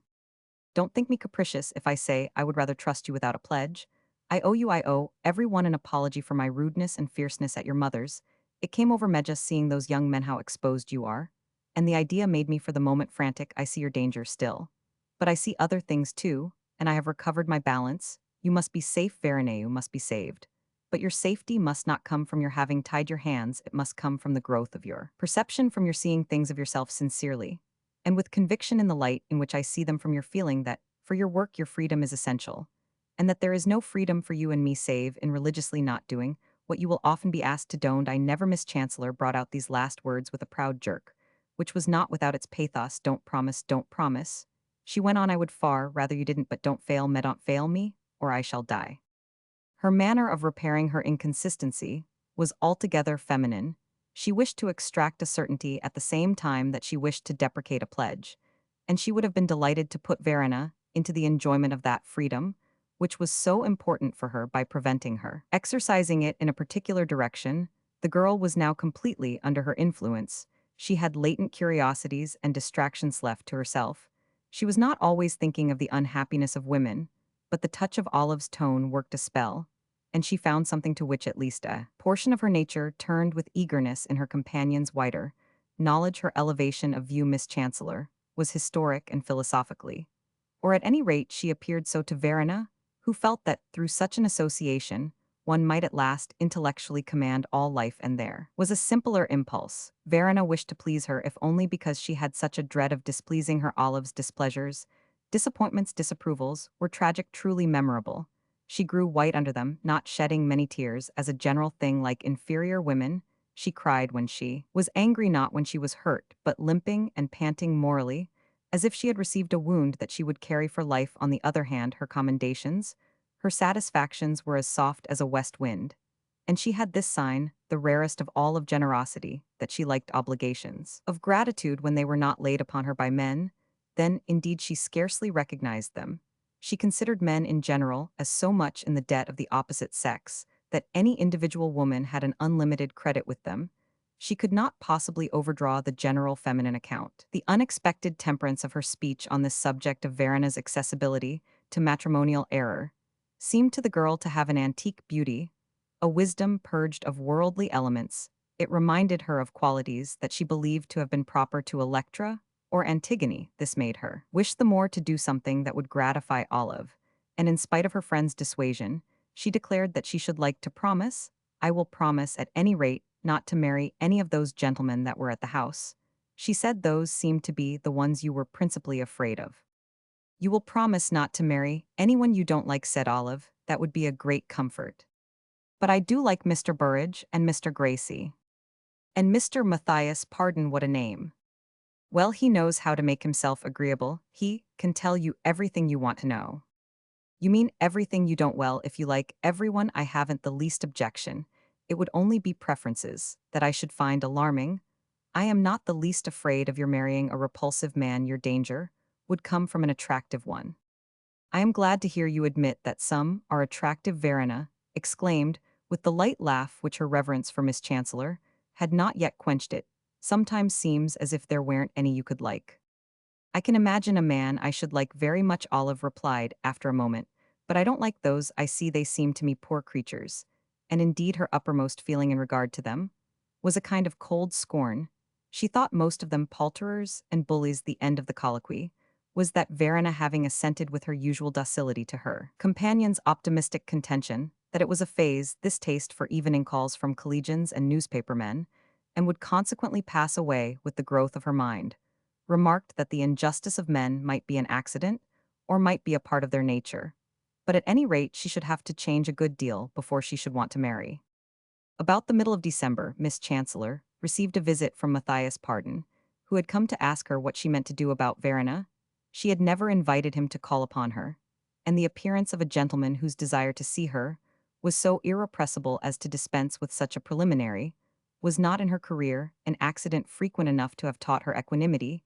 She thought Mr. Pardon's visit liberty, but if she expected to convey this idea to him by withholding any suggestion that he should sit down, she was greatly mistaken, inasmuch as he cut the ground from under her feet by himself, offering her a chair. His manner represented hospitality enough for both of them, and she was obliged to listen on the edge of her sofa. She could at least seat herself where she liked to his extraordinary inquiry. Of course, she was not obliged to answer it, and indeed she scarcely understood it. He explained that it was prompted by the intense interest he felt in Miss Verena, but that scarcely made it more comprehensible, such a sentiment on his part being such a curious mixture. He had a sort of enamel of good humor, which showed that his indelicacy was his profession, and he asked for revelations of the vie in time of his victims with the bland confidence of a fashionable physician, inquiring about symptoms. He wanted to know what Miss Chancellor meant to do, because if she didn't mean to do anything, he had an idea which he wouldn't conceal from Hero going into the enterprise himself. "You see, what I should like to know is this: do you consider that she belongs to you, or that she belongs to the people? If she belongs to you, why don't you bring her out?" He had no purpose and no consciousness of being impertinent. He only wished to talk over the matter sociably with Miss Chancellor. He knew, of course, that there was a presumption she would not be sociable, but no presumption had yet deterred him from presenting a surface, which he believed to be polished, till it shone. There was always a larger one in favor of his power to penetrate, and of the majesty of the great dailies. Indeed, he took so many things for granted that Olive remained dumb while she regarded them, and he availed himself of what he considered as a fortunate opening to be really very frank. He reminded her that he had known Miss Verena a good deal longer than she. He had traveled out to Cambridge the other winter, when he could get an off night with the thermometer at 10 below zero. He had always thought her attractive, but it wasn't till this season that his eyes had been fully opened. Her talent had matured, and now he had no hesitation in calling her brilliant Miss Chancellor. Could imagine whether as an old friend he could watch such a beautiful unfolding with indifference. She would fascinate the people just as she had fascinated her Miss Chancellor, and he might be permitted to add himself. The fact was, she was a great card, and someone ought to play it. There never had been a more attractive female speaker before the American public. She would walk right past Mrs. Farrinder, and Mrs. Farrinder knew it. There was room for both, no doubt. They had such a different style. Anyhow, what he wanted to show was that there was room for Miss Verena. She didn't want any more tuning up. She wanted to break right out. Moreover, he felt that any gentleman who should lead her to success would win her esteem. He might even attract her more powerfully. Who could tell? If Miss Chancellor wanted to attach her permanently, she ought to push her right forward. He gathered from what Miss Verena had told him that she wanted to make her study up the subject, a while longer follow some kind of course. Well, now he could assure her that there was no preparation so good as just seeing a couple of thousand people down there before you, who have paid their money to have you tell them something. Miss Verena was a natural genius, and he hoped very much she was going to take the nature out of her. She could study up as she went along. She had got the great thing that you couldn't learn, a kind of divine afflatus, as the ancients used to say, and she had better just begin on that. He wouldn't deny what was the matter with him. He was quite under the spell, and his admiration made him want to see her where she belonged. He shouldn't care so much how she got there, but it would certainly add to his pleasure if he could show her up to her place. Therefore would Miss Chancellor just tell him this. How long did she expect to hold her back? How long did she expect a humble admirer to wait? Of course, he hadn't come there to cross-question her. There was one thing he trusted he always kept clear of when he was indiscreet. He wanted to know it. He had come with a proposal of his own, and he hoped it would seem a sufficient warrant for his visit. Would Miss Chancellor be willing to divide Athwell? He might call it the responsibilities. Couldn't they run Miss Verena together in this case?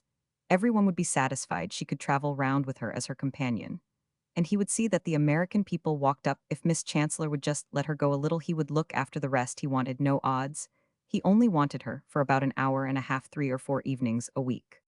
Olive had time in the course of this appeal to make her faculties converge, to ask herself what she could say to this prodigious young man that would make him feel as how base a thing she held his proposal, that they should constitute themselves into a company for drawing profit from Verena. Unfortunately, the most sarcastic inquiry that could occur to her as a response was also the most obvious one, so that he hesitated but a moment with his rejoinder after she had asked him how many thousands of dollars he expected to make. For Miss Verena, it depends upon the time shed run, for 10 years at least. I can't figure it up till all the states have been heard from, he said, smiling. I don't mean for Miss Tarrant, I mean for you. Olive returned with the impression that she was looking him straight in the eye. Oh, as many as you'll leave me. Matthias pardon, answered with a laugh that contained all and more than all the jocularity of the American press. To speak seriously, he added, I don't want to make money out of it. What do you want to make then? Well, I want to make history. I want to help the ladies. The ladies, Olive murmured. What do you know about ladies? She was on the point of adding when his promptness checked her. All over the world, I want to work for their emancipation. I regard it as the great modern question. Miss Chancellor got up now. This was rather too strong. Whether eventually she was successful in what she attempted, the reader of her history will judge.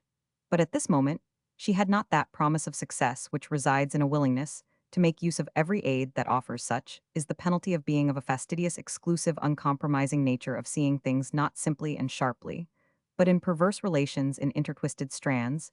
It seemed to our young lady that nothing could be less attractive than to owe her emancipation to such a one as Matthias Pardon.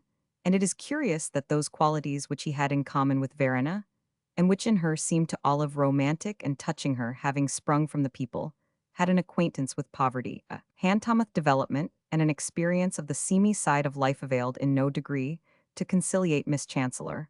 I suppose it was because he was a man, she told him, that she was much obliged to him for his offer, but that he evidently didn't understand Verena and herself, no, not even Miss Tarrant. In spite of his long acquaintance with her, they had no desire to be notorious. They only wanted to be useful. They had no wish to make money. There would always be plenty of money for Miss Tarrant, certainly. She should come before the public, and the world would acclaim her and hang upon her words. But crude, precipitate action was what both of them least desired. The change in the dreadful position of women was not a question for today simply, or for tomorrow, but for many years to come, and there would be a great deal to think of. To map out one thing, they were determined up in that men shouldn't taunt them with being superficial. When Verena should appear, it would be armed at all points like Joan of Arc. This analogy had lodged itself in Olive's imagination. She should have facts and figures. She should meet men on their own ground. What we mean to do well, Miss Chancellor said to her visitor with considerable sternness, leaving him to make such an application to himself as his fancy might suggest. This announcement had little comfort for him. He felt baffled and disheartened, indeed quite sick. Was it not sickening to hear her talk of this dreary process of preparation? As if anyone cared about that, and would know whether Verena were prepared or not. Had Miss Chancellor no faith in her girlhood? Didn't she know what a card that would be? This was the last inquiry Olive allowed him the opportunity of making. She remarked to him that they might talk forever without coming to an agreement. Their points of view were so far apart. Besides, it was a woman's question. What they wanted was for women, and it should be by women. It had happened to the young Matthias more than once to be shown the way to the door. But the path of retreat had never yet seemed to him so. Unpleasant, he was naturally amiable, but it had not hitherto befallen him to be made to feel that he was noted, could not be factor in contemporary history here, was a rapacious woman who proposed to keep that favorable setting for herself. He let her know that she was right unselfish, and that if she chose to sacrifice a beautiful nature to her antediluvian theories and love of power, a vigilant daily press whose business it was to expose wrongdoing would demand an account from her.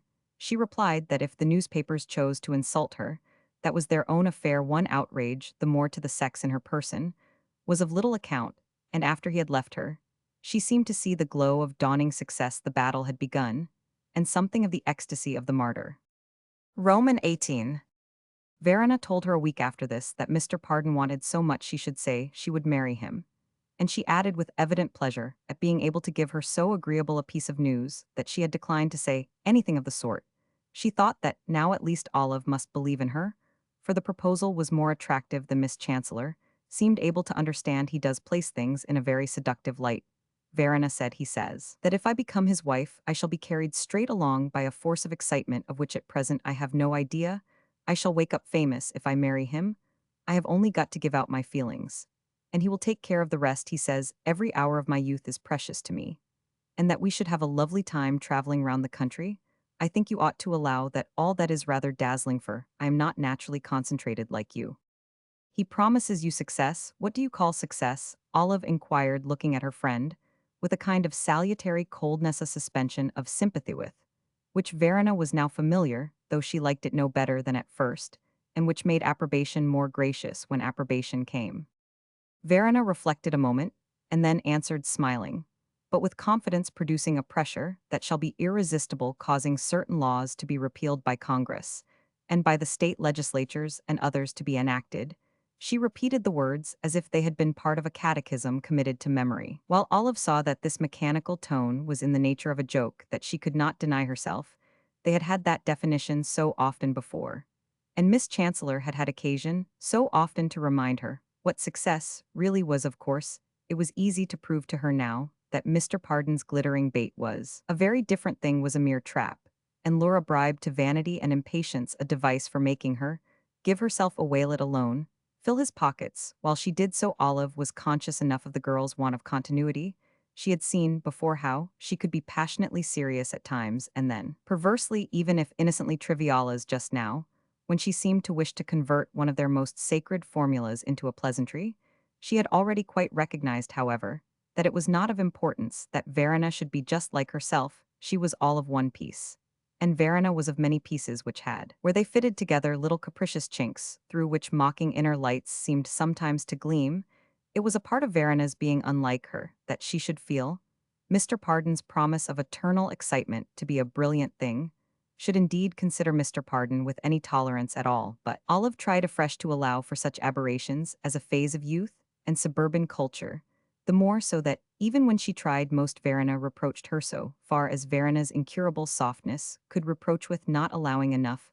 Olive didn't appear to understand that while Matthias Pardon drew that picture and tried to hold her hand, this image was unfortunate. She had given one long, fixed, wistful look through the door he opened at the bright tumult of the world, and then had turned away solely for her friend's sake to an austere probation, and a purer effort solely for her friends, that is, and that of the whole enslaved sisterhood. The fact remained at any rate that Verena had made a sacrifice, and this thought after a while gave Olive a greater sense of security. It seemed almost to seal the future, for Olive knew that the young interviewer would not easily be shaken off, and yet she was sure that Verena would never yield to him. It was true that at present Mr. Burrage came a great deal to the little house at Cambridge. Verena told her about that, told her so much that it was almost as good as if she had told her all. He came without Mr. Gracie.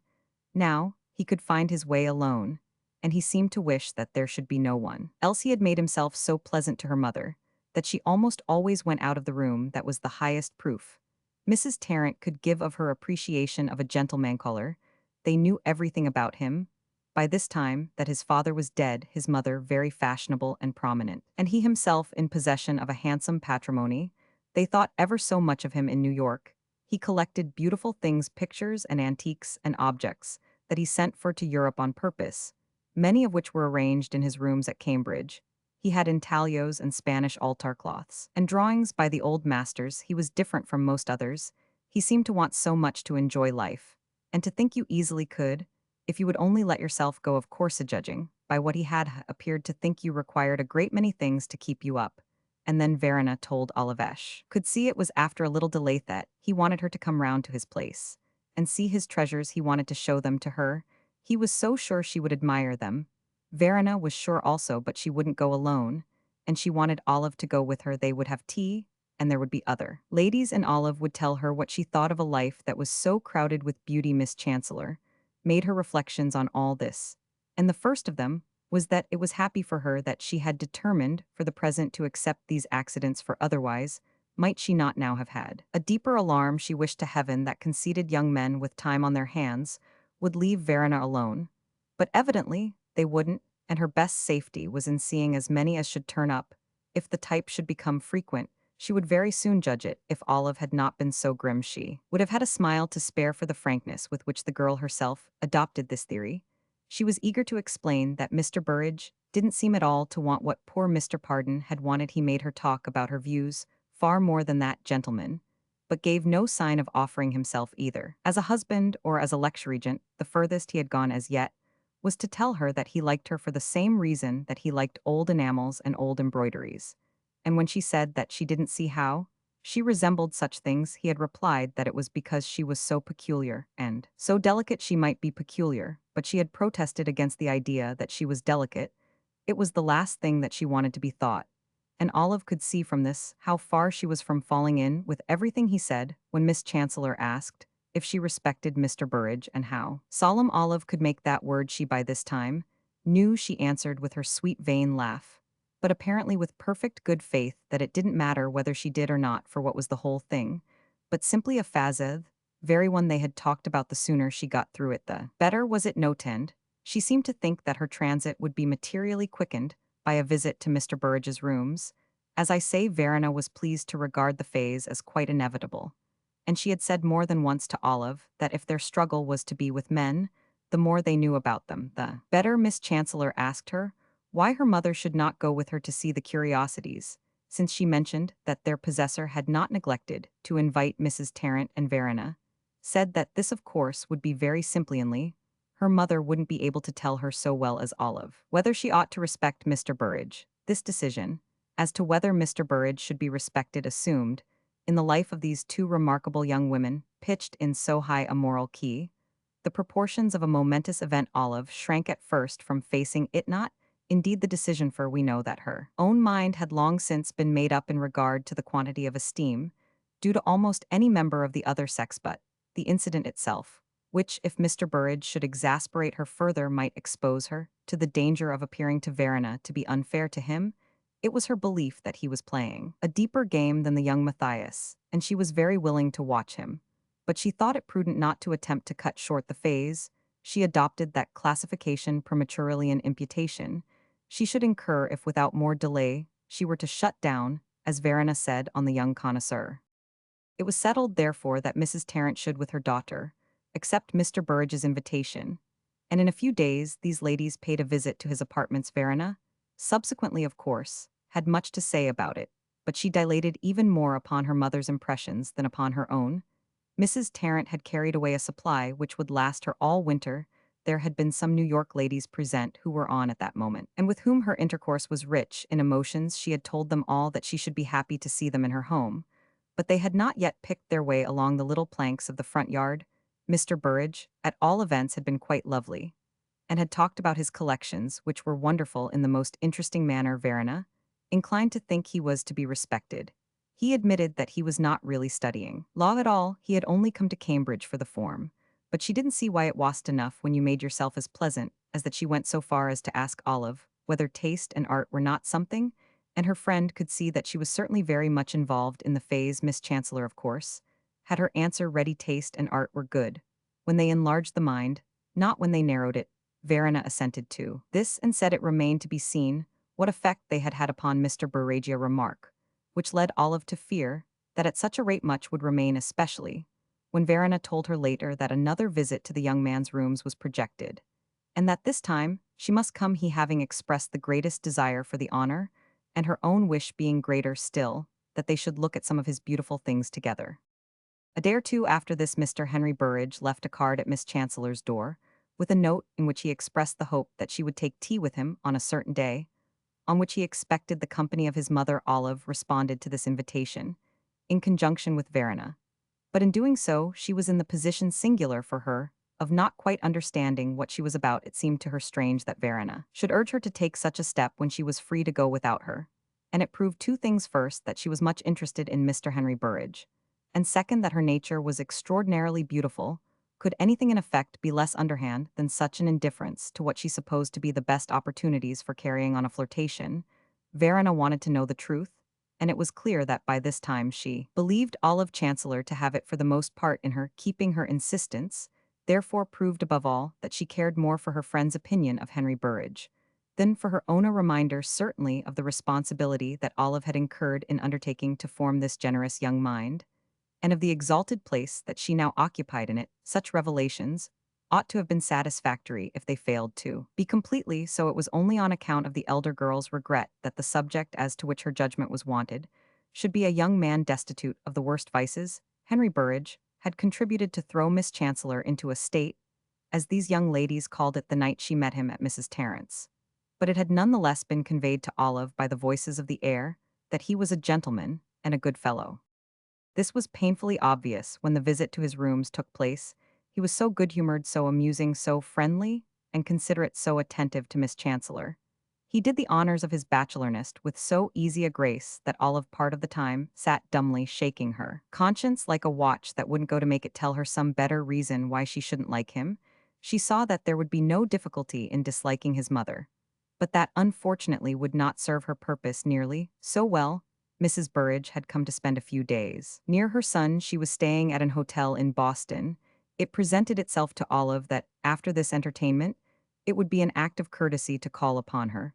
But here, at least, was the comfort that she could cover herself with the general absolution extended to the Boston temperament and leave her alone. It was slightly provoking indeed that Mrs. Burrage should have so much the air of a New Yorker, who didn't particularly notice whether a Bostonian called or not. But there is ever an imperfection, I suppose, in even the sweetest revenge. She was a woman of society, large and voluminous, fair in complexion, and regularly ugly-looking, as if she ought to be slow and rather heavy. But disappointing this expectation by a quick, amused utterance, a short, bright, summary laugh, with which she appeared to dispose of the joke, whatever it was, forever, and an air of recognizing on the instant everything she saw and heard. She was evidently accustomed to talk, and even to listen, if not kept waiting too long for details and parentheses. She was not continuous but frequent, as it were, and you could see that she hated explanations, though it was not to be supposed that she had anything to fear from them. Her favors were general, not particular. She was civil enough to everyone, but not in any case endearing and perfectly genial, without being confiding as people were in Boston when in moments of exaltation they wished to mark that they were not suspicious. There was something in her whole manner which seemed to say to Olive that she belonged to a larger world than hers, and our young lady was vexed at not hearing that she had lived for a good many years in Europe. As this would have made it easy to classify her as one of the corrupt, she learned almost with a sense of injury that neither the mother nor the son had been longer beyond the seas than she herself. And if they were to be judged as triflers, they must be dealt with individually. Was it an aid to such a judgment to see that Mrs. Burrage was very much pleased with Boston, with Harvard College, with her son's interior, with her cup of tea? It was old Severs, which was not half so bad as she had expected. With the company he had asked to meet her, there were 3 or 4 gentlemen, one of whom was Mr. Gracie, and last not least with Verena Tarrant, whom she addressed as a celebrity, kindly, cleverly, but without maternal tenderness or anything to mark the difference in their age.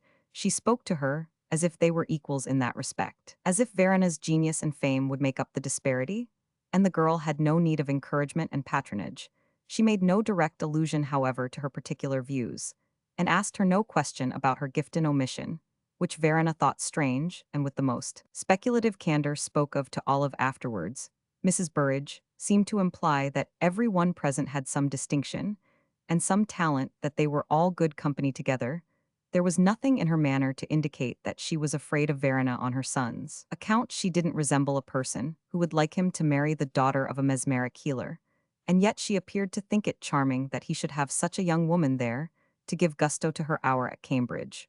Poor Olive was in the nature of things entangled in contradictions. She had a horror of the idea of Verena's marrying Mr. Burrage, and yet she was angry when his mother demeaned herself, as if the little girl with red hair whose freshness she enjoyed could not be a serious danger.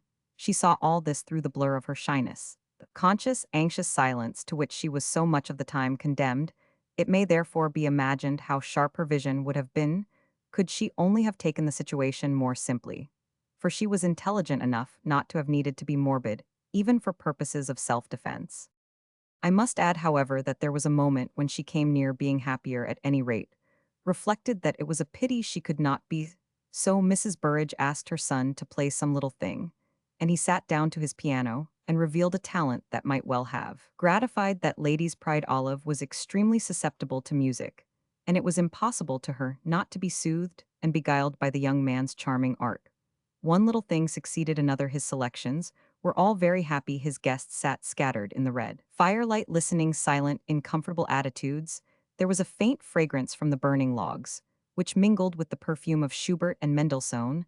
The covered lamps made a glow here and there, and the cabinets and brackets produced brown shadows out of which some precious object gleamed, some ivory carving or cinquecento cup.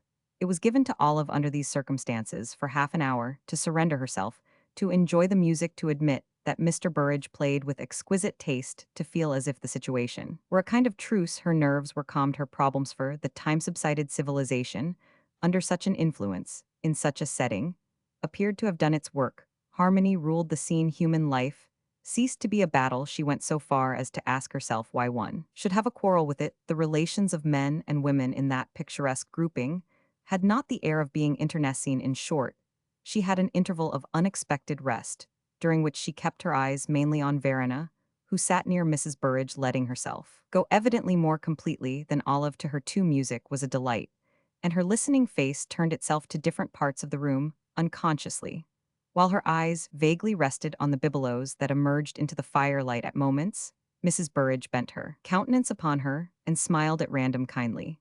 And then Verena smiled back, while her expression seemed to say that, oh yes, she was giving up everything, all principles, all projects, even before it was time to go. Olive felt that they were both Verena and she quite demoralized, and she only summoned energy to take her companion away when she heard Mrs. Burrage propose to her to come and spend a fortnight in New York.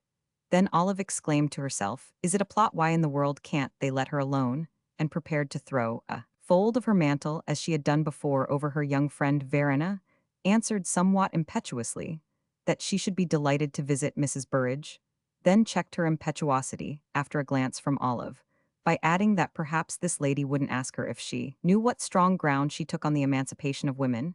Mrs. Burrage looked at her son and laughed. She said she was perfectly aware of Verena's views, and that it was impossible to be more in sympathy with them than she herself. She took the greatest interest in the emancipation of women. She thought there was so much to be done. These were the only remarks that passed in reference to the great subject, and nothing more was said to Verena either by Henry Burrage or by his friend Gracie about her addressing the Harvard students. Verena had told her father that Olive had put her veto upon that, and Tarrant had said to the young men that it seemed as if Miss Chancellor was going to put the thing through in her own way. We know that he thought this way very circuitous, but Miss Chancellor made him feel that she was in earnest, and that idea frightened the resistance out of him. It had such terrible associations. The people he had ever seen who were most in earnest were a committee of gentlemen who had investigated the phenomena of the materialization of spirits some 10 years before, and had bent the fierce light of the scientific method upon him. To Olive, it appeared that Mr. Burrage and Mr. Gracie had ceased to be jocular, but that did not make them any less cynical. Henry Burrage said to Verena as she was going that he hoped she would think seriously of his mother's invitation, and she replied that she didn't know whether she should have much time in the future to give to people who already approved of her views. She expected to have her hands full with the others who didn't. Does your scheme of work exclude all distraction, all recreation? Then the young man inquired, and his look expressed real suspense. Verena referred the matter as usual with her air of bright, ungrudging deference to her companion. Does it, should you say, your scheme of work? I am afraid the distraction we have had this afternoon Must last us for a long time, Olive said without harshness, but with considerable majesty. Well, now is he to be respected? Verena demanded, as the two young women took their way through the early darkness, pacing quietly side by side in their winter robes like women, consecrated to some holy office. Olive turned it over a moment. Yes, very much as a pianist. Verena went into town with her in the horse-garsh was staying in Charles Street for a few days and that evening. She startled Olive by breaking out into a reflection very similar to the whimsical falterings of which she herself had been conscious, while they sat in Mr. Burrage's pretty rooms, but against which she had now violently reacted. It would be very nice to do that, always just to take men as they are, and not to have to think about their badness. It would be very nice not to have so many questions, but to think they were all comfortably answered, so that one could sit there on an old Spanish leather chair, with the curtains drawn and keeping out the cold, the darkness, all the big, terrible, cruel world, sit there, and listen forever to Schubert and Mendelssohn. They didn't care anything about female suffrage. And I didn't feel the want of a vote today at all, did you? Verena inquired, ending, as she always ended in these few speculations, with an appeal to Olive. This young lady thought it necessary to give her a very firm answer. I always feel it everywhere, night and day. I feel it here. And Olive laid her hand solemnly on her heart. I feel it as a deep, unforgettable wrong. I feel it as one feels a stain that is on one's honor. Verena gave a clear laugh, and after that a soft sigh, and then said, Do you know, Olive, I sometimes wonder whether if it wasn't for you I should feel it so very much. My own friend, Olive replied, You have never yet said anything to me, which expressed so clearly the closeness and sanctity of our union. You do keep me up, Verena went on, you are my conscience. I should like to be able to say that you are my formy envelope, but you are too beautiful for that, so Olive returned her friend's compliment, and later, she said that of course it would be far easier to give up everything, and draw the curtains too, and pass one's life in an artificial atmosphere, with rose-colored lamps.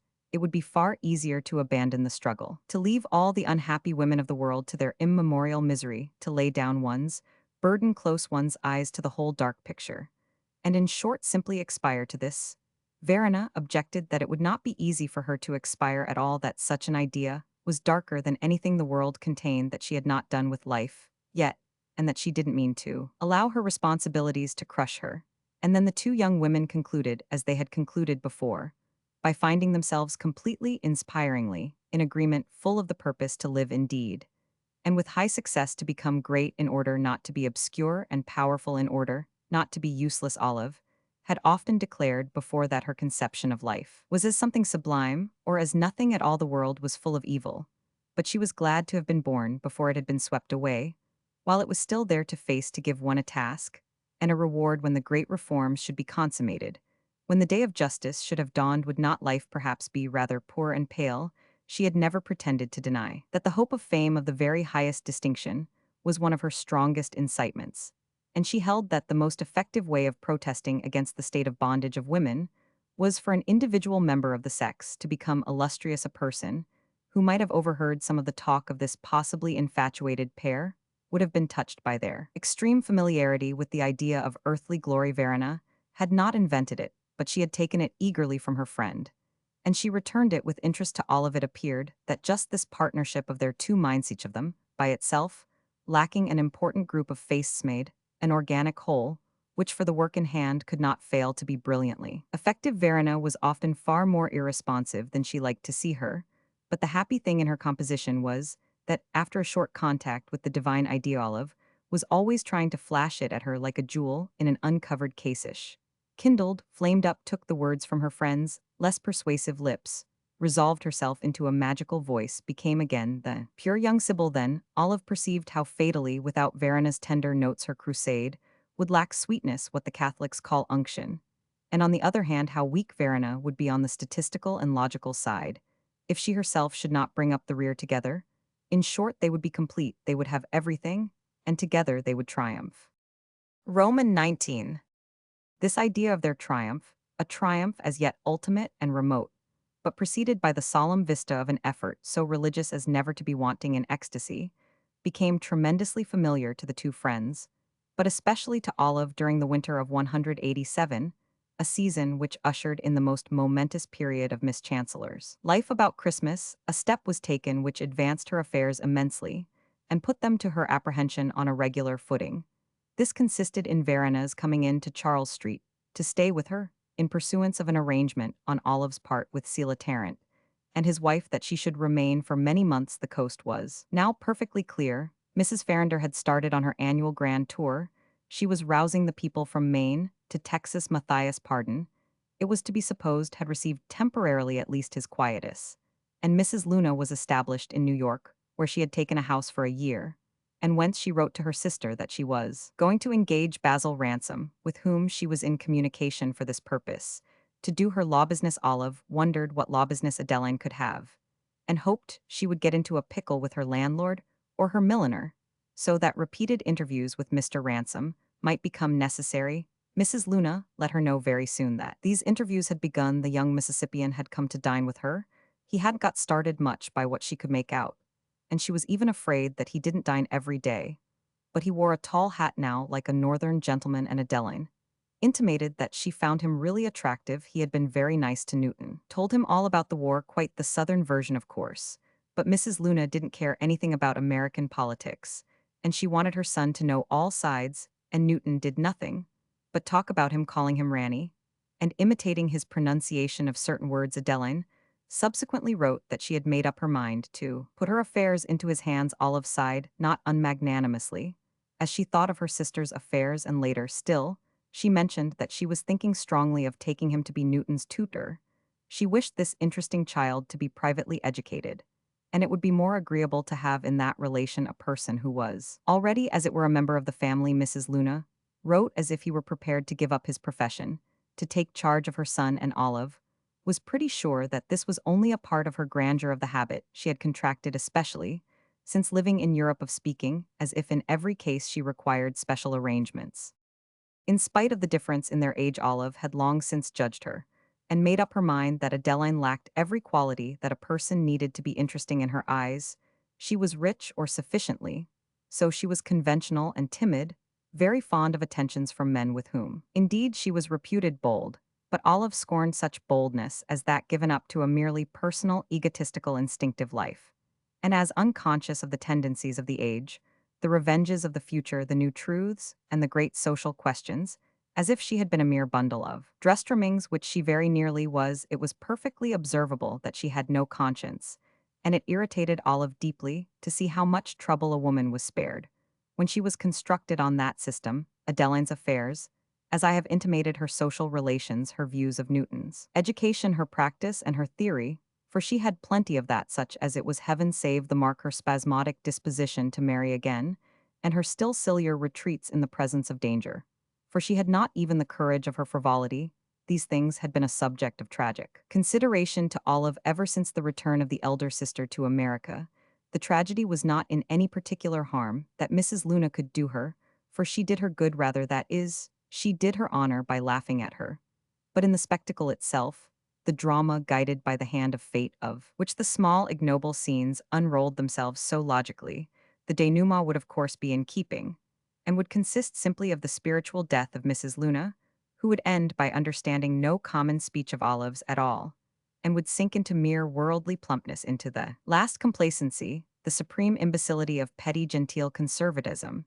As for Newton, he would be more utterly odious, if possible, as he grew up, than he was already. In fact, he would not grow up at all, but only grow down, if his mother should continue her infatuated system with him. He was insufferably forward and selfish. Under the pretext of keeping him at any cost refined, Adeline had coddled and caressed him, having him always in her petticoats, remitting his lessons when he pretended he had an earache, drawing him into the conversation, letting him answer her back with an impertinence beyond his years when she administered the smallest check. The place for him in Olive's eyes was one of the public schools, where the children of the people would teach him his small importance, teach it, if necessary, by the aid of an occasional drubbing. And the two ladies had a grand discussion on this point before Mrs. Luna left Bostonian scene, which ended in Adeline's clutching the irrepressible Newton to her bosom. He came in at the moment, and demanding of him a vow that he would live and die in the principles of his mother. Mrs. Luna declared that if she must be trampled upon, and very likely it was her fetish, would rather be trampled upon by men than by women, and that if Olive and her friends should get possession of the government, they would be worse despots than those who were celebrated in history.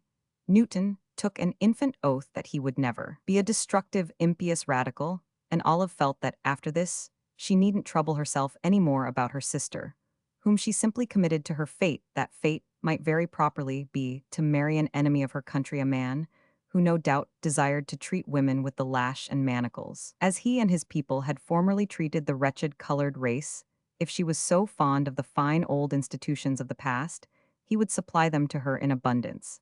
And if she wanted so much to be a conservative, she could try first how she liked being a conservative's wife. If Olive troubled herself little about Adeline, she troubled herself more about Basil Ransom. She said to herself that since he hated women who respected themselves and each other destiny, would use him rightly in hanging a person like Adeline round his neck.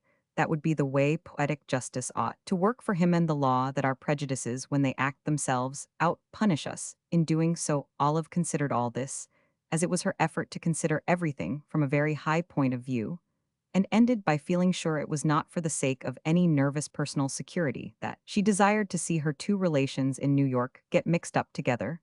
If such an event as their marriage would gratify her sense of fitness, it would be simply as an illustration of certain laws. Olive, thanks to the philosophically cast of her mind, was exceedingly fond of illustrations of laws.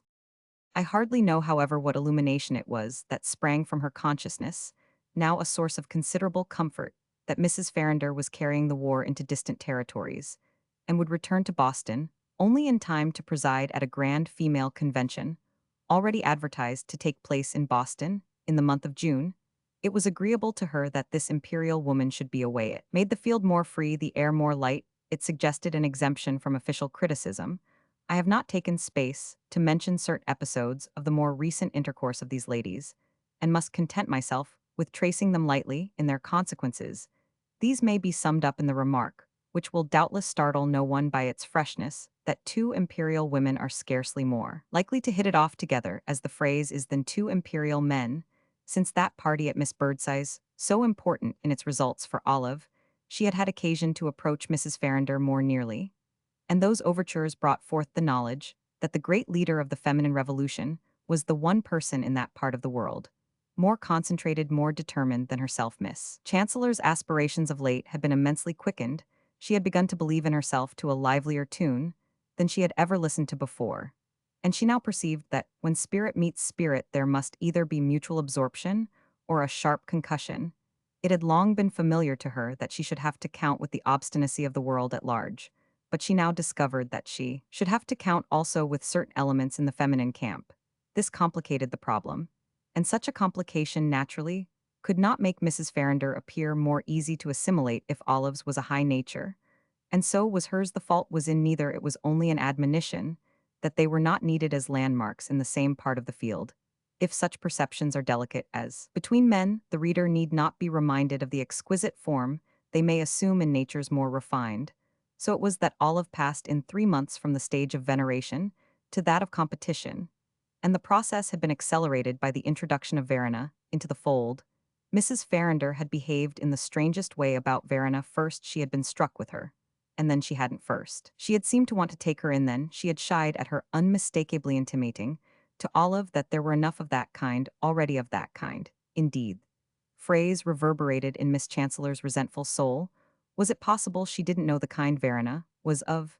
And with what vulgar aspirants to notoriety did she confound her? It had been Olive's original desire to obtain Mrs. Farrinder's stamp for her protégée. She wished her to hold a commission from the commander-in-chief. With this view, the two young women had made more than one pilgrimage to Roxbury, and on one of these occasions, the sibylline mood in its most charming form had descended upon Verena. She had fallen into it naturally and gracefully in the course of talk, and poured out a stream of eloquence even more touching than her regular discourse at Miss Birdseye's. Mrs. Farrinder had taken it rather dryly, and certainly it didn't resemble her own style of oratory. Remarkable and cogent as this was, there had been considerable question of her writing a letter to the New York Tribune, the effect of which should be to launch Miss Tarrant into renown, but this beneficent epistle never appeared, and now Olive saw that there was no favor to come from the prophetess of Roxbury. There had been Primness's Prudery's small reserves, which ended by staying her pen. If Olive didn't say at once that she was jealous of Verena's more attractive manner, it was only because such a declaration was destined to produce more effect a little later. What she did say was that evidently Mrs. Farrinder wanted to keep the movement in her own hands, viewed with suspicion certain romantic aesthetic elements, which Olive and Verena seemed to be trying to introduce into it. They insisted so much, for instance, on the historic unhappiness of women. But Mrs. Farrinder didn't appear to care anything for that, or indeed to know much about history at all. She seemed to begin just today, and she demanded their rights for them, whether they were unhappy or not. The upshot of this was that Olive threw herself on Verena's neck with a movement which was half indignation, half rapture. She exclaimed that they would have to fight the battle without human help. But after all, it was better so. If they were all in all to each other, what more could they want? They would be isolated. But they would be free? And this view of the situation brought with it a feeling that they had almost already begun to be a force. It was not indeed that Olive's resentment faded quite away, for not only had she the sense, doubtless very presumptuous, that Mrs. Farrinder was the only person thereabouts of a stature to judge her a sufficient cause of antagonism in itself, for if we like to be praised by our betters, we prefer that censure should come from the other sort, but the kind of opinion she had unexpectedly betrayed after implying such esteem in the earlier phase of their intercourse made Olive's cheeks occasionally flush. She prayed heaven that she might never become so personal, so narrow. She was frivolous, worldly, an amateur, a trifler, a frequenter of Beacon Street. Her taking up Verena Tarrant was only a kind of elderly, ridiculous doll-dressing. This was the light in which Miss Chancellor had reason to believe that it now suited Mrs. Farrinder to regard her. It was fortunate, perhaps, that the misrepresentation was so gross, yet none the less tears of wrath rose more than once to Olive's eyes when she reflected that this particular wrong had been put upon her frivolous, worldly Beacon Street. She appealed to Verena to share in her pledge that the world should know in due time how much of that sort of thing there was about her. As I have already hinted, Verena at such moments quite rose to the occasion. She had private pangs at committing herself to give the cold shoulder to Beacon Street forever, but she was now so completely in Olive's hands that there was no sacrifice to which she would not have consented in order to prove that her benefactress was not frivolous. The matter of her coming to stay for so long in Charles Street was arranged during a visit that Celia Tarrant paid there at Miss Chancellor's request. This interview, which had some curious features, would be worth describing. But I am forbidden to do more than mention the most striking of these. Olive wished to have an understanding with him, wished the situation to be clear, so that, disagreeable as it would be to her to receive him, she sent him a summons for a certain hour, an hour at which she had planned that Verena should be out of the house. She withheld this incident from the girl's knowledge, reflecting with some solemnity that it was the first deception for Olive. Her silence was a deception that she had yet practiced on her friend, and wondering whether she should have to practice others in the future, she then and there made up her mind that she would not shrink from others should they be necessary. She notified Tarrant that she should keep Verena a long time, and Tarrant remarked that it was certainly very pleasant to see her so happily located. But he also intimated that he should like to know what Miss Chancellor laid out to do with her, and the tone of this suggestion made Olive feel how right she had been to foresee that their interview would have the stamp of business. It assumed that complexion very definitely when she crossed over to her desk and wrote Mr. Tarrant a check for a very considerable amount. Leave us alone, entirely alone, for a year, and then I will write you another. It was with these words she handed him the little strip of paper that meant so much, feeling as she did so that surely Mrs. Farrinder herself could not be less amateurish than that. Celia looked at the check, at Miss Chancellor, at the check again, at the ceiling, at the floor, at the clock, and once more at his hostess. Then the document disappeared beneath the folds of his waterproof, and she saw that he was putting it into some queer place on his queer person. Well, if I didn't believe you were going to help her to develop, he remarked.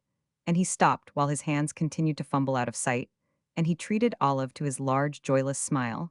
She assured him that he need have no fear on that score. Verena's development was the thing in the world in which she took most interest. She should have every opportunity for a free expansion. Yes, that's the great thing, Celia said. It's more important than attracting a crowd. That's all we shall ask of you. Let her act out her nature. Don't all the trouble of humanity come from our being pressed back? Don't shut down the cover, Miss Chancellor. Just let her overflow. And again Tarrant illuminated his inquiry, his metaphor, by the strange and silent lateral movement of his jaws. He added presently that he supposed he should have to fix it with Mies Tarrant. But Olive made no answer to that. She only looked at him with a face in which she intended to express that there was nothing that need detain him longer. She knew it had been fixed with Mrs. Tarrant. She had been over all that with Verena, who had told her that her mother was willing to sacrifice her for her highest good. She had reason to know Not through Verena, of course, that Mrs. Tarrant had embraced tenderly the idea of a pecuniary compensation, and there was no fear of her making a scene when Tarrant should come back with a check in his pocket. Well, I trust she may develop richly, and that you may accomplish what you desire, it seems, as if we had only a little way to go further, that worthy observed, as he erected himself for departure. It's not a little way, it's a very long way, Olive replied rather sternly. Tarrant was on the threshold. He lingered, a little embarrassed by her grimness, for he, himself, had always inclined to rose-colored views of progress of the march of truth. He had never met anyone so much in earnest as this definite, literal young woman, who had taken such an unhoped-for fancy to his daughter, whose longing for the new day had such perversities of pessimism, and who, in the midst of something that appeared to be terribly searching in her honesty, was willing to corrupt him as a father with the most extravagant orders on her bank. He hardly knew in what language to speak to her. It seemed as if there was nothing soothing enough when a lady adopted that tone about a movement which was thought by some of the brightest to be so promising. Oh well, I guess there's some kind of mysterious law, he murmured almost timidly. And so he passed from Miss Chancellor's sight.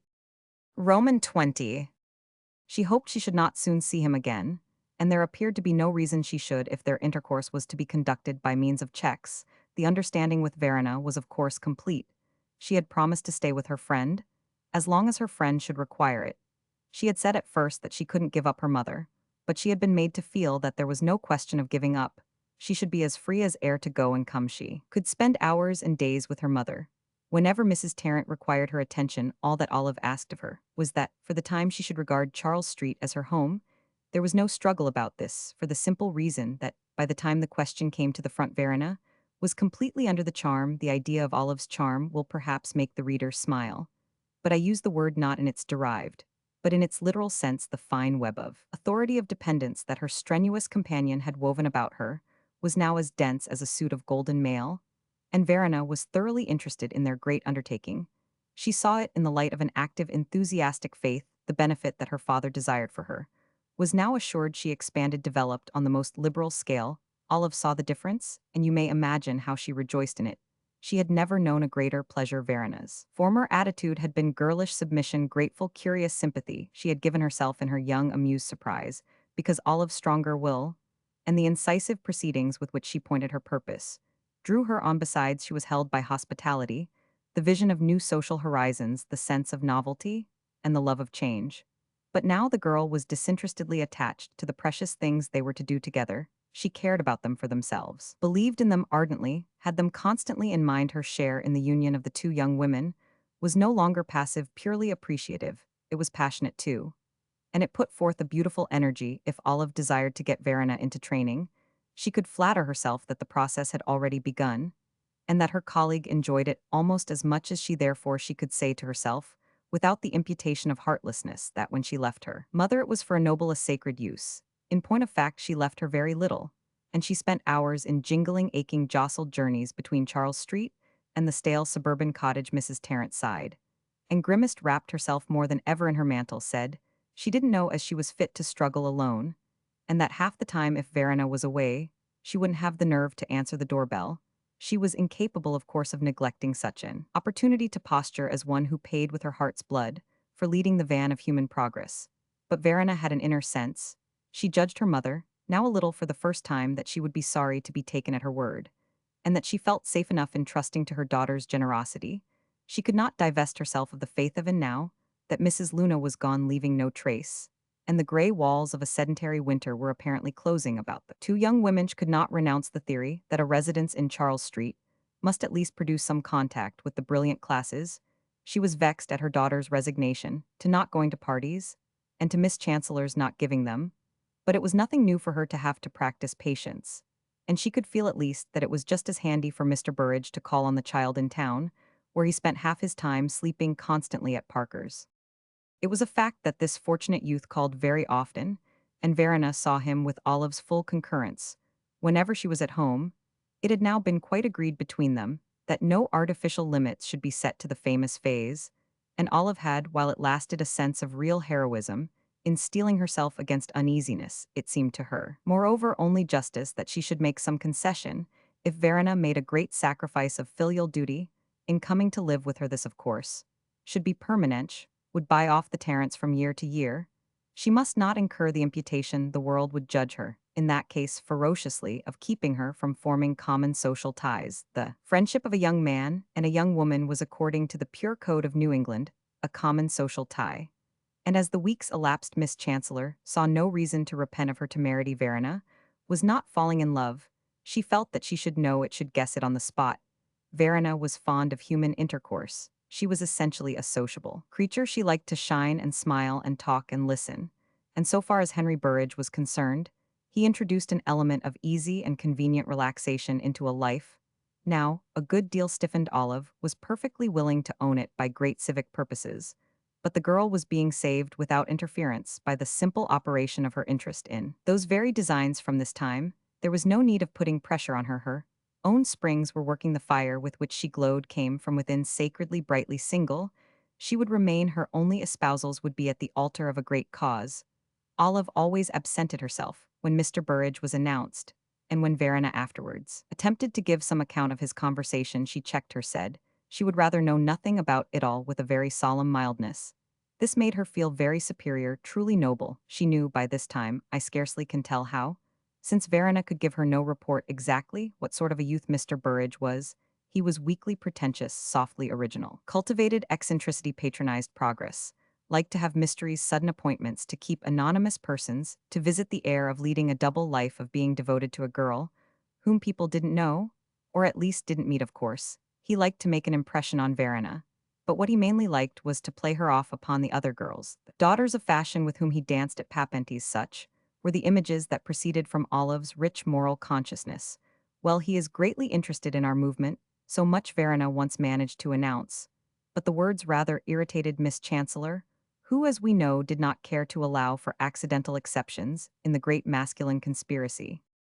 In the month of March, Verena told her that Mr. Burrage was offering matrimony, offering it with much insistence, begging that she would at least wait and think of it before giving him a final answer.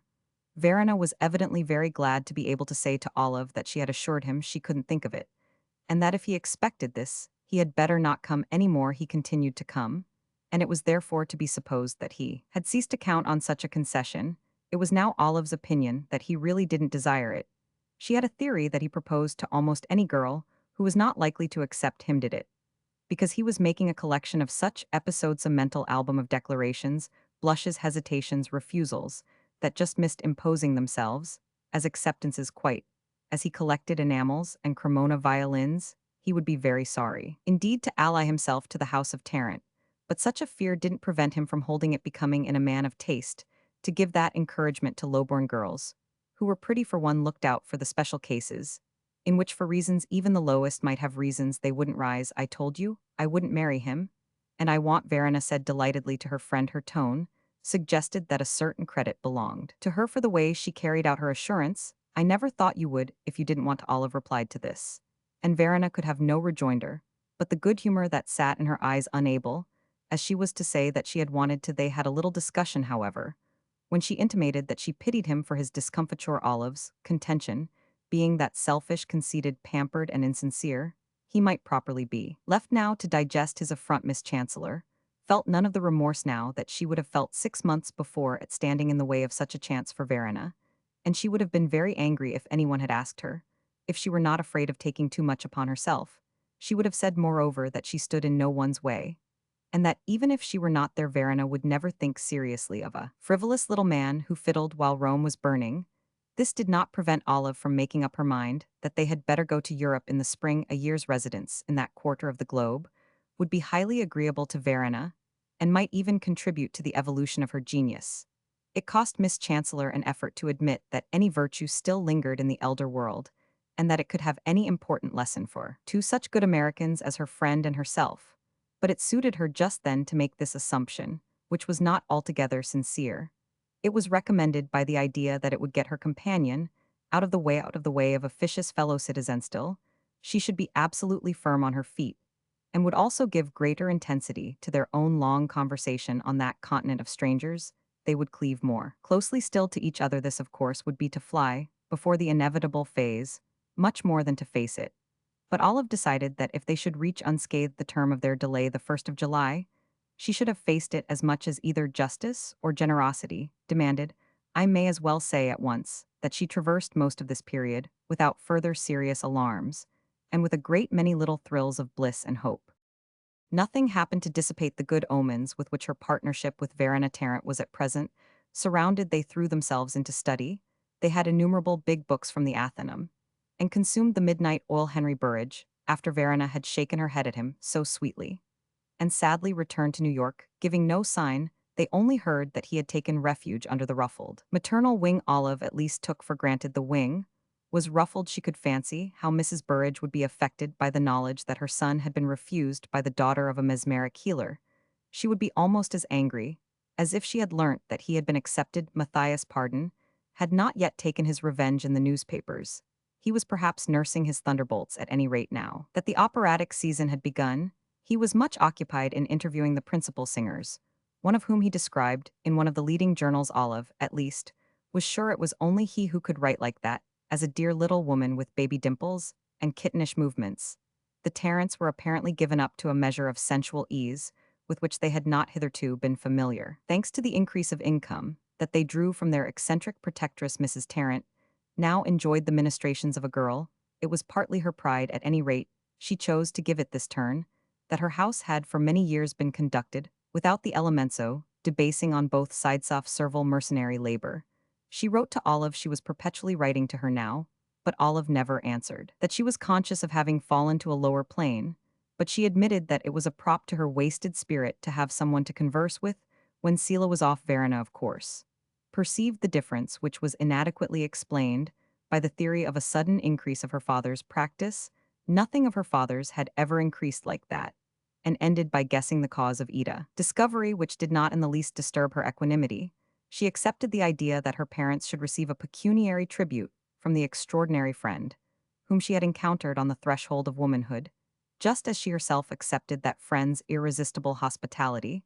She had no worldly pride, no traditions of independence, no ideas of what was done and what was not done, but there was only one thing that equaled this perfectly gentle and natural insensibility to favors, namely, the inveteracy of her habit of not asking them. Olive had an apprehension that she would flush a little at learning the terms on which they should now be able to pursue their career together. But Verena never changed color. It was either not new or not disagreeable to her that the authors of her being should be bought off, silenced by money, treated as the troublesome of the lower orders are treated when they are not locked up, so that her friend had a perception after this that it would probably be impossible in any way ever to offend her. She was too rancorless, too detached from conventional standards, too free from private self-reference. It was too much to say of her that she forgave injuries since she was not conscious of them. There was in forgiveness a certain arrogance of which she was incapable, and her bright mildness glided over the many traps that life sets for our consistency. Olive had always held that pride was necessary to character, but there was no peculiarity of Verena's that could make her spirit seem less pure. The added luxuries in the little house at Cambridge, which even with their help was still such a penal settlement, made her feel afresh that, before she came to the rescue, the daughter of that house had traversed a desert of sordid misery. She had cooked and washed and swept and stitched. She had worked harder than any of Miss Chancellor's servants. These things had left no trace upon her person or her mind. Everything fresh and fair renewed itself in her with extraordinary facility. Everything ugly and tiresome evaporated as soon as it touched her. But Olive deemed that being what she was, she had a right to immense compensations in the future. She should have exceeding luxury and ease, and Miss Chancellor had no difficulty in persuading herself that persons doing the high intellectual and moral work to which the two young ladies in Charles Street were now committed owed it to themselves, owed it to the groaning sisterhood, to cultivate the best material conditions. She herself was nothing of a sybarite, and she had proved, visiting the alleys and slums of Boston, in the service of the Associated Charities, that there was no foulness of disease or misery she feared to look in the face. But her house had always been thoroughly well regulated. She was passionately clean, and she was an excellent woman of business. Now, however, she elevated daintiness to a religion. Her interior shone with superfluous friction, with punctuality, with winter roses among these soft influences. Verena herself bloomed like the flower that attains such perfection in Boston. Olive had always rated high the native refinement of her countrywomen, their latent adaptability, their talent for accommodating themselves at a glance to changed conditions. But the way her companion rose with the level of the civilization that surrounded her, the way she assimilated all delicacies, and absorbed all traditions left this friendly theory halting behind the winter days, were still indoors in Charles Street. And the winter nights secure from interruption, our two young women had plenty of duties, but Olive had never favored the custom of running in and out much conference on social and reformatory topics went forward under her roof, and she received her colleaguesh belonged to 20 associations, and committeesonly at preappointed hours, which she expected them to observe rigidly. Verena's share in these proceedings was not active. She hovered over them smiling, listening, dropping occasionally a fanciful, though never an idle word like some gently animated image, placed there for good omen. It was understood that her part was before the scenes, not behind, that she was not a prompter, but potentially, at least, a popular favorite, and that the work over which Miss Chancellor presided so efficiently was a general preparation of the platform, on which later her companion would execute the most striking steps. The western windows of Olive's drawing room looking over the water took in the red sunsets of winter, the long low bridge that crawled on its staggering posts across the Charles, the casual patches of ice and snow, the desolate suburban horizons peeled and made bald by the rigor of the season, the general hard cold void of the prospect, the extrusion at Charlestown, at Cambridge, of a few chimneys and steeples, straight sordid tubes of factories and engine shops, or spare heavenward finger of the New England meeting house. There was something inexorable in the poverty of the scene, shameful in the meanness of its details, which gave a collective impression of boards and tin, and frozen earth sheds, and rotting piles, railway lines, striding flat across a thoroughfare of puddles and tracks of the humbler, the universal horsecar traversing obliquely this path of danger, loose fences, vacant lots, mounds of refuse, yards bestrewn with iron pipes, telegraph poles, and bare wooden backs of places. Verena thought such a view lovely, and she was by no means without excuse when, as the afternoon closed, the ugly picture was tinted with a clear cold rosiness. The air, in its windless chill, seemed to tinkle like a crystal. The faintest gradations of tone were perceptible in the sky.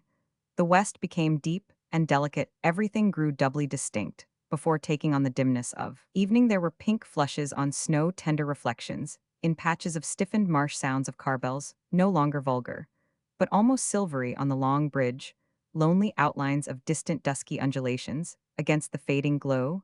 These agreeable effects used to light up that end of the drawing room, and Olive often sat at the window with her companion. Before it was time for the lamp, they admired the sunsets, they rejoiced in the ruddy spots projected upon the parlor wall. They followed the darkening perspective in fanciful excursions. They watched the stellar points come out at last in a colder heaven, and then, shuddering a little arm in arm, they turned away with a sense that the winter night was even more cruel than the tyranny of men, turned back to drawn curtains and a brighter fire and a glittering tea tray. And more talk about the long martyrdom of women, a subject as to which Olive was inexhaustible, and really most interesting.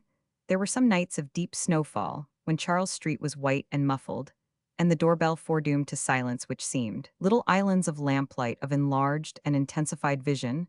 They read a great deal of history together, and read it ever with the same thought, that of finding confirmation in it, for this idea that their sex had suffered inexpressibly, and that at any moment in the course of human affairs the state of the world would have been so much less horrible. History seemed to them in every way horrible. If women had been able to press down the scale, Verena was full of suggestions which stimulated discussions.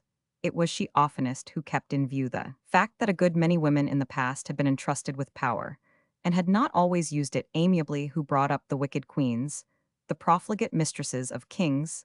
These ladies were easily disposed of between the two, and the public crimes of Bloody Mary, the private misdemeanors of Faustina, wife of the pure Marcus Aurelius, were very satisfactorily classified. If the influence of women in the past accounted for every act of virtue that men had happened to achieve, it only made the matter balance properly that the influence of men should explain the casual irregularities of the other sex. Olive could see how few books had passed through Verena's hands, and how little the home of the Tarrants had been a house of reading. But the girl now traversed the fields of literature with her characteristic lightness of step. Everything she turned to or took up became an illustration of the facility, the giftedness, which Olive, who had so little of it, never ceased to wonder at, and prized nothing frightened her. She always smiled at it. She could do anything she tried, as she knew how to do. Other things she knew how to study. She read quickly and remembered infallibly, could repeat days afterward passages that she appeared only to have glanced at. Olive, of course, was more and more happy to think that their cause should have the services of an organization so rare. All this doubtless sounds rather dry, and I hasten to add that our friends were not always shut up in Miss Chancellor's strenuous parlor, in spite of Olive's desire to keep her precious inmate to herself, and to bend her attention upon their common studies, in spite of her constantly reminding Verena that this winter was to be purely educative, and that the platitudes of the satisfied and unregenerate would have little to teach her in spite in. Short of the severe and constant duality of our young women, it must not be supposed that their life had not many personal confluents and tributaries, individual and original. As Miss Chancellor was universally acknowledged to be, she was yet a typical Bostonian, and as a typical Bostonian, she could not fail to belong in some degree to a set. It had been said of her that she was in it, but not of it, but she was of it enough to go occasionally into other houses and to receive their occupants in her own. It was her belief that she filled her teapot with the spoon of hospitality, and made a good many select spirits feel that they were welcome under her roof at convenient hours. She had a preference for what she called real people, and there were several whose reality she had tested by arts known to herself. This little society was rather suburban and miscellaneous. It was prolific in ladies, who trotted about early and late with books from the Athenaeum, nursed behind their muff, or little nosegays of exquisite flowers, that they were carrying as presents to each other. Verena, who, when Olive was not with her, indulged in a good deal of desultory contemplation at the window, saw them pass the house in Charles Street, always apparently straining a little, as if they might be too late for something, at almost any time, for she envied their preoccupation. She would have taken the chance with them, very often, when she described them to her mother. Mrs. Tarrant didn't know who they were. There were even days she had so many discouragements, when it seemed as if she didn't want to know so long as they were not someone else. It seemed to be no use that they were themselves. Whoever they were sure to have that defect. Even after all her mother's disquisitions, Verena had but vague ideas as to whom she would have liked them to be, and it was only when the girl talked of the concerts to all of which Olive subscribed and conducted her inseparable friend, that Mrs. Tarrant appeared to feel in any degree that her daughter was living up to the standard formed for her in their Cambridge home. As all the world knows, the opportunities in Boston for hearing good music are numerous and excellent, and it had long been Miss Chancellor's practice to cultivate the best. She went in, as the phrase is, for the superior programs, and that high, dim, dignified music hall which has echoed in its time to so much eloquence and so much melody, and of which the very proportions and color seem to teach respect and attention, shed the protection of its illuminated cornice, this winter, upon no faces more intelligently upturned than those of the young women for whom Bach and Beethoven only repeated, in a myriad forms, the idea that was always with them, symphonies and fugues, only stimulated their convictions, excited their revolutionary passion, led their imagination further in the direction in which it was always pressing. It lifted them to immeasurable heights. And as they sat looking at the great florid somber organ, overhanging the bronze statue of Beethoven, they felt that this was the only temple in which the votaries of their creed could worship. And yet their music was not their greatest joy, for they had two others which they cultivated at least as zealously. One of these was simply the society of old Miss Birdseye, of whom Olive saw more this winter than she had ever seen before. It had become apparent that her long and beautiful career was drawing to a close. Her earnest, unremitting work was over. Her old-fashioned weapons were broken, and dull Olive would have liked to hang them up as venerable relics of a patient fight. And this was what she seemed to do when she made the poor lady relate her battles, never glorious and brilliant, but obscure and wastefully heroical. Back, the figures of her companions in arms exhibit her medals and scars. Miss Birdseye knew that her uses were ended. She might pretend still to go about the business of unpopular causes, might fumble for papers in her immemorial satchel, and think she had important appointments, might sign petitions, attend conventions, say to Dr. Prance that if she would only make her sleep, she should live to see a great many improvements.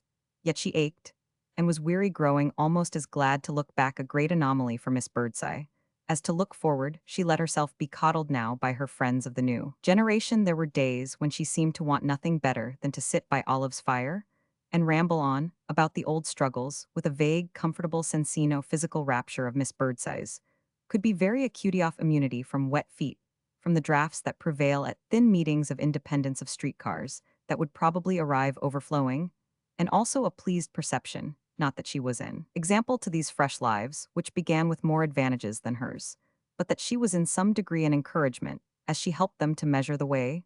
The new truths had advanced, being able to tell them of such a different state of things.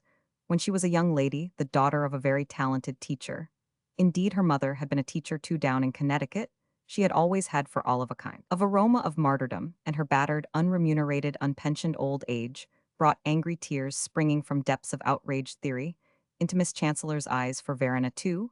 She was a picturesque humanitarian figure. Verena had been in the habit of meeting martyrs from her childhood up, but she had seen none with so many reminiscences as Miss Birdseye, or who had been so nearly scorched by penal fires. She had escapes in the early days of abolitionism, which it was a marvel she could tell, with so little implication that she had shown courage. She had roamed through certain parts of the South carrying the Bible to the slave, and more than one of her companions in the course of these expeditions had been tarred and feathered. She herself, at one season, had spent a month in a Georgian jail. She had preached temperance in Irish circles, where the doctrine was received with missiles. She had interfered between wives and husbands mad with drink.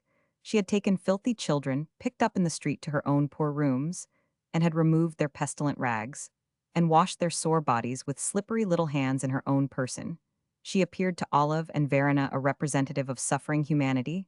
The pity they felt for her was part of their pity for all who were weakest and most hardly used, and it struck Miss Chancellor more especially that this frumpy little missionary was the last link in a tradition, and that when she should be called away the heroic age of New England lifeth age of plain living and high thinking of pure ideals and earnest effort of moral passion and noble experiment would effectually be closed. It was the perennial freshness of Miss Birdseye's faith that had had such a contagion for these modern maidens, the unquenched flame of her transcendentalism, the simplicity of her vision, the way in which, in spite of mistakes, deceptions, the changing fashions of reform, which make the remedies of a previous generation look as ridiculous as their bonnets, the only thing that was still actual for her was the elevation of the species by the reading of Emerson and the frequentation of Tremont Temple. Olive had been active enough for years in the city missions. She too had scoured dirty children, and in squalid lodging houses had gone into rooms where the domestic situation was strained,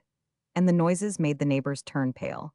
But she reflected that, after such exertions, she had the refreshment of a pretty house, a drawing room, full of flowers, a crackling hearth where she threw in pinecones, and made them snap, an imported Tisavis, a Chickering piano, and the Deutsche Rundschau, whereas Miss Birdseye had only a bare vulgar room with a hideous flowered carpet. It looked like a dentist's, a cold furnace, the evening paper, and Dr. Prance, Olive, and Verena were present at another of her gatherings before the winter ended. It resembled the occasion that we described at the beginning of this history, with the difference that Mrs. Farrinder was not there to oppress the company with her greatness, and that Verena made a speech without the cooperation of her father. This young lady had delivered herself with even finer effect than before, and Olive could see how much she had gained in confidence and range of illusion since the educative process in Charles Street began. Her motif was now a kind of unprepared tribute to Miss Birdseye, the fruit of the occasion, and of the unanimous tenderness of the younger members of the circle, which made her a willing mouthpiece. She pictured her laborious career. Her early associates, Eliza P., mostly was not neglected. As Verena passed her difficulties and dangers and triumphs, her humanizing effect upon so many, her serene and honored old age expressed, in short, as one of the ladies said, just the very way they all felt about her. Verena's face brightened and grew triumphant as she spoke, but she brought tears into the eyes of most of the others. It was Olive's opinion that nothing could be more graceful and touching, and she saw that the impression made was now deeper than on the former evening. Miss Birdseye went about with her 80 years of innocence, her undiscriminating spectacles, asking her friends if it wasn't perfectly splendid. She took none of it to herself. She regarded it only as a brilliant expression of Verena's gift. Olive thought afterwards that if a collection could only be taken up on the spot, the good lady would be made easy for the rest of her days. Then she remembered that most of her guests were as impecunious as herself.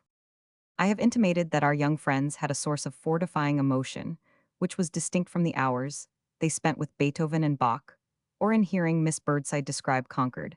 As it used to be, this consisted in the wonderful insight they had obtained into the history of feminine anguish. They perused that chapter perpetually and zealously, and they derived from it the purest part of their mission. Olive had pored over it so long, so earnestly, that she was now in complete possession of the subject. It was the one thing in life which she felt she had really mastered. She was able to exhibit it to Verena with the greatest authority and accuracy, to lead her up and down in and out through all the darkest and most tortuous passages. We know that she was without belief in her own eloquence, but she was very eloquent when she reminded Verena how the exquisite weakness of women had never been their defense, but had only exposed them to sufferings more acute than masculine grossness can conceive their odious partner had trampled upon them from the beginning of time, and their tenderness, their abnegation had been his opportunity, all the bullied wives, the stricken mothers, the dishonored, deserted maidens who have lived on the earth, and longed to leave it past and repassed before her eyes, and the interminable dim procession seemed to stretch out a myriad hands to her.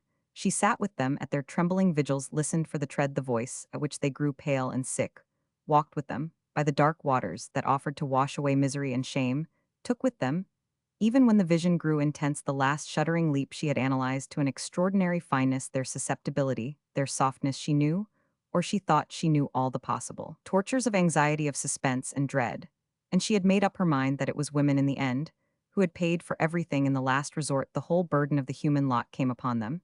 It pressed upon them far more than on the others, the intolerable load of fate. It was they who sat cramped and chained to receive it. It was they who had done all the waiting and taken all the wounds, the sacrifices, the blood, the tears, the terrors. Were theirs, their organism was in itself a challenge to suffering, and men had practiced upon it with an impudence that knew no bounds. As they were the weakest, most had been wrung from them, and as they were the most generous, they had been most deceived. Olive Chancellor would have rested her case, had it been necessary, on those general facts, and her simple and comprehensive contention was that the peculiar wretchedness which had been the very essence of the feminine lot was a monstrous artificial imposition, crying aloud for redress. She was willing to admit that women too could be bad, that there were many about the world who were false, immoral, vile, but their errors were as nothing to their sufferings. They had expiated in advance an eternity, if need be, of misconduct. Olive poured forth these views to her listening and responsive friend. She presented them again and again, and there was no light in which they did not seem to palpitate with truth. Verena was immensely wrought upon. A subtle fire passed into her. She was not so hungry for revenge as Olive. But at the last, before they went to Europe, I shall take no place to describe the manner in which she threw herself into that project. She quite agreed with her companion that after so many ages of wrong, it would also be after the European journey. Men must take their turn, men must pay. Book second. Roman 21. Basil Ransom lived in New York, rather far to the eastward, and in the upper reaches of the town, he occupied two small shabby rooms in a somewhat decayed mansion, which stood next to the corner of the Second Avenue. The corner itself was formed by a considerable grocer's shop, the near neighborhood of which was fatal to any pretensions Ransom and his fellow lodgers might have had in regard to gentility of situation. The house had a red, rusty face and faded green shutters, of which the slats were limp, and at variance with each other. In one of the lower windows was suspended a fly-blown card, with the words "table board" affixed in letters cut not very neatly out of colored paper of graduated tints, and surrounded with a small band of stamped gilt. The two sides of the shop were protected by an immense penthouse shed, which projected over a greasy pavement, and was supported by wooden posts fixed in the curbstone. Beneath it, on the dislocated flags, barrels and baskets were freely and picturesquely grouped. An open cellarway yawned beneath the feet of those who might pause to gaze too fondly on the savory wares displayed in the window. A strong odor of smoked fish, combined with a fragrance of molasses, hung about the spot. The pavement toward the gutters was fringed with dirty panniers heaped with potatoes, carrots, and onions, and a smart, bright wagon with the horse detached from the shafts drawn up on the edge of the abominable road. It contained holes and ruts a foot deep, and immemorial accumulations of stagnant mud, imparted an idle rural pastoral air to a scene otherwise perhaps expressive of a rank civilization. The establishment was of the kind known to New Yorkers as a Dutch grocery, and red-faced, yellow-haired, berry-armed vendors might have been observed to lounge in the doorway. I mention it not on account of any particular influence it may have had on the life or the thoughts of Basil Ransom, but for old acquaintance' sake, and that of local color, besides which a figure is nothing without a setting. And our young man came and went every day with rather an indifferent, unperceiving step. It is true, among the objects I have briefly designated, one of his rooms was directly above the street door of the house. Such a dormitory, when it is so exiguous, is called in the nomenclature of New York a hall, bedroom, the sitting room beside. It was slightly larger, and they both commanded a row of tenements, no less degenerate than Ransom's own habitation houses, built 40 years before, and already sere and superannuated. These were also painted red, and the bricks were accentuated by a white line. Were garnished on the first floor with balconies covered with small tin roofs striped in different colors, and with an elaborate iron latticework, which gave them a repressive cage-like appearance.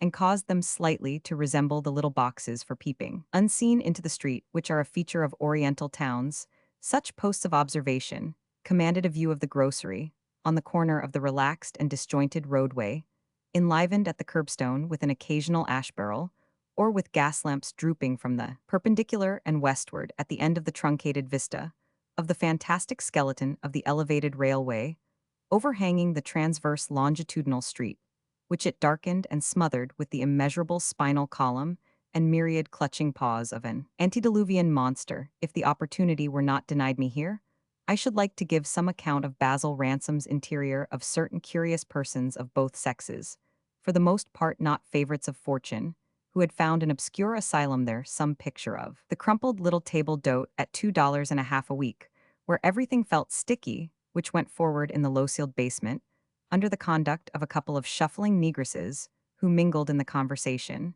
and indulged in low, mysterious chuckles. When it took a facetious turn, but we need in strictness concern ourselves with it no further than to gather the implication that the young Mississippian, even a year and a half after that momentous visit of his to Boston, had not made his profession very lucrative.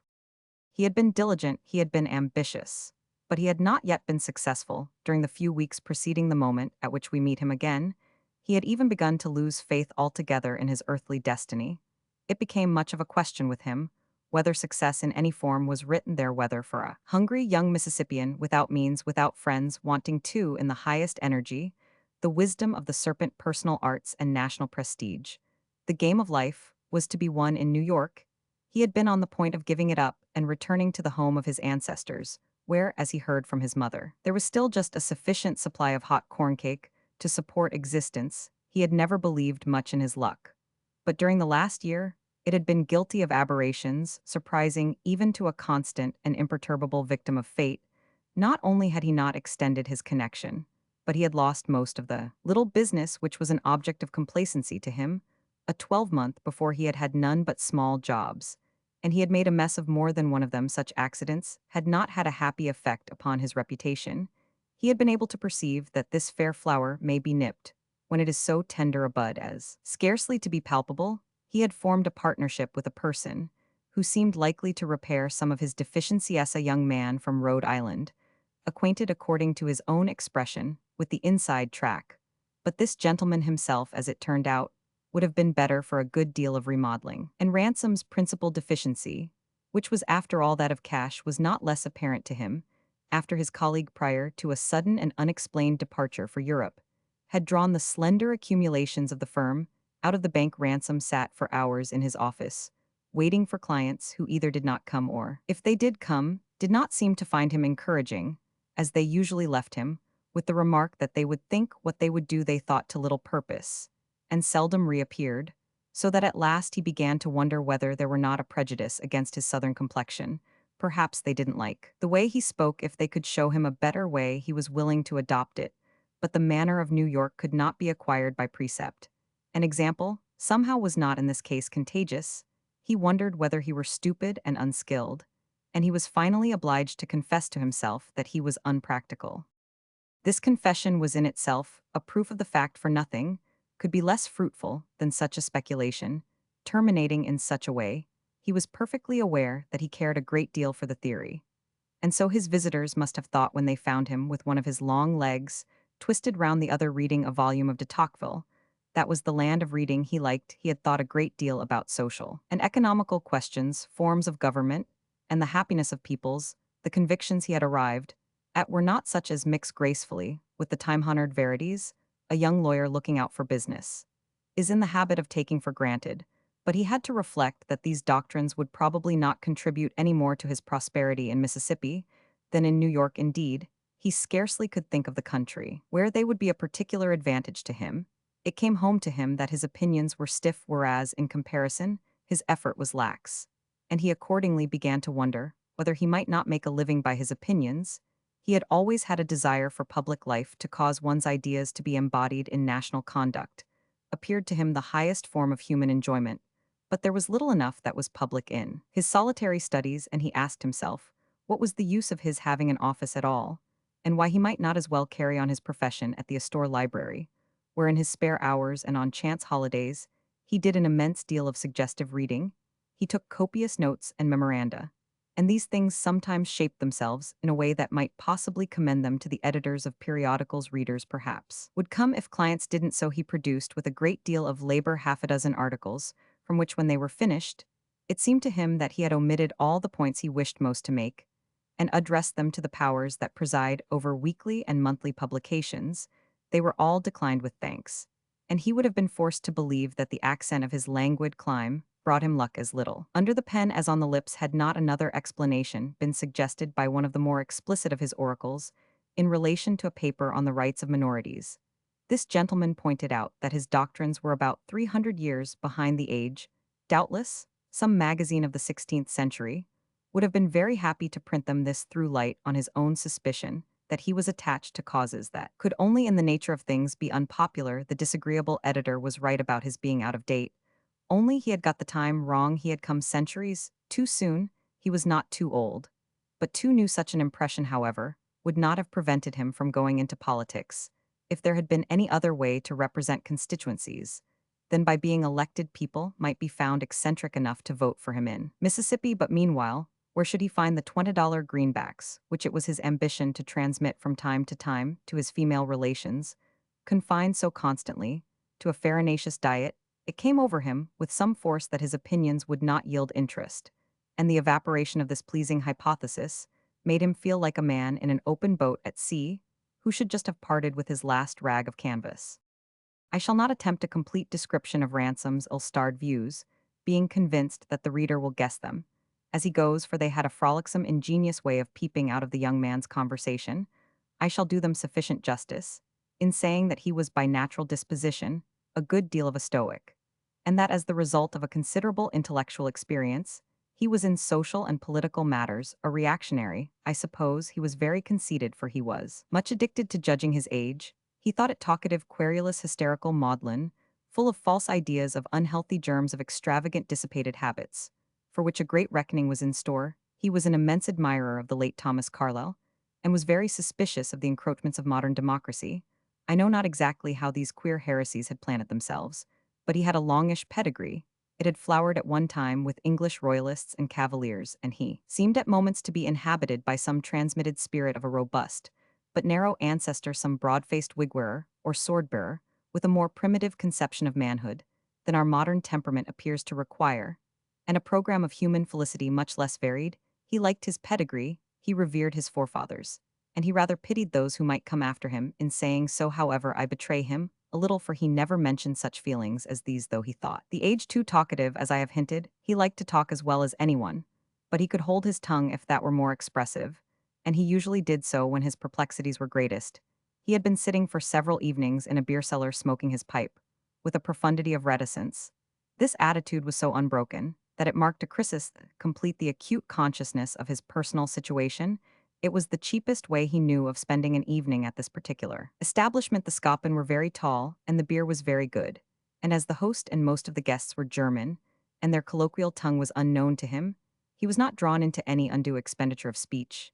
He watched his smoke, and he thought so hard that at last he appeared to himself to have exhausted the thinkable, when this moment of combined relief and dismay arrived on the last of the evenings that we are concerned with. He took his way down Third Avenue and reached his humble dwelling, till within a short time there had been a resource for him at such an hour, and in such a mood, a little variety actress who lived in the house, and with whom he had established the most cordial relations, was often having her supper. She took it somewhere every night after the theater in the dim, close dining-room, and he used to drop in and talk to her. But she had lately married to his great amusement, and her husband had taken her on a wedding tour which was to be at the same time professional. On this occasion, he mounted with rather a heavy tread to his rooms, where on the rickety writing table in the parlor, he found a note from Mrs. Luna. I need not reproduce it in extenso, a pale reflection of it will serve. She reproached him with neglecting her, wanted to know what had become of him, whether he had grown too fashionable for a person who cared only for serious society. She accused him of having changed and inquired as to the reason of his coldness. Was it too much to ask whether he could tell her at least in what manner she had offended him? She used to think they were so much in sympathy, expressed her own ideas about everything so vividly. She liked intellectual companionship, and she had none now. She hoped very much he would come and see Harrah's. He used to do 6 months before the following evening, and however much she might have sinned, Or he might have altered, she was at least always his affectionate cousin Adeline. What the deuce does she want of me now? It was with this somewhat ungracious exclamation that he tossed away his cousin Adeline's missive. The gesture might have indicated that he meant to take no notice of her nevertheless. After a day had elapsed, he presented himself before her. He knew what she wanted of old, that is, a year ago. She had wanted him to look after her property and to be tutor to her son. He had lent himself good-naturedly to this desire, was touched by so much confidence, but the experiment had speedily collapsed. Mrs. Luna's affairs were in the hands of trustees who had complete care of them, and Ransom instantly perceived that his function would be simply to meddle in things that didn't concern him. The levity with which she had exposed him to the derision of the lawful guardians of her fortune opened his eyes to some of the dangers of cousinship. Nevertheless, he said to himself that he might turn an honest penny by giving an hour or two every day to the education of her little boy. But this too proved a brief illusion. Ransom had to find his time in the afternoon. He left his business at 5 o'clock and remained with his young kinsman till the hour of dinner at the end of a few weeks. He thought himself lucky in retiring without broken shins. That Newton's little nature was remarkable had often been insisted on by his mother. But it was remarkable, Ransom saw, for the absence of any of the qualities which attach a teacher to a pupil. He was in truth an insufferable child, entertaining for the Latin language a personal physical hostility, which expressed itself in convulsions of rage during these paroxysms. He kicked furiously at everyone and everything, get poor Ranny at his mother at Messrs. Andrews, and Stoddard at the illustrious men of Rome, at the universe in general, to which, as he lay on his back on the carpet, he presented a pair of singularly active little heels.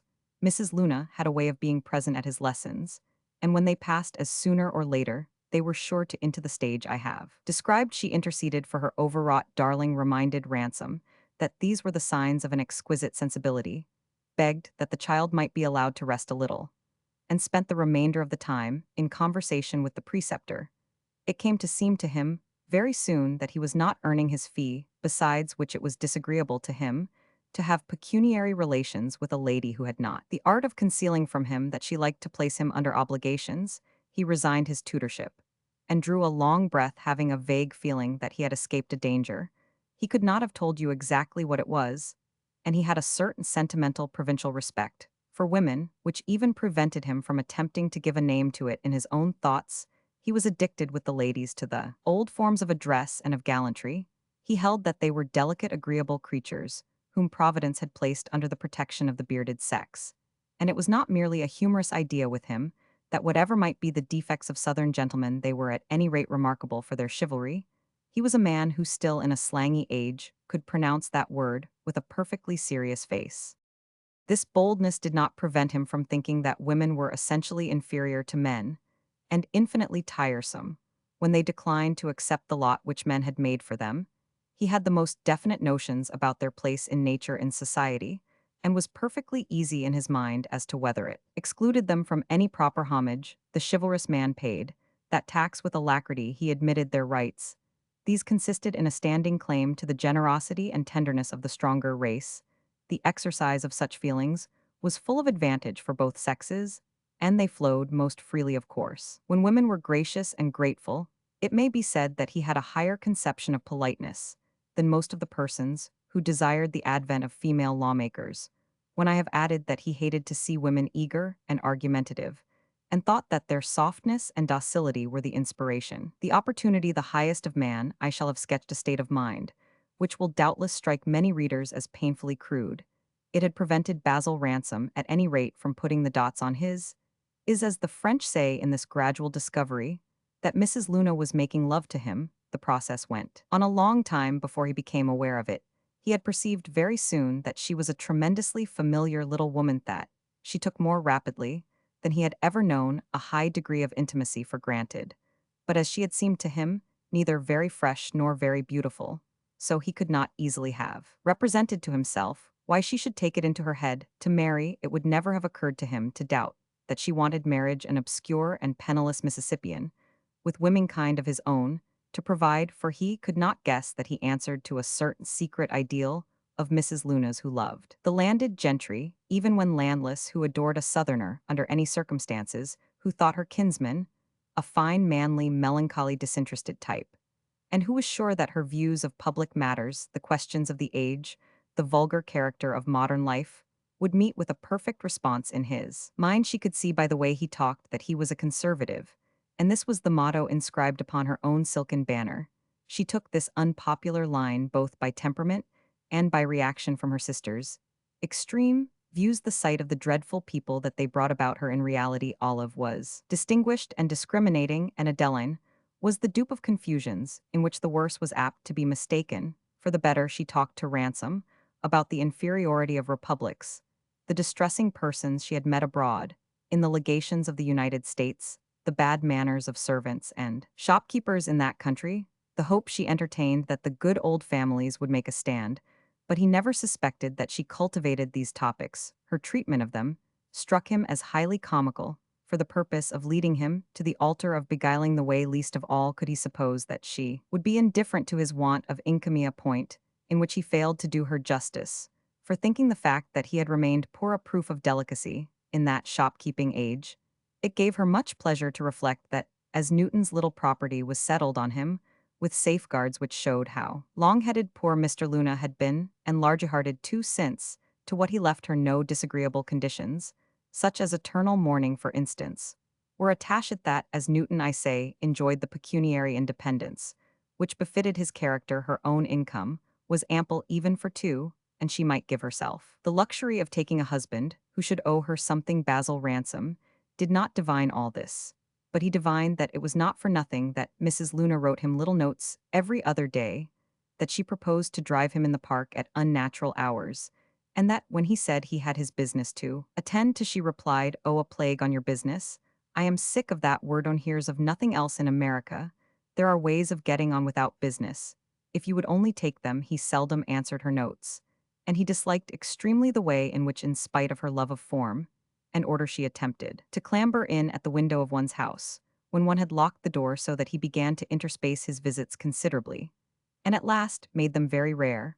When I reflect on his habits of almost superstitious politeness to women, it comes over me that some very strong motive must have operated to make him give his only too friendly cousin the cold shoulder. Nevertheless, when he received her reproachful letter, after it had had time to work a little, he said to himself that he had perhaps been unjust and even brutal, and as he was easily touched by remorse of this kind, he took up the broken thread. Roman 22.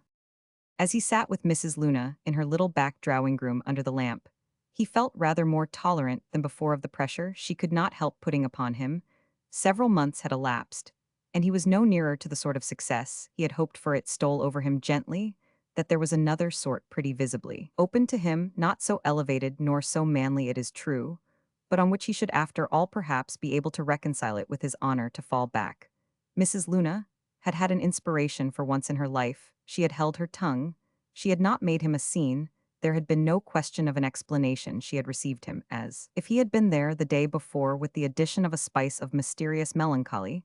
She might have made up her mind that she had lost him, as what she had hoped, but that it was better than desolation to try and keep him as a friend. It was as if she wished him to see now how she tried. She was subdued and consolatory. She waited upon him, moved away a screen that intercepted the fire, remarked that he looked very tired, and rang for some tea. She made no inquiry about his affairs, never asked if he had been busy and prosperous, and this reticence struck him as unexpectedly delicate and discreet. It was as if she had guessed by a subtle feminine faculty that his professional career was nothing to boast of. There was a simplicity in him which permitted him to wonder whether she had not improved. The lamplight was soft, the fire crackled pleasantly, everything that surrounded him betrayed a woman's taste and touch. The place was decorated and cushioned in perfection, delightfully private and personal, the picture of a well-appointed home. Mrs. Luna had complained of the difficulties of installing one's self in America, but Ransom remembered that he had received an impression similar to this in her sister's house in Boston, and reflected that these ladies had as a family trait the art of making themselves comfortable. It was better for a winter's evening than the German beer cellar. Mrs. Luna's tea was excellent, and his hostess herself appeared tonight almost as amiable as the variety actress. At the end of an hour, he felt, I will not say almost marriageable, but almost married. Images of leisure played before him, leisure in which he saw himself covering foolscap paper with his views on several subjects, and with favorable illustrations of Southern eloquence. It became tolerably vivid to him that if editors wouldn't print one's lucubrations, it would be a comfort to feel that one was able to publish them at one's own expense. He had a moment of almost complete illusion. Mrs. Luna had taken up her bit of crochet. She was sitting opposite to him, on the other side of the fire. Her white hands moved with little jerks as she took her stitches, and her rings flashed and twinkled in the light of the hearth. Her head fell a little to one side, exhibiting the plumpness of her chin and neck, and her dropped eyes, it gave her a little modest air, rested quietly on her work. A silence of a few moments had fallen upon their talk, and Adeline, who decidedly had improved, appeared also. To feel the charm of it, not to wish to break it, Basil Ransom was conscious of all this. And at the same time, he was vaguely engaged in a speculation. If it gave one time, if it gave one leisure, was not that in itself a high motive thorough study of the question he cared for? Most was not the chance for that an infinitely desirable good. He seemed to see himself, to feel himself, in that very chair in the evenings of the future, reading some indispensable book in the still lamplight. Mrs. Luna knew where to get such pretty mellowing shades. Should he not be able to act in that way upon the public opinion of his time, to check certain tendencies, to point out certain dangers, to indulge in much salutary criticism? Was it not one's duty to put one's self in the best conditions for such action? And as the silence continued, he almost fell to musing on his duty, almost persuaded himself that the moral law commanded him to marry Mrs. Luna.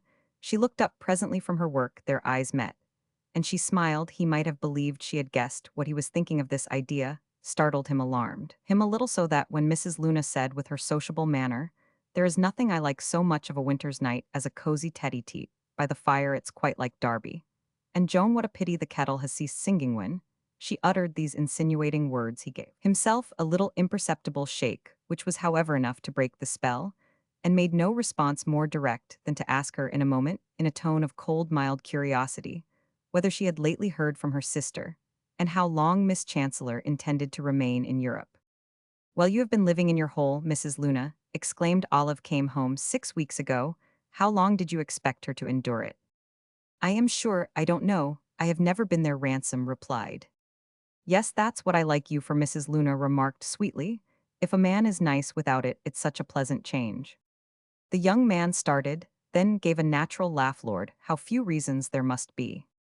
"Oh, I mentioned that one because I can tell it. I shouldn't care to tell the others." "I am glad you have some to fall back upon the day. I should go," Ransom went on. "I thought you thought so much of Europe." "So I do, but it isn't everything," said Mrs. Luna philosophically. "You had better go there with me," she added with a certain inconsequence. "One would go to the end of the world with so irresistible a lady," Ransom exclaimed, falling into the tone, which Mrs. Luna always found so unsatisfactory. It was a part of his southern gallantry. His accent always came out strongly when he said anything of that sort, and it committed him to nothing in particular. She had had occasion to wish more than once that he wouldn't be so beastly polite, as she used to hear people say in England. She answered that she didn't care about ends, she cared about beginnings. But he didn't take up the declaration. He returned to the subject of Olive, wanted to know what she had done over there, whether she had worked them up much. "Oh, of course, she fascinated everyone," said Mrs. Luna, "with her grace and beauty, her general style. How could she help that? But did she bring them round? Did she swell the host that is prepared to march under her banner? I suppose she saw plenty of the strong-minded, plenty of vicious old maids and fanatics and frumps, but I haven't the least idea what she accomplished. What they call wonders, I suppose." "Didn't you see her when she returned?" Basil Ransom asked. "How could I see her? I can see pretty far, but I can't see all the way to Boston." And then, in explaining that it was at this port that her sister had disembarked, Mrs. Luna further inquired whether he could imagine Olive doing anything in a first-rate way. "As long as there were inferior ones, of course. She likes bad ships, Boston steamers, just as she likes common people and red-haired hoydens and preposterous doctrines." Ransom was silent a moment. "Do you mean the rather striking young lady whom I met in Boston a year ago, last October? What was her name? Miss Tarrant. Does Miss Chancellor like her as much as ever?" "Mercy, don't you know she took her to Europe? It was to form her mind. She went, didn't I tell you that last summer? You used to come to see me then." "Oh yes, I remember," Ransom said rather musingly. "And did she bring her back?" "Gracious, you don't suppose she would leave her?" Olive thinks she's born to regenerate the world. "I remember you telling me that too. It comes back to me. Well, is her mind formed?" As I haven't seen it, I cannot tell you. Aren't you going on there to see? To see whether Miss Tarrant's mind is formed, Mrs. Luna broke in. I will go if you would like me to. I remember your being immensely excited about her that time. You met her, don't you recollect that? Ransom hesitated an instant. I can't say, I do, it is too long ago. Yes, I have no doubt that's the way you change about women, poor Miss Tarrant, if she thinks she made an impression on you. She won't think about such things as that if her mind has been formed by your sister Ransom. Said it does come back to me, now what you told me about the growth of their intimacy. And do they mean to go on living together forever? I suppose soundless, someone should take it into his head to marry Verena. Verenized that her name Ransom asked. Mrs. Luna looked at him with a suspended needle. Well, have you forgotten that too? You told me yourself. You thought it so pretty that time in Boston. When you walked me up the hill, Ransom declared that he remembered that walk, but didn't remember everything he had said to her, and she suggested very satirically that perhaps he would like to marry Verena himself. Seemed so interested in her. Ransom shook his head sadly and said he was afraid he was not in a position to marry, whereupon Mrs. Luna asked him what he meant. Did he mean, after a moment's hesitation, that he was too poor? Never in the world. I am very rich, I make an enormous income, the young man exclaimed, so that remarking his tone and the slight flush of annoyance that rose to his face, Mrs. Luna was quick enough to judge that she had overstepped the mark. She remembered, she ought to have remembered before, that he had never taken her in the least into his confidence about his affairs. That was not the Southern way, and he was at least as proud as he was poor in this surmise. She was just Basil. Ransom would have despised himself if he had been capable of confessing to a woman that he couldn't make a living. Such questions were none of their business. Their business was simply to be provided for, practice the domestic virtues, and be charmingly grateful. And there was, to his sense, something almost indecent in talking about them. Mrs. Luna felt doubly sorry for him as she perceived that he denied himself the luxury of sympathy that is of hers, and the vague but comprehensive sigh that passed her lips as she took up her crochet again was unusually expressive of helplessness. She said that of course she knew how great his talents, where he could do anything he wanted, and Basil Ransom wondered for a moment whether if she were to ask him point blank to marry her it would be consistent with the high courtesy of a Southern gentleman to refuse after she should be his wife. He might of course confess to her that he was too poor to marry, for in that relation even a Southern gentleman of the highest tone must sometimes unbend, but he didn't in the least long for this arrangement, and was conscious that the most pertinent sequel to her conjecture would be for him to take up his hat and walk away. Within 5 minutes, however, he had come to desire to do this almost as little as to marry Mrs. Luna. He wanted to hear more about the girl who lived with Olive Chancellor. Something had revived in him, an old curiosity, an image half effaced when he learned that she had come back to America. He had taken a wrong impression from what Mrs. Luna said nearly a year before about her sister's visit to Europe. He had supposed it was to be a long absence, that Miss Chancellor wanted perhaps to get the little prophetess away from her parents, possibly even away from some amorous entanglement. Then no doubt they wanted to study up the woman question. With the facilities that Europe would offer, he didn't know much about Europe, but he had an idea that it was a great place for facilities. His knowledge of Miss Chancellor's departure, accompanied by her young companion, had checked at the time on Ransom's part a certain habit of idle, but none the less entertaining retrospect. His life on the whole had not been rich in episode, and that little chapter of his visit to his queer, clever, capricious cousin, with his evening at Miss Birdseye's, and his glimpse repeated on the morrow of the strange, beautiful, ridiculous, red-haired young improvisatrice, unrolled itself in his memory like a page of interesting fiction. The page seemed to fade, however, when he heard that the two girls had gone for an indefinite time to unknown lands.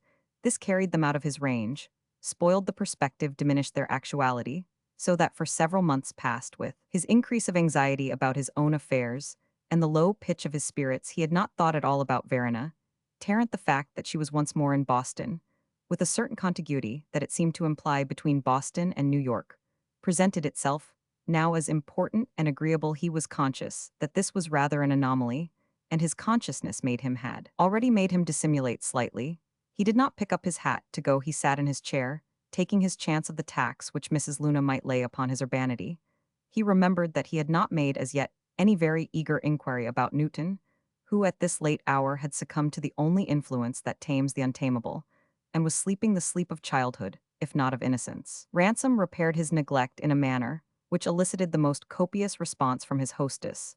The boy had had a good many tutors since Ransom gave him up, and it could not be said that his education languished. Mrs. Luna spoke, with pride of the manner in which he went through them. If he did not master his lessons, he mastered his teachers, and she had the happy conviction that she gave him every advantage. Ransom's delay was diplomatic, but at the end of 10 minutes, he returned to the young ladies in Boston. He asked why, with their aggressive program, one hadn't begun to feel their onset, why the echoes of Miss Tarrant's eloquence hadn't reached his ears. Hadn't she come out yet in public? Was she not coming to stir them up in New York? He hoped she hadn't broken down. She didn't seem to break down last summer at the female convention. Mrs. Luna replied, "Have you forgotten that too? Didn't I tell you of the sensation she produced there? And of what I heard from Boston about it, do you mean to say?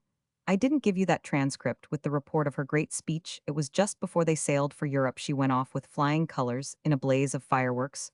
Ransom protested that he had not heard this affair mentioned till that moment, and then, when they compared dates, they found it had taken place just after his last visit to Mrs. Luna. This, of course, gave her a chance to say that he had treated her even worse than she supposed. It had been her impression, at any rate, that they had talked together about Verena's sudden bound into fame. Apparently, she confounded him with someone else. That was very possible. He was not to suppose that he occupied such a distinct place in her mind, especially when she might die 20 deaths before he came near her. Ransom demurred to the implication that Miss Tarrant was famous. If she were famous, wouldn't she be in the New York papers? He hadn't seen her there, and he had no recollection of having encountered any mention at the time last June. Was it of her exploits at the female convention? A local reputation, doubtless she had, but that had been the case a year and a half before, and what was expected of her then was to become a first-class national glory. He was willing to believe that she had created some excitement in Boston, but he shouldn't attach much importance to that, till one began to see her photograph in the stores. Of course, one must give her time, but he had supposed Miss Chancellor was going to put her through faster.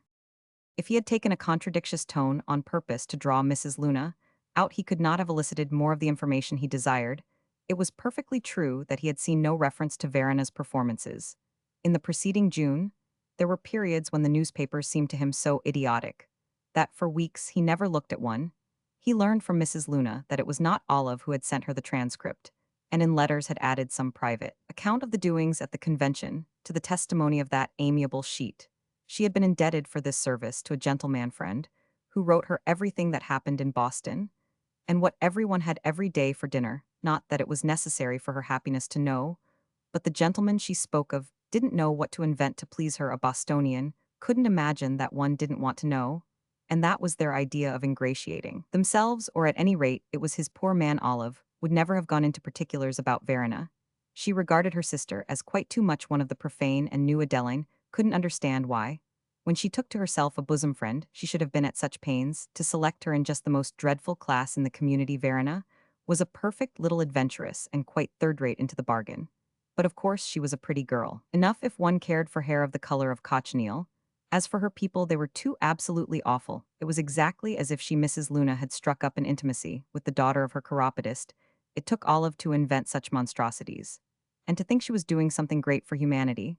When she did so, though, in spite of her wanting to turn everything over and put the lowest highest, she could be just as contemptuous and invidious when it came to really mixing, as if she were some grand old duchess. She must do her the justice to say that she hated the Tarrants, the father and mother, but all the same she let Verena run to and fro between Charles Street and the horrible hole they lived in, and Adeline knew from that gentleman, who wrote so copiously, that the girl now and then spent a week at a time at Cambridge. Her mother, who had been ill for some weeks, wanted her to sleep there. Mrs. Luna knew further by her correspondent that Verena had had the winter before a great deal of attention from gentlemen.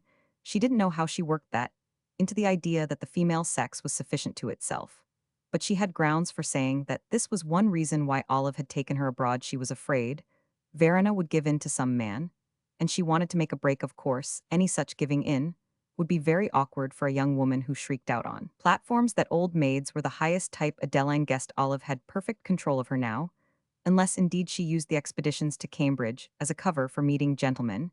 She was an artful little minx, and cared as much for the rights of women as she did for the Panama Canal. The only right of a woman she wanted was to climb up on top of something where the men could look at her. She would stay with Olive as long as it served her purpose, because Olive, with her great respectability, could push her and counteract the effect of her low relations, to say nothing of paying all her expenses, and taking her the tour of Europe. But mark my words, said Mrs. Luna, she will give Olive the greatest cut she has ever had in her life. She will run off with some lion tamer. She will marry a circusman. And Mrs. Luna added that it would serve Olive Chancellor right, but she would take it hard look out for tantrums then. Basil Ransom's emotions were peculiar, while his hostess delivered herself in a manner, at once casual and emphatic of these rather insidious remarks. He took them all in, for they represented to him certain very interesting facts. But he perceived at the same time that Mrs. Luna didn't know what she was talking about. He had seen Verena Tarrant only twice in his life. But it was no use telling him that she was an adventuress, though certainly it was very likely she would end by giving Miss Chancellor a cut. He chuckled with a certain grimness as this image passed before him. It was not unpleasing, the idea that he should be avenged, for it would avenge him to know it upon the wanton young woman who had invited him to come and see her in order simply to slap his face. But he had an odd sense of having lost something in not knowing of the other girl's appearance at the women's convention. A vague feeling that he had been cheated and trifled with. The complaint was idle, inasmuch as it was not probable he could have gone to Boston to listen to her, but it represented to him that he had not shared even dimly and remotely in an event which concerned her very closely. Why should he share? And what was more natural than that the things which concerned her closely should not concern him at all? This question came to him only as he walked home that evening. For the moment, it remained quite in abeyance. Therefore, he was free to feel also that his imagination had been rather starved by his ignorance of the fact that she was near him again, comparatively, that she was in the dimness of the horizon, no longer beyond the curve of the globe. And yet he had not perceived it. This sense of personal loss, as I have called it, made him feel further that he had something to make up to. Recover, he could scarcely have told you how he would go about it, but the idea, formless, though it was, led him in a direction very different from the one he had been following a quarter of an hour before. As he watched it dance before him, he fell into another silence, in the midst of which Mrs. Luna gave him another mystic smile. The effect of it was to make him rise to his feet. The whole landscape of his mind had suddenly been illuminated decidedly. It was not his duty to marry Mrs. Luna. In order to have means to pursue his studies, he jerked himself back, as if he had been on the point of it.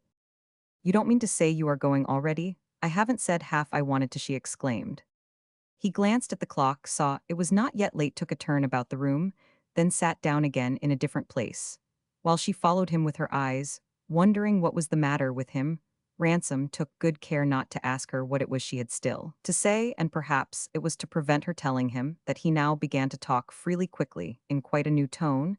He stayed half an hour longer, and made himself very agreeable. It seemed to Mrs. Luna now that he had every distinction she had known he had. Most, that he was really a charming man. He abounded in conversation, till at last he took up his hat in earnest.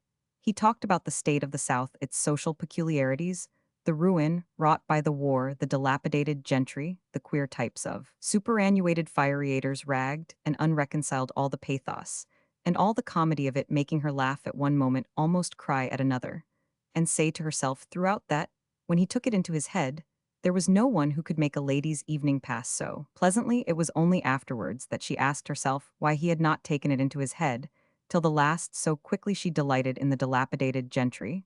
Her taste was completely different from her sister's, who took an interest only in the lower class as it struggled to rise. What Adeline cared for was the fallen aristocracy. It seemed to be falling everywhere very much. Was not Basil Ransom an example of it? Was he not like a French gentilhomme de province after the Revolution, or an old monarchical emigre from the Languedoc, the despoiled patriciate, I say, whose attitude was noble and touching, and toward whom one might exercise a charity as discreet as their pride was sensitive? In all Mrs. Luna's visions of herself, her discretion was the leading feature. Are you going to let 10 years elapse again before you come, she asked, as Basil Ransom bade her good night. You must let me know, because between this and your next visit, I shall have time to go to Europe, and come back. I shall take care to arrive the day before. Instead of answering this, Sally Ransom said, Are you not going one of these days to Boston? Are you not going to pay your sister another visit? Mrs. Luna stared. What good will that do you? Excuse my stupidity, she added. Of course, it gets me away, thank you very much. I don't want you to go away, but I want to hear more about Miss Olive. Why in the world? You know you loathe her here. Before Ransom could reply, Mrs. Luna again overtook herself. I verily believe that by Miss Olive you mean Miss Verena. Her eyes charged him a moment with this perverse intention. Then she exclaimed, "Basil Ransom, are you in love with that creature?" He gave a perfectly natural laugh, not pleading guilty, in order to practice on Mrs. Luna, but expressing the simple state of the case. "How should I be? I have seen her but twice in my life. If you had seen her more, I shouldn't be afraid. Fancy, you're wanting to pack me off to Boston." His hostess went on, "I am in no hurry to stay with Olive again. Besides, that girl takes up the whole house. You had better go there yourself." "I should like nothing better," said Ransom. "Perhaps you would like me to ask Verena to spend a month with mate? Might be a way of attracting you to the house." Adeline went on in the tone of exuberant provocation. Ransom was on the point of replying that it would be a better way than any other. But he checked himself. In time he had never yet, even in joke, made so crude, so rude a speech to a lady you only knew, when he was joking with women by his superadded civility. "I beg you to believe there is nothing I would do for any woman in the world that I wouldn't do for you," he said, bending, for the last time, over Mrs. Luna's plump hand. "I shall remember that and keep you up to it," she cried after him as he went. But even with this rather lively exchange of vows, he felt that he had got off rather easily. He walked slowly up Fifth Avenue, into which, out of Adeline's cross street, he had turned by the light of a fine winter moon, and at every corner he stopped a minute, lingered in meditation, while he exhaled a soft, vague sigh. This was an unconscious, involuntary expression of relief, such as a man might utter who had seen himself on the point of being run over, and yet felt that he was whole. He didn't trouble himself much to ask what had saved him. Whatever it was, it had produced a reaction, so that he felt rather ashamed of having found his lookout of late so blank. By the time he reached his lodgings, his ambition, his resolution had rekindled. He had remembered that he formerly supposed he was a man of ability, that nothing particular had occurred to make him doubt it, the evidence was only negative, not positive, and that at any rate he was young enough to have another try. He whistled that night as he went to bed. Roman 23. 3 weeks afterward, he stood in front of Olive Chancellor's house, looking up and down the street and hesitating. He had told Mrs. Luna that he should like nothing better than to make another journey to Boston, and it was not simply because he liked it that he had come. I was on the point of saying that a happy chance had favored him, but it occurs to me that one is under no obligation to call chances by nattering epithets when they have been waited for so long. At any rate, the darkest hour is before the dawn, and a few days after that melancholy evening I have described, which Ransom spent in his German beer cellar, before a single glass soon emptied, staring at his future with an unremunerated eye, he found that the world appeared to have need of him. Yet the party, as he would have said, I cannot pretend that his speech was too heroic for that for whom he had transacted business in Boston so many months before, and who had expressed at the time but a limited appreciation of his services. There had been between the lawyer and his client a divergence of judgment, observing apparently that they proved more fruitful than he expected, had reopened the affair and presently requested Ransom to transport himself again to the sister city. His errand demanded more time than before, and for 3 days he gave it his constant attention. On the fourth, he found he was still detained. He should have to wait till the evening. Some important papers were to be prepared. He determined to treat the interval as a holiday, and he wondered what one could do in Boston to give one's morning a festive complexion. The weather was brilliant enough to minister to any illusion, and he strolled along the streets, taking it in front of the music hall and of Tremont Temple. He stopped looking at the posters in the doorway, for was it not possible that Miss Chancellor's little friend might be just then addressing her fellow citizens? Her name was absent, however, and this resource seemed to mock him. He knew no one in the place but Olive Chancellor, so there was no question of a visit to pay. He was perfectly resolved that he would never go near her again. She was doubtless a very superior being, but she had been too rough with him to tempt him further. Politeness, even a largely interpreted chivalry, required nothing more than he had already done. He had quitted her the other year, without telling her that she was a vixen, and that reticence was chivalrous enough. There was also Verena Tarrant, of course. He saw no reason to dissemble when he spoke of her to himself, and he allowed himself the entertainment of feeling that he should like very much to see her again. Very likely, she wouldn't seem to him the same. The impression she had made upon him was due to some accident of mood or circumstance, and at any rate any charm she might have exhibited then had probably been obliterated by the coarsening effect of publicity and the tonic influence of his kinswoman. It will be observed that in this reasoning of Basil Ransom's, the impression was freely recognized, and recognized as a phenomenon still present the attraction might have vanished, as he said to himself. But the mental picture of it was yet Roman 508 the greater the pity that he couldn't call upon Verena. He called her by her name in his thoughts. It was so pretty without calling upon Olive. And that Olive was so disagreeable as to place that effort beyond his strength. There was another consideration with Ransom, which eminently belonged to the man he believed that Miss Chancellor had conceived in the course of those few hours, and in a manner that formed so absurd a sequel to her having gone out of her way to make his acquaintance such a dislike to him that it would be odious to her to see him again within her doors, and he would have felt indelicate in taking warrant from her original invitation, before she had seen him to inflict on her a presence which he had no reason to suppose the lapse of time had made less offensive. She had given him no sign of pardon or penitence in any of the little ways that are familiar to women, be sending him a message through her sister, or even a book, a photograph, a Christmas card, or a newspaper, by the post. He felt, in a word, not at liberty to ring at her door. He didn't know what kind of a fit the sight of his long Mississippian person would give her, and it was characteristic of him that he should wish so to spare the sensibilities of a young lady, whom he had not found tender, being ever as willing to let women off easily in the particular case, as he was fixed in the belief that the sex in general requires watching. Nevertheless, he found himself at the end of half an hour, standing on the only spot in Charles Street which had any significance for him. It had occurred to him that if he couldn't call upon Verena without calling upon Olive, he should be exempt from that condition if he called upon Mrs. Tarrant. It was not her mother truly who had asked him, it was the girl herself. And he was conscious, as a candid young American, that a mother is always less accessible, more guarded by social prejudice than a daughter. But he was at a pass in which it was permissible to strain a point, and he took his way in the direction in which he knew that Cambridge lay, remembering that Miss Tarrant's invitation had reference to that quarter, and that Mrs. Luna had given him further evidence, had she not said that Verena often went back there for visits of several days, that her mother had been ill, and she gave her much care. There was nothing inconceivable in her being engaged at that hour.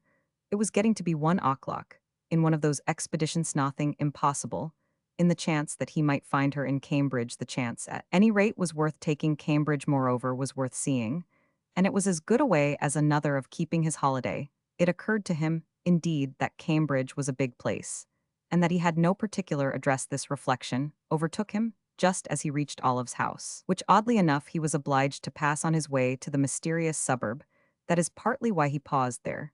He asked himself for a moment why he shouldn't ring the bell and obtain his needed information from the servant, who would be sure to be able to give it to him. He had just dismissed this method as of questionable taste when he heard the door of the house open within the deep embrasure in which, in Charles Street, the main portals are set, and which are partly occupied by a flight of steps protected at the bottom by a second door whose upper half in either wing consists of a sheet of glass. It was a minute before he could see who had come out, and in that minute he had time to turn away, and then to turn back again, and to wonder which of the two inmates would appear to him, or whether he should behold neither or both. The person who had issued from the house descended the steps very slowly, as if on purpose to give him time to escape, and when at last the glass doors were divided, they disclosed a little old lady. Ransom was disappointed. Such an apparition was so scantily to his purpose. But the next minute his spirits rose again, for he was sure that he had seen the little old lady before she stopped on the sidewalk, and looked vaguely about her, in the manner of a person waiting for an omnibus or a streetcar. She had a dingy, loosely habited air, as if she had worn her clothes for many years, and yet was even now imperfectly acquainted with them. A large, benignant face, caged in by the glass of her spectacles, which seemed to cover it almost equally everywhere, and a fat, rusty satchel, which hung low at her side, as if it wearied her to carry it. This gave Ransom time to recognize her. He knew in Boston no such figure as that, save Miss Birdseye. Her party, her person, the exalted account Miss Chancellor gave of her, had kept a very distinct place in his mind. And while she stood there in dim circumspection, she came back to him, as a friend of yesterday. His necessity gave a point to the reminiscences she evoked. It took him only a moment to reflect that she would be able to tell him where Verena Tarrant was at that particular time, and where, if need be, her parents lived. Her eyes rested on him, and as she saw that he was looking at her, she didn't go through the ceremony she had broken so completely, with all conventions of removing them. He evidently represented nothing to her but a sentient fellow citizen in the enjoyment of his rights, which included that of staring Miss Birdseye's modesty, had never pretended that it was not to be publicly challenged. There were so many bright new motives and ideas in the world that there might even be reasons for looking at her when Ransom approached her, and raising his hat with a smile said, "Shall I stop this car for you, Miss Birdseye?" She only looked at him more vaguely in her complete failure to seize the idea that this might be simply fame. She had trudged about the streets of Boston for 50 years, and at no period had she received that amount of attention from dark-eyed young men. She glanced in an unprejudiced way at the big party-colored human van, which now jingled toward them from out of the Cambridge Road.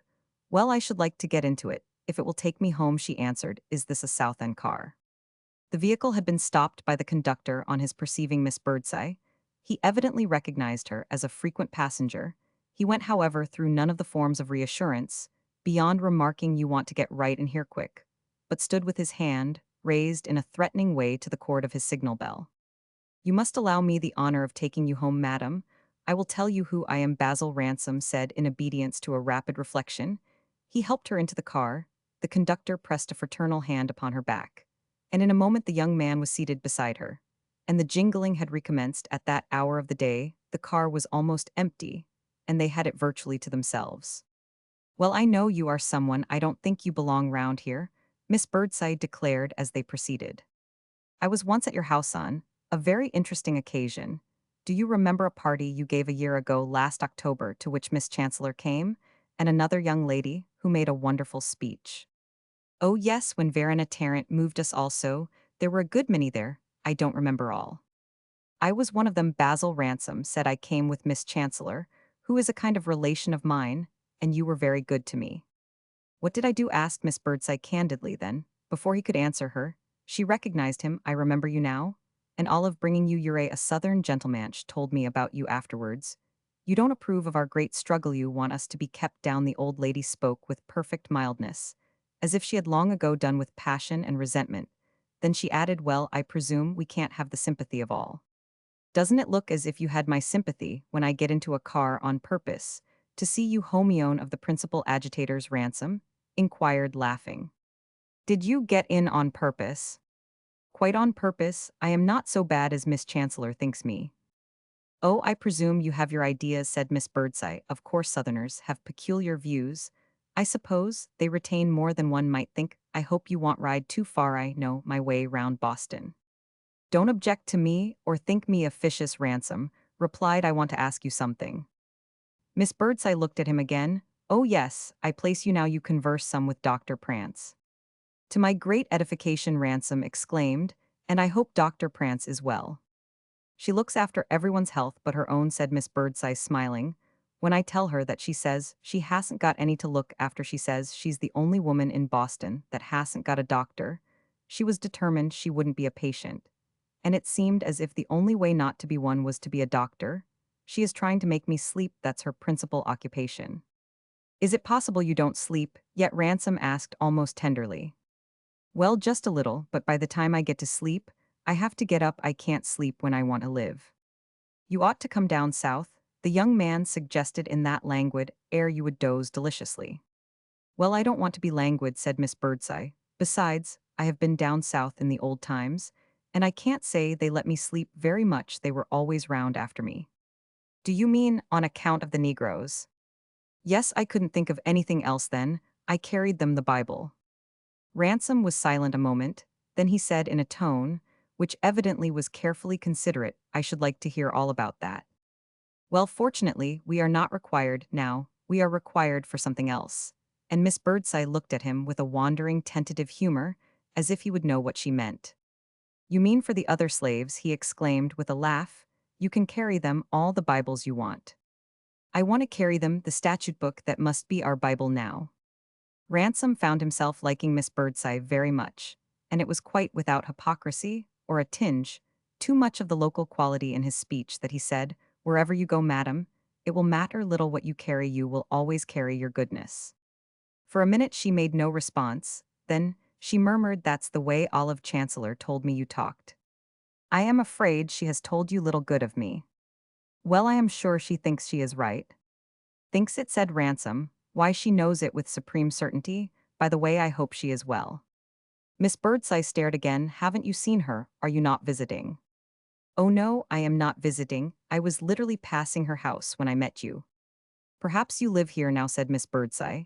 And when he had corrected this impression, she added in a tone which showed with what positive confidence he had now inspired her, hadn't you better drop in? It would give Miss Chancellor no pleasure, Basil Ransom rejoined. She regards me as an enemy in the camp. Well, she is very brave. Precisely, and I am very timid. Didn't you fight once? Yes, but it was in such a good cause. Ransom meant this allusion to the Great Secession, and by comparison to the attitude of the resisting male laudable, even as that might be to be decently jocular. But Miss Birdseye took it very seriously, and sat there for a good while as speechless, as if she meant to convey that she had been going on too long now to be able to discuss the propriety of the late rebellion. The young man felt that he had silenced her, and he was very sorry for, with all deference to the disinterested Southern attitude toward the unprotected female, what he had got into the car with her. For it was precisely to make her talk he had wished for general, as well as for particular news of Verena Tarrant. It was a topic on which he had proposed to draw Miss Birdseye out. He preferred not to broach it himself, and he waited a while for another opening. At last, when he was on the point of exposing himself by a direct inquiry, he reflected that the exposure would in any case not be long averted. She anticipated him by saying in a manner which showed that her thoughts had continued in the same train, I wonder very much that Miss Tarrant didn't affect you that evening. Ah, but she did, Ransom said with alacrity. I thought her very charming. Didn't you think her very reasonable? God forbid, madam. I consider women have no business to be reasonable. His companion turned upon him slowly and mildly, and each of her glasses in her aspect of reproach had the glitter of an enormous tear. Do you regard us then simply as lovely baubles? The effect of this question, as coming from Miss Birdseye, and referring in some degree to her own venerable identity, was such as to move him to irresistible laughter. But he controlled himself quickly enough to say with genuine expression, I regard you as the dearest thing in life, the only thing which makes it worth living. Worth living for you, but for us, suggested Miss Birdseye. It's worth any woman's while to be admired, as I admire you. Miss Tarrant, of whom we were speaking, affected me, as you say, in this way that, I think more highly still, if possible, of the sex, which produced such a delightful young lady. Well, we think everything of her here, said Miss Birdseye. It seems as if it were a real gift. Does she speak often? Is there any chance of my hearing her now? She raises her voice a good deal in the places round like Framingham and Billerica. It seems as if she were gathering strength just to break over Boston like a wave. In fact, she did break last summer. She is a growing power since her great success at the convention. Ah, her success at the convention was very great, Ransom inquired, putting discretion into his voice. Miss Birdseye hesitated a moment in order to measure her response by the bounds of righteousness. Well, she said, with the tenderness of a long retrospect, I have seen nothing like it since I last listened to Eliza P. Mosley. What a pity she isn't speaking somewhere tonight, Ransom exclaimed. Oh, tonight she's out in Cambridge. Olive Chancellor mentioned that. Is she making a speech there? No, she's visiting her home. I thought her home was in Charles Street. Well, no, that's her residencia principal one since she became so united to your cousin, isn't Miss Chancellor your cousin? We don't insist on the relationship, said Ransom, smiling. Are they very much united, the two young ladies? You would say so if you were to see Miss Chancellor. When Verena rises to eloquence, it's as if the chords were strung across her own heart. She seems to vibrate to echo with every word. It's a very close and very beautiful tie, and we think everything of it here. They will work together for a great good. I hope so, Ransom remarked, but in spite of it, Miss Tarrant spends a part of her time with her father and mother. Yes, she seems to have something for everyone. If you were to see her at home, you would think she was all the daughter. She leads a lovely life, said Miss Birdseye. See her at home, that's exactly what I want, Ransom rejoined, feeling that if he was to come to this, he needn't have had scruples at first. I haven't forgotten that she invited me when I met her. Oh, of course she attracts many visitors, said Miss Birdseye, limiting her encouragement to this statement. Yes, she must be used to admirers, and where in Cambridge do her family live? Oh, it's on one of those little streets that don't seem to have very much of a name, but they do call it. She meditated audibly. This process was interrupted by an abrupt allocution from the conductor. I guess you change here for your place, you want one of them blue cars. The good lady returned to a sense of the situation and Ransom, helped her out of the vehicle with the aid, as before of a certain amount of propulsion from the conductor, her road branched off to the right, and she had to wait on the corner of a street, there being as yet no blue car. Within hail the corner was quiet, and the day favorable to patience, a day of relaxed rigor and intense brilliancy.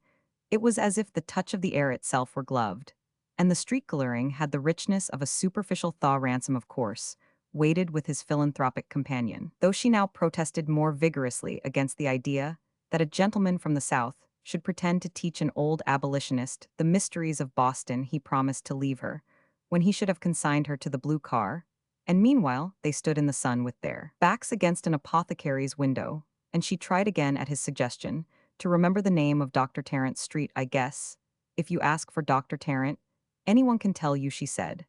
And then suddenly the address came to her. The residence of the mesmeric healer was in Monadnock Place. But y'all have to ask for that, so it comes to the same. She went on after this. She added with a friendliness more personal, ain't you going to see your cousin too? Not if I can help it. Miss Birdseye gave a little ineffectual sigh. Well, I suppose everyone must act out their ideal. That's what Olive Chancellor does. She's a very noble character. Oh yes, a glorious nature. You know their opinions are just the same hers and Verena's. Miss Birdseye placidly continued, so why should you make a distinction? My dear madam, said Ransom, does a woman consist of nothing but her opinions? I like Miss Tarrant's lovely face better to begin with. Well, she is pretty-looking, and Miss Birdseye gave another sigh, as if she had had a theory submitted to her, that one, about a lady's opinion switch, with all that was unfamiliar and peculiar lying behind it. She was really too old to look into much. It might have been the first time she really felt her age. There's a blue car, she said, in a tone of mild relief. It will be some moments before it gets here. Moreover, I don't believe that at bottom they are Miss Tarrant's opinions, Ransom added. You mustn't think she has a strong hold of them, his companion exclaimed more briskly.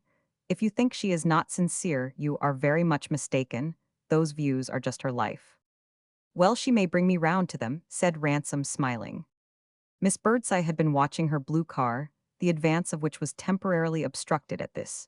She transferred her eyes to him, gazing at him solemnly out of the pervasive window of her spectacles. Well, I shouldn't wonder if she did. Yes, that will be a good thing. I don't see how you can help being a good deal shaken by her. She has acted on so many. I see no doubt she will act on me. Then it occurred to Ransom to add, by the way, Miss Birdseye, perhaps you will be so kind as not to mention this meeting of ours to my cousin.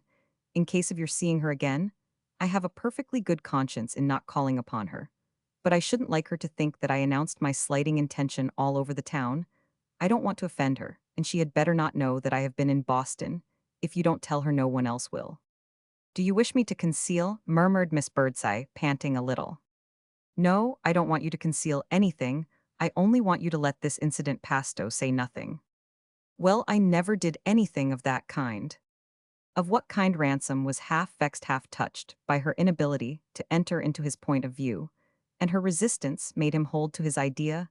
The more, it is very simple what I ask of you. You are under no obligation to tell Miss Chancellor everything that happens to you. Are you? His request seemed still something of a shock to the poor old lady's candor. Well, I see her very often, and we talk a great deal, and then want Verena tell her. I have thought of that, but I hope not. She tells her most everything, their union is so close. She won't want her to be wounded, Ransom said ingeniously. Well, you are considerate, and Miss Birdseye continued to gaze at him. It's a pity you can't sympathize. As I tell you, perhaps Miss Tarrant will bring me round. You have before you a possible convert, Ransom went on, without, I fear, putting up the least little prayer to heaven that his dishonesty might be forgiven. I should be very happy to think that after I have told you her address in this secret way. A smile of infinite mildness glimmered in Miss Birdseye's face, and she added, well, I guess that will be your fate. She has affected so many. I would keep very quiet if I thought that. Yes, she will bring you round. I will let you know as soon as she does. Basil, Ransom said, here is your car at last. Well, I believe in the victory of the truth. I won't say anything. And she suffered the young man to lead her to the car, which had now stopped at their corner. I hope very much I shall see you again, he remarked as they went. Well, I am always round the streets in Boston. And while lifting and pushing, he was helping again to insert her into the oblong receptacle. She turned a little and repeated, "She will affect you if that's to be your secret. I will keep it." Ransom heard her subjoin. He raised his hat and waved her a farewell, but she didn't see him. She was squeezing further into the car and making the discovery that this time it was full, and there was no seat for her. Surely, however, he said to himself, every man in the place would offer his own to such an innocent old dear. End of Vol I.